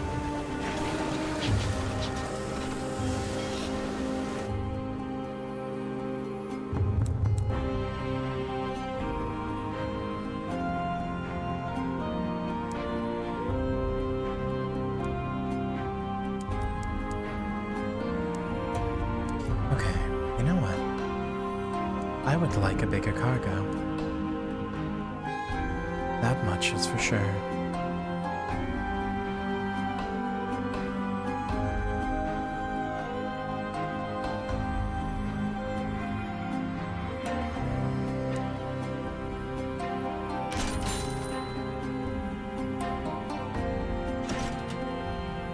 There we go.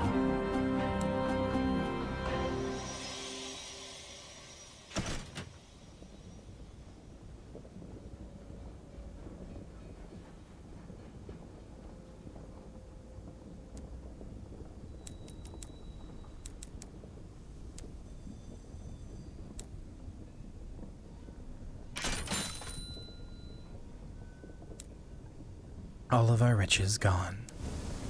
I probably should have just upgraded earlier. That's okay.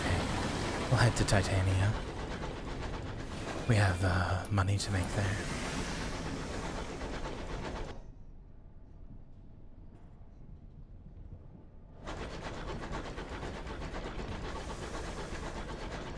Anything but the apes.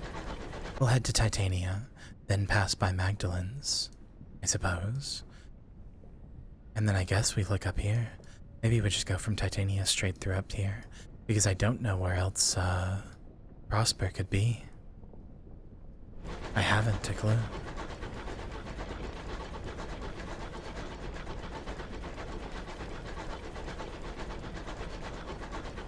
I really only expected to do a few hours of this, especially with my voice, but, it's just really hard to put down. It's really addictive. I very much want to do just one more run. One more cargo run. Just one more. You understand, I just have to deliver to Titania. and then prosper. Well, and then the bazaar will refresh, and well...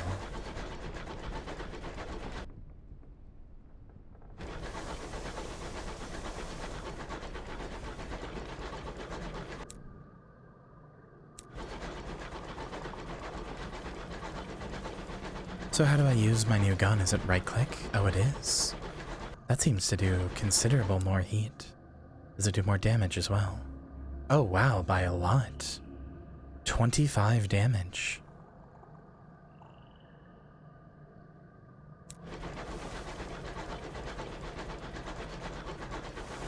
It's worth 2.5 shots of this, or only 20% more of the cost.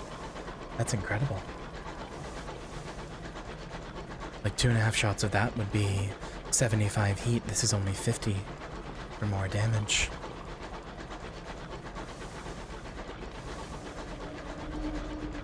I like that it actually shows up on your little car as well. Oh no, I really enjoy the trading. I actually,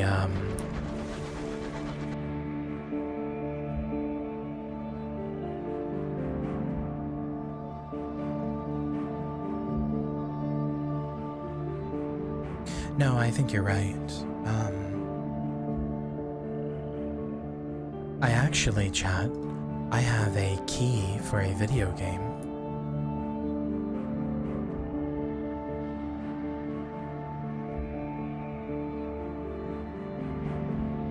It's a game that I played on stream before, but I have a key for a video game that I plan on playing in November.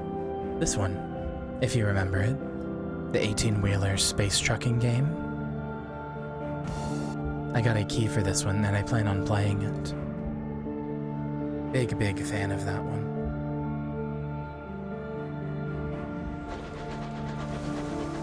When I played the demo, I quite enjoyed it.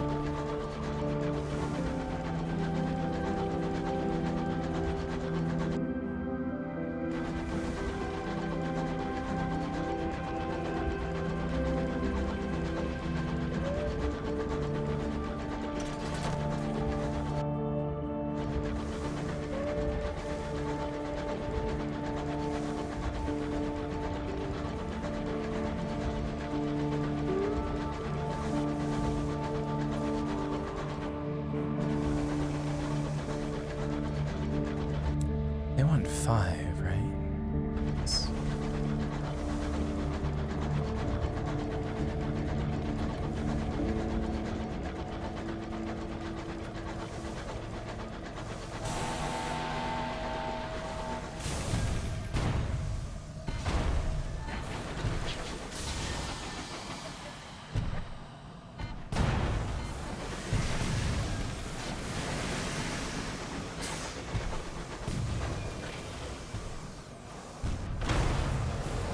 Wow, that gun is strong. Very strong.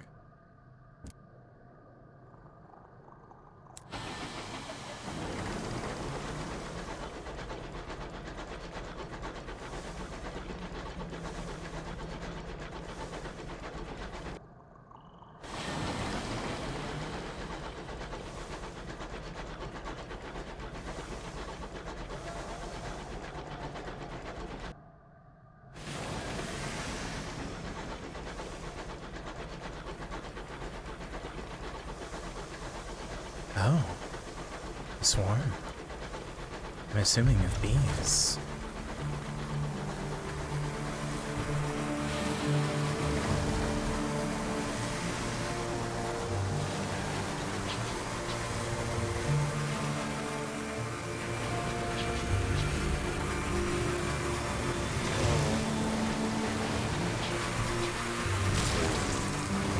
Wow.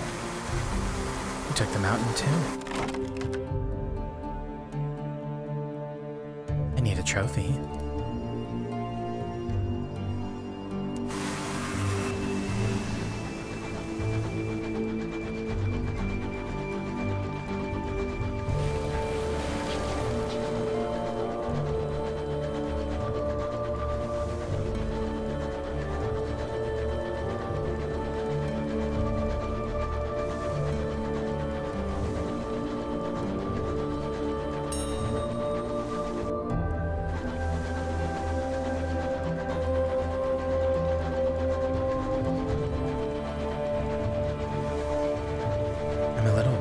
this place. If the bees are around it, that doesn't bode well.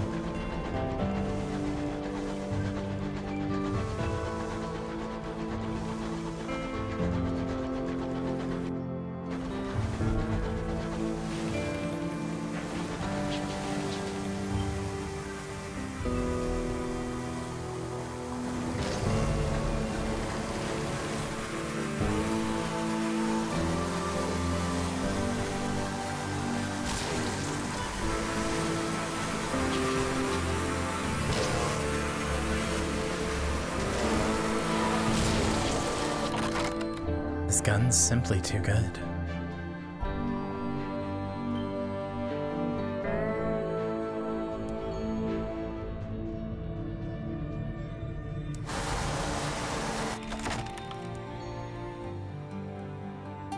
I'll take the experience.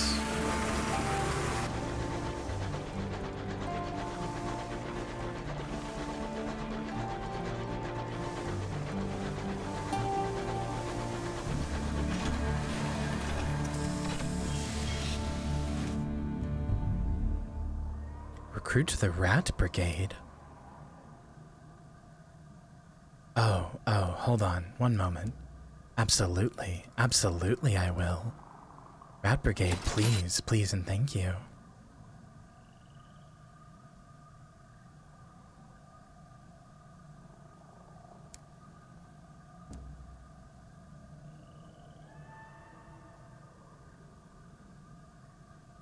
Chief engineers who increase your veils by 6, iron by 2, and affiliation with villainy by 1.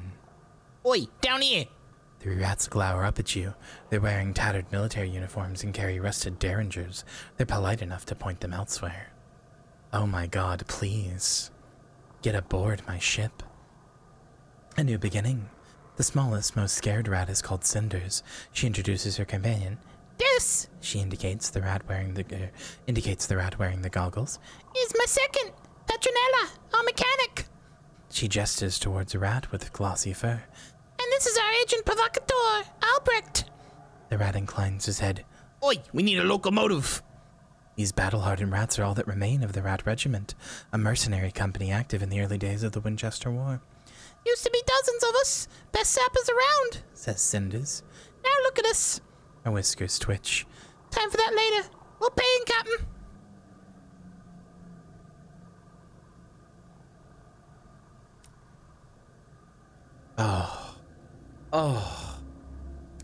Oh, I love this game. Oh, and we can do the life hack. Yes, please. I'll trade some souls. I'll also grab a fuel and a supply, for old time's sake. Okay, now let's find Prosper. We just need to find Prosper. That's all we need.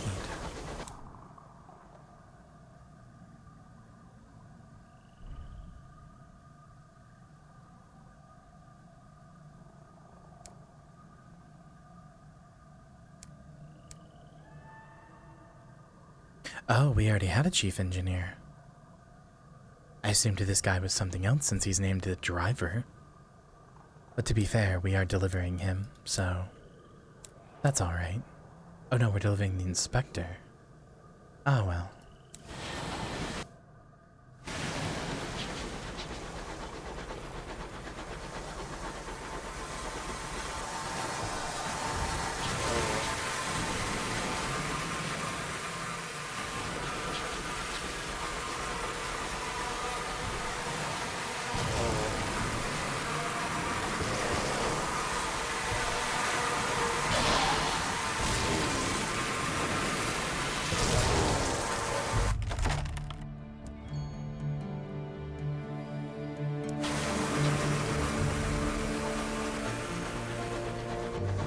Wow, those fuckers hurt.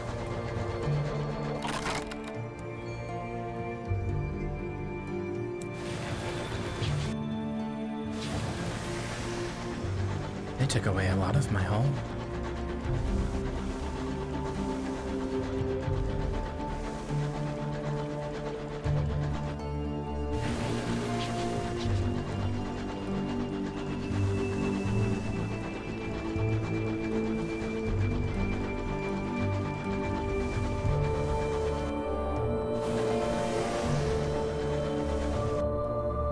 engine damage.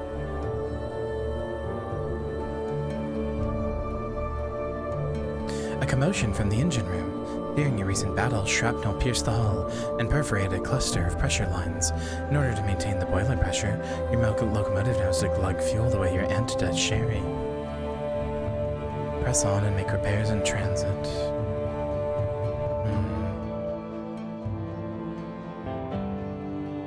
Shut the engine down for repairs. When the engine dies, the pipes in the boiler fall silent. As they cool, your locomotive yields to the skies, pitiless cold, the breath of your crew's mist in the air. When the repairs are finally completed, you begin the laborious process of restarting the engine and getting the boiler back up to temperature. It is 3 bitter days before you are underway again.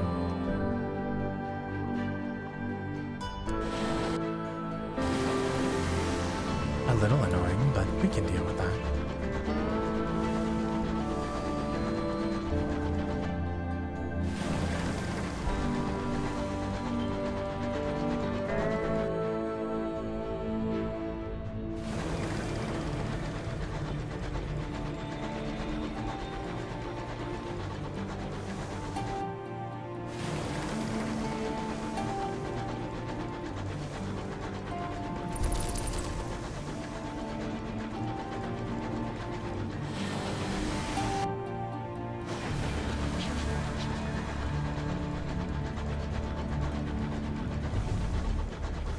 Oh, this is going to be something I have to mine again.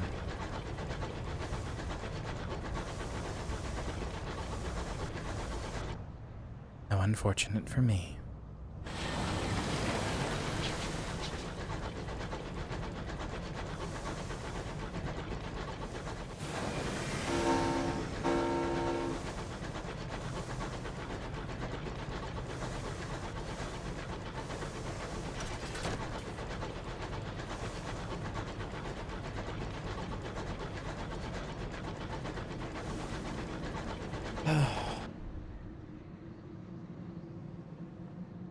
An engineer cries out, her voice hoarse as a professional mourner. "It's gone!" She points through one of the stained glass windows. "A star! It winked out!" You look through the glass. Stars burn upon the firmament. The specific patch of sky she's pointing to is indeed empty, but you couldn't say if a star had been there before.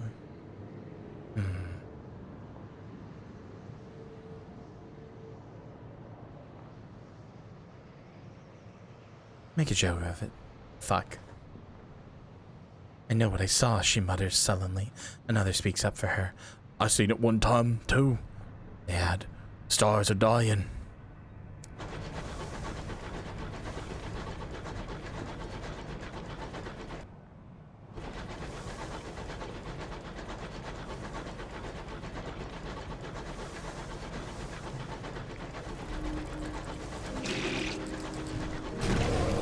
Oh. Okay, wow. The cantankerous are lumbering, half-fossilized isopods that will attack anything they disapprove of. Given they are very ancient and murderously grumpy, that means almost everything. Well, I just one-shot it, so... The largest chunk of cantankerous still lives. They can be slow to die, stubbornness perhaps, or the sluggish journey of signals along their calcified nerves. Sure. I did need a trophy of this. Collect a trophy. This run is going so well.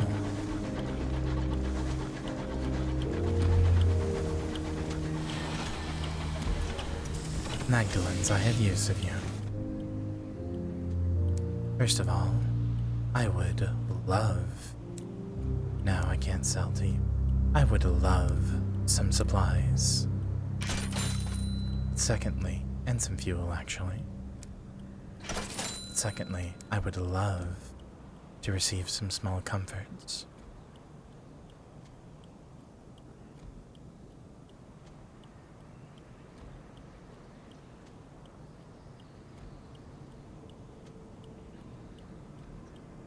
Request a treatment for guilt. I have 10 of these, I might as well. The attendant nods solemnly. Congratulations, you are the last entry in the journal. He makes a note in a large red leather-bound book. Today's journal, at any rate. The attendant holds up a candle before 4 doors of mirrored glass. 4 of our staff are available today. Each has their own speciality. Their names are not yours to know, only their craft. He smiles suddenly, his teeth gleaming like links on a chain. You know yourself best. Who can tend your wounded heart? Whoever you need, you can find behind one of these doors.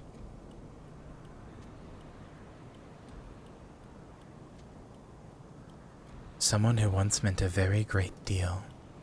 I'm a hopeless romantic of an urchin. The room is as you left it that last time. There stood, cigar in hand, facing the window where you left them. The smoke has stained the glass thunder gray. They turn as you shut the door. With a list in their hand, they've been waiting some time for this. I'm not really sure I understand what they did, but sure. I'll do another one. I have 10 of those after all. What if we do someone from my past? Your old gang leader is waiting. She has a slingshot in hand and a pack of rotten apples for him. You big long shanks. Let's see if the height gives you any advantage. She spends the next hour testing her. So do they just show you a memory? I don't really understand what they're doing. Or how they do it, for that matter.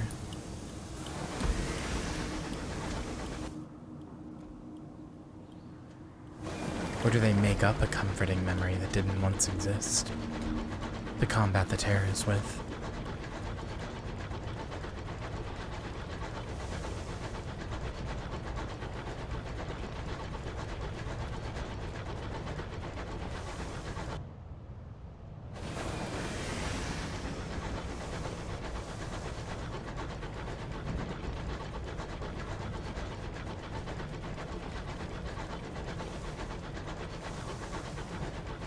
They do it with... Oh? Oh no. Well, sorry, I have no qualm in this situation. You do as you will. Although, actually, I suppose I could scavenge whoever dies. An Oathbreaker again? I'm punishing you both. You put them both on half rations. That shuts them up. The rest of the crew mutter, but pleasingly, don't dare do it to your face. You're increasingly a figure of terror to them. Your discipline is swift. Your mercy is short.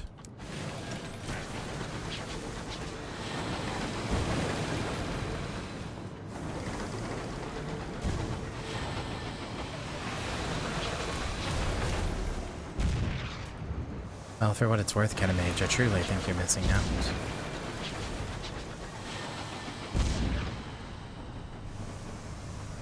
I'm not sure who's going to survive here.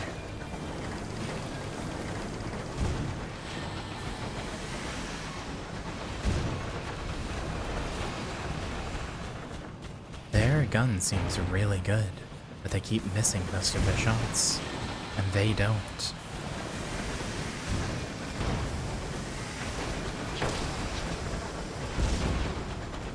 Oh, well, now there's 2 of them.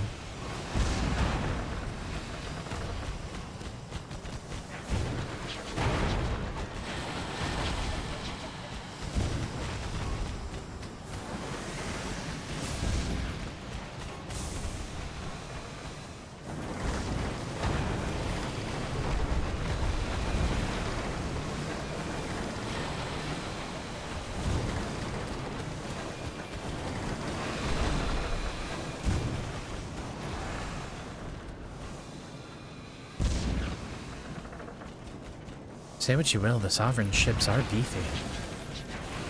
Quite beefy.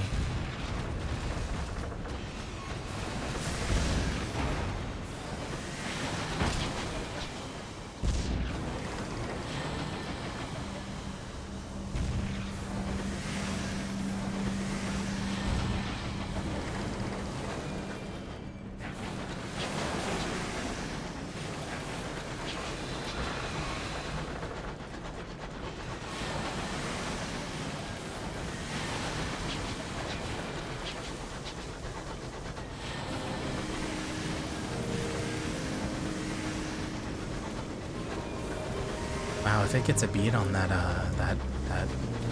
ship, it simply will not let it go. It's pounding it into the ground, really.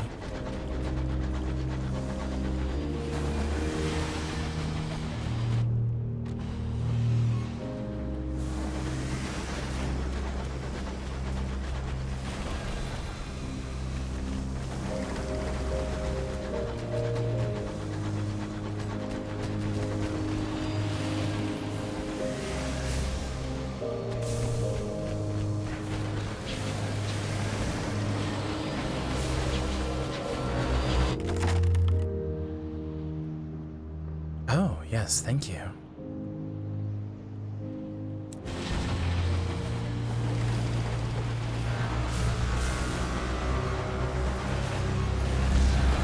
You at UCE best not to think about it. Yeah, that's what you're gonna need, friend.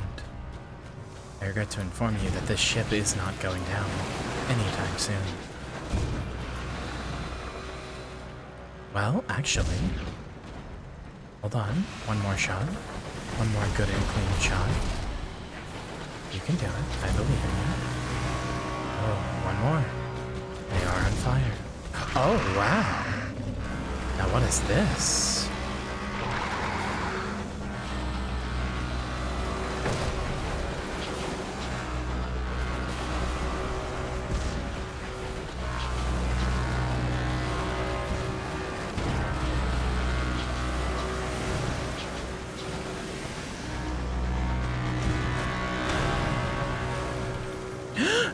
Oh, okay.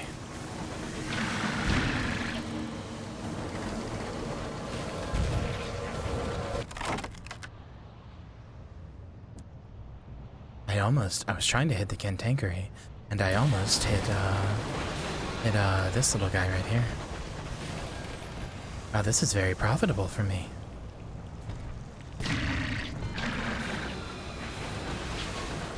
I simply take whoever dies first.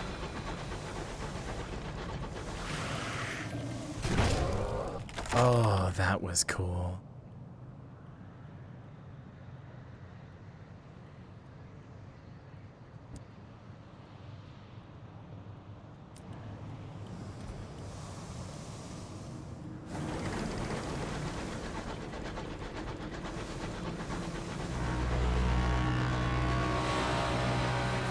Is that its horn?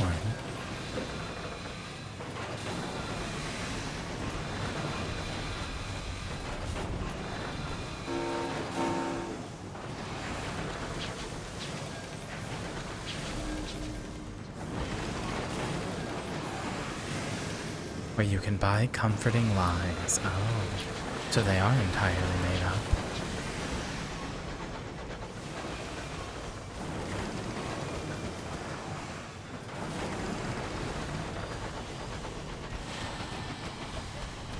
Oh, it's trying to turn tail and run.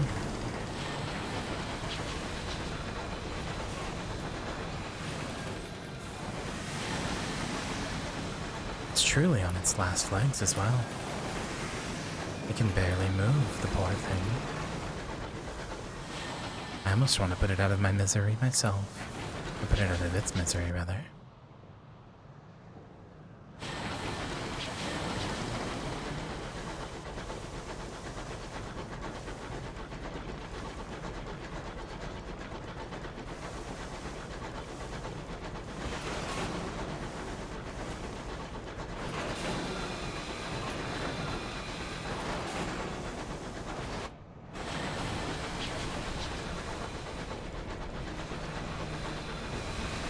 Here's both of the ships that it fucked up. Although they seem to be repairing.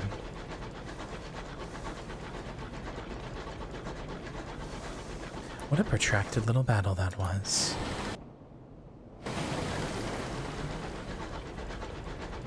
Very cool. And I got quite a bit out of it.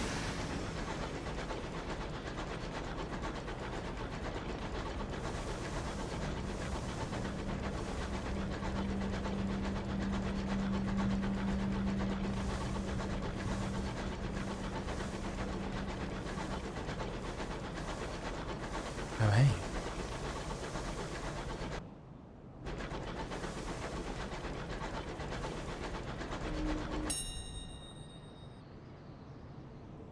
stripper for repairs. Thank you.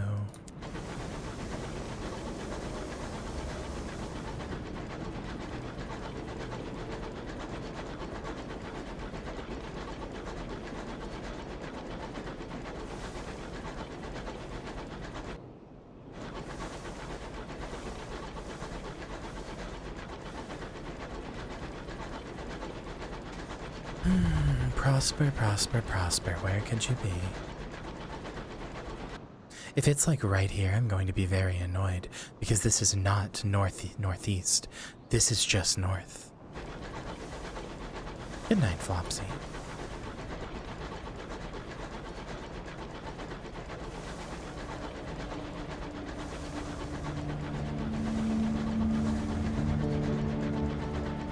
This feels like a place where no man should ever go. Oh yeah, there's a horror here.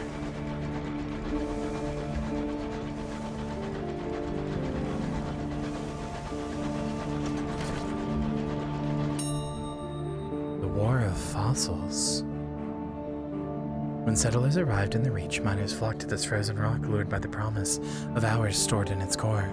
An eruption of cantankerity has left it in its current mangled state. A makeshift graveyard stands at the tip of the rock, a memorial and a warning.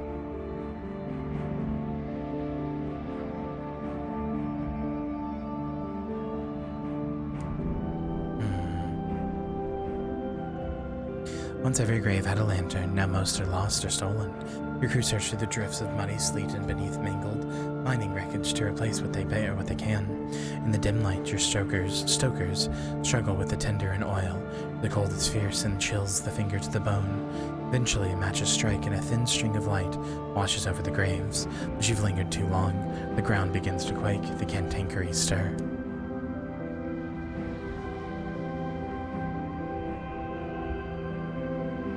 We'll flee.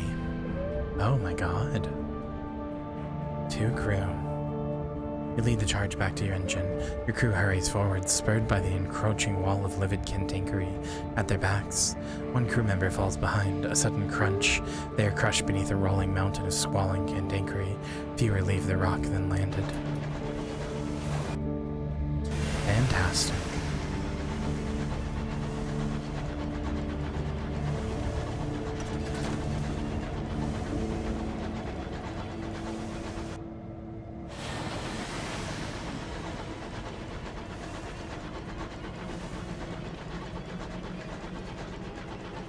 Four and a half hours.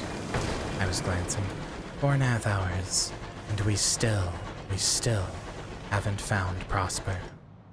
I don't know what else to do.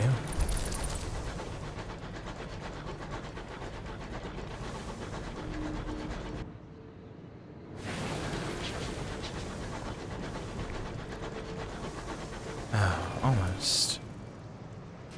There we go. Shot in one.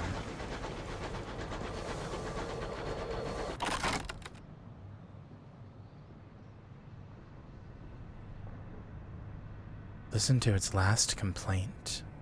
Sure.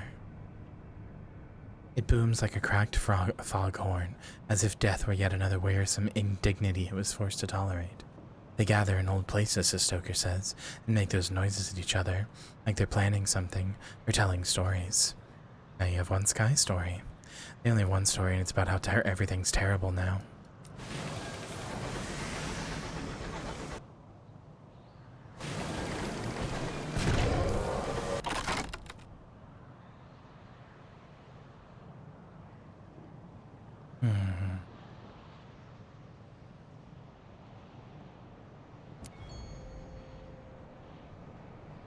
Nice.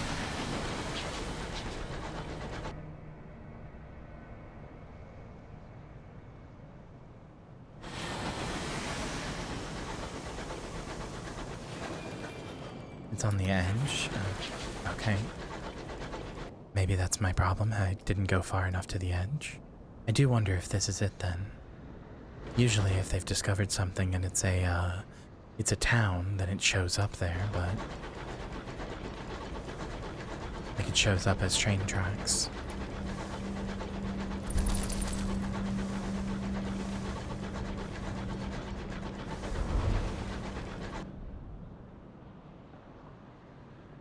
A junior signaler receives a dose of medicinal poured in the infirmary.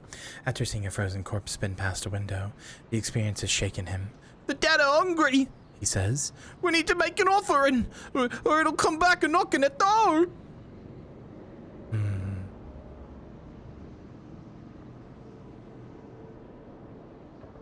Double back for the corpse and loot it might be fun.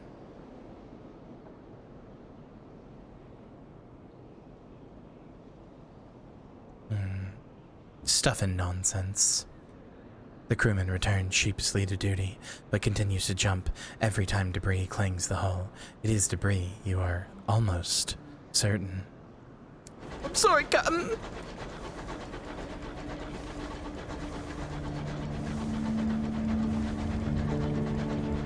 Incredible voice. I like to think I have a range. I'm probably lying to myself when I say that, but I like to think I have a range.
Yes, please. There we go. And now the hull's almost as good as new. Would have been even better had I not shipped it.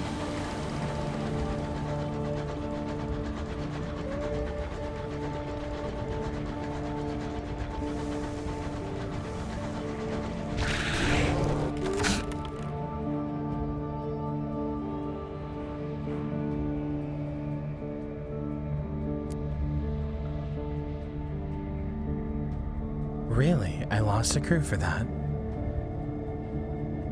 Your efforts yield only modest results before a violent shudder racks the beast. Two plates of carapace grind together. A crewman's hand was between them. His scream is thin in the hollows of the sky. That doesn't really sound like my problem, personally. And also, if he just lost a hand, it doesn't mean that he can't, continue to man the ship, or to, like, do things. It's just a hand. Didn't have to be his whole body. Your crew, undermanned and overworked, are struggling. One of them has failed to thoroughly secure your cargo. When a boisterous wind rocks your engine, the straps snap, sending boxes and barrels careening perilously about the hold. Order the crew to secure the cargo. I've lost another crew. Wonderful. We might find one that works eventually.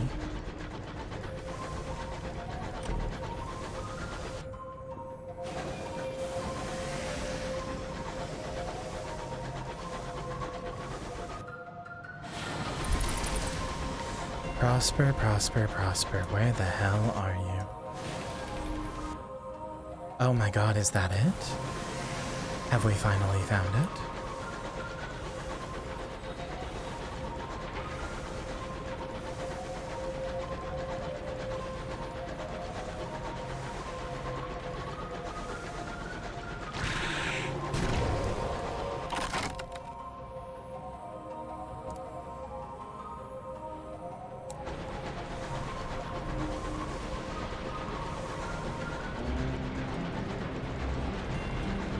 The Fulbright factory.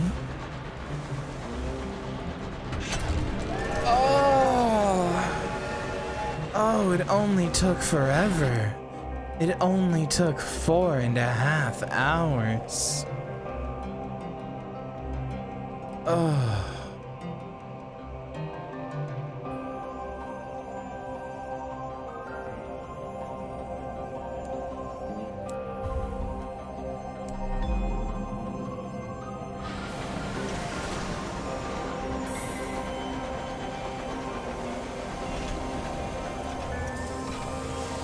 Fish, fish, we are the fish, celebrating yet another siren which Kyria was eaten today. Doom and darkness are on its way. Yes, Kyria dove too deep this year, yet digested while we all cheer. +2. Extreme +2. Oh. Deliver the fastidious inspector.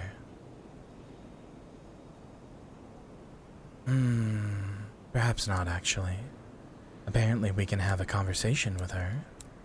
How does one do that? Well, I guess we have. I don't know.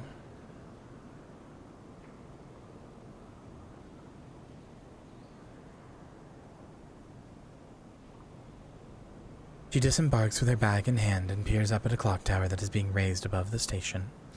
It is tangled with scaffolding and rings with the sound of hammers and the cries of workmen.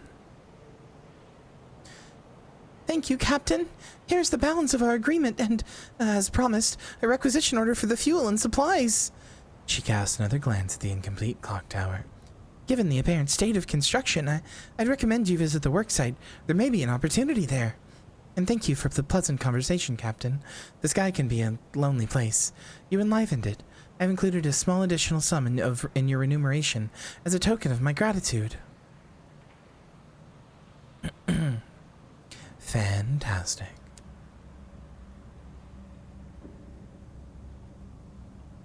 They plan to call it the Albert Clock in memory of the departed Prince Consort, but there's a way to go yet. The roof isn't finished, and the clock neither ticks nor bongs. You can see the fastidious inspector up among the workings with a spanner and a can of oil showing the workmen how it's done.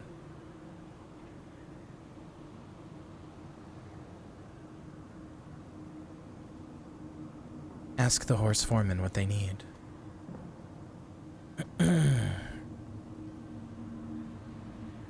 Bronzewood, the foreman wheezes bluntly. 1 consignment and they'll sell it at the Traders' Woods and Polmere plenties, I hear. And a ground coister nectar, too. Once a work-shy ingrates need constant shouting at and my voice is given up the ghost. Some nectar should have me bellowing again like a champion. Brilliant's your best bet there. Or Titania, the flower town. We'll pay like. That's definitely tutorial because I can go get both of those really, really easily. Here we go. 120 per. Oh.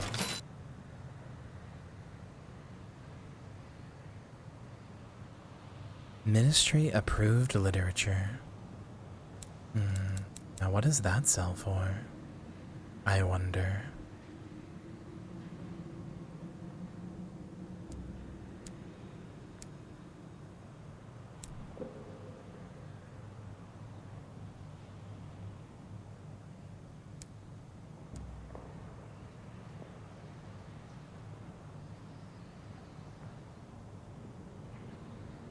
Offer to transport to settlers. Explorers, adventurers, and pioneers have gathered from Albion, all waiting for transport further into the Reach. Going to make their fortunes amongst the stars.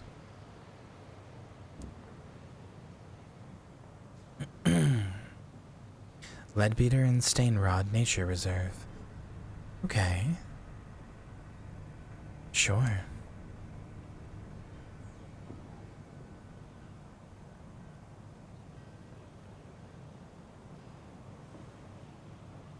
Perched atop a mountain of luggage is a radiant. Hi, Princess Di. Officer. I don't have anybody like. Sure. A steady stream of she's an officer dressed in what an actor would wear in a fantastical romance. A tiara rests on her brow. A steady stream of commoners come to pay homage, bowing and curtsying enthusiastically. Starlings circle in dense swarms above her. Refugees from Old London are a common sight, although not in such numbers. She ignores everything and hands you papers so pristine they can only be forged. Sure. Get on, princess. Welcome aboard, Your Majesty. I am a humble first officer looking for, what's the word? When commoners do things for coins? She asks. Work, that's it. She beams at you, as delighted, as innocent as a Gatling gun. She steps aboard. A commoner calmly takes a spoon from his pocket and scoops out his eyes. After such radiance, all else is tawdry, he says between screams. Seems she's already forgotten about her signing on money. The parsimonious chairman's offices.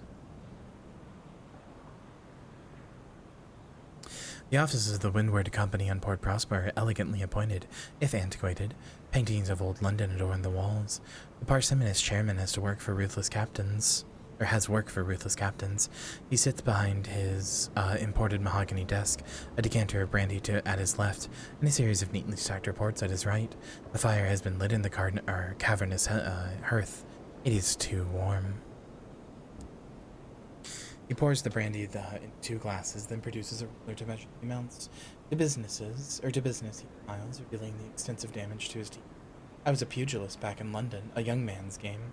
He stands at the window, watching the starlight bathe in the sloping streets of Prosper. This place exists because of constant work, from the politicians who planned it, to the pioneers who built it, to the soldiers who even today defend it from the Tacadies. We have need more of such work. Bring me nameplates from the Tacady engine. We keep list. You will be rewarded. Accept his offer.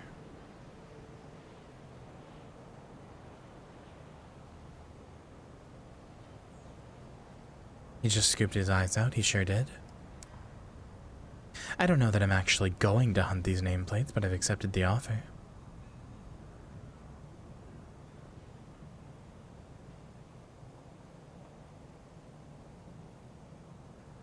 Write a port report. Okay.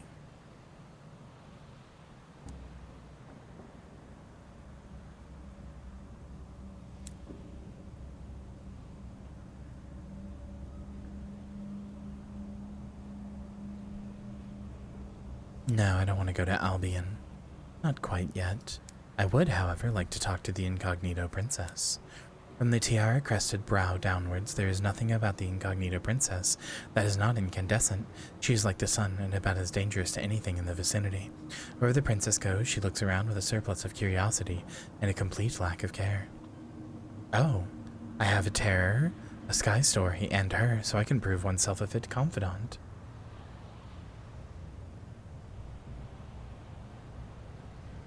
So, hold on. The Queen condemned London to the Neath? That wasn't an accident. She did that on purpose? That's very interesting. Man, I really should just play Fallen London. I really should just play it, but the candle ruins it for me so much. I wonder if there's a free version that's candleless.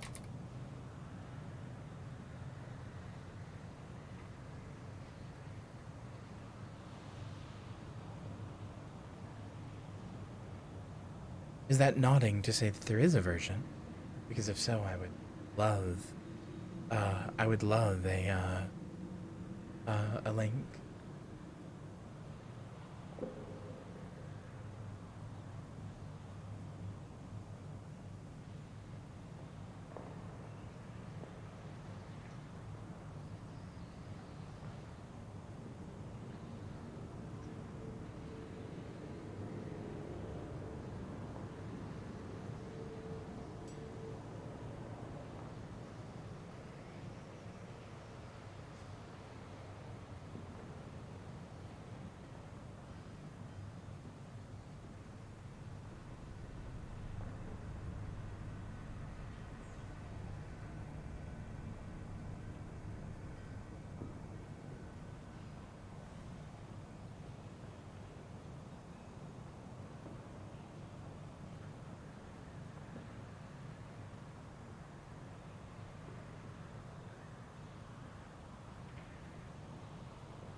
Oh, what a shame. Prove oneself a fit confidant. While she seems incapable of discerning between the two, the incognito princess seems intrigued by any mention of daring do and abyssal horror. The truth revealed. Thrilled by your tales, the princess invites you to her quarters. I have a secret, she says, removing her tiara before donning a second, more expensive tiara. I am Queen Victoria's daughter, she says. I trust your discretion. It is a considerable ask. This must be the captivating princess, the daughter of Victoria, who dwells in a miasma of rumors of excess, ranging from red honey to cannibalism.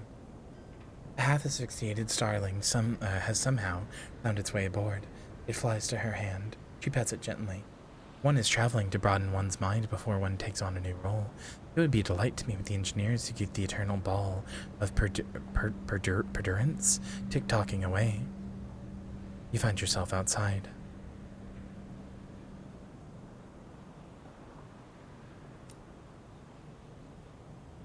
So to be clear, she's lying, right? That's not actually her. She's 100% lying.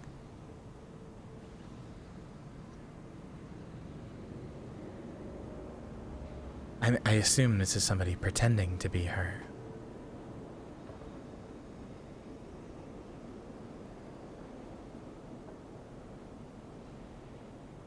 Secondman, listen to the princess's suggestion. We should go to London. I've always wanted to open a salon. My sister has one, so I should too. Her gaze is unblinking, but she does not press the issue further.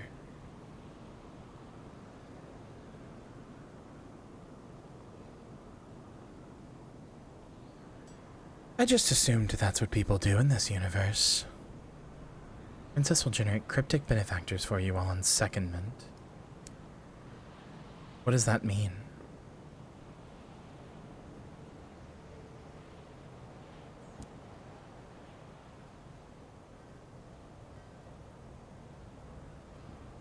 For a change, she says with a smile.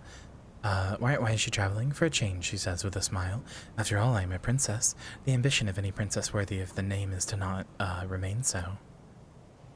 Sorry, so, then to be clear, she's an eldritch abomination, born after the fall from the Neath, made entirely of whatever fucked up horrors are in the Neath, and she represents this by being a Disney princess?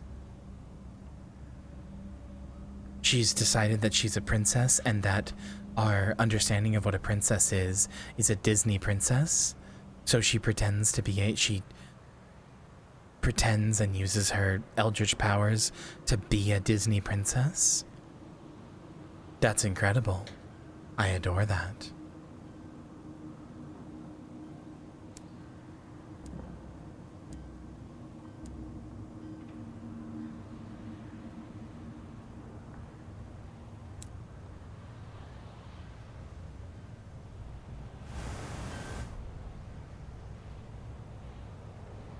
I still need to know how to get a savage secret, because I need it to undo or to read the note.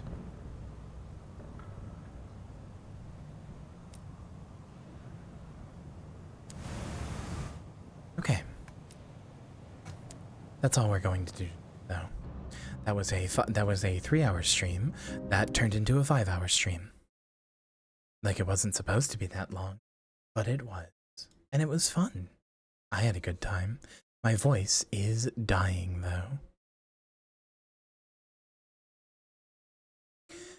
I barely even sound like I'm doing the voice anymore, which is a bit of a shame. I think over time, I've lost the voice, and instead I'm just talking quietly.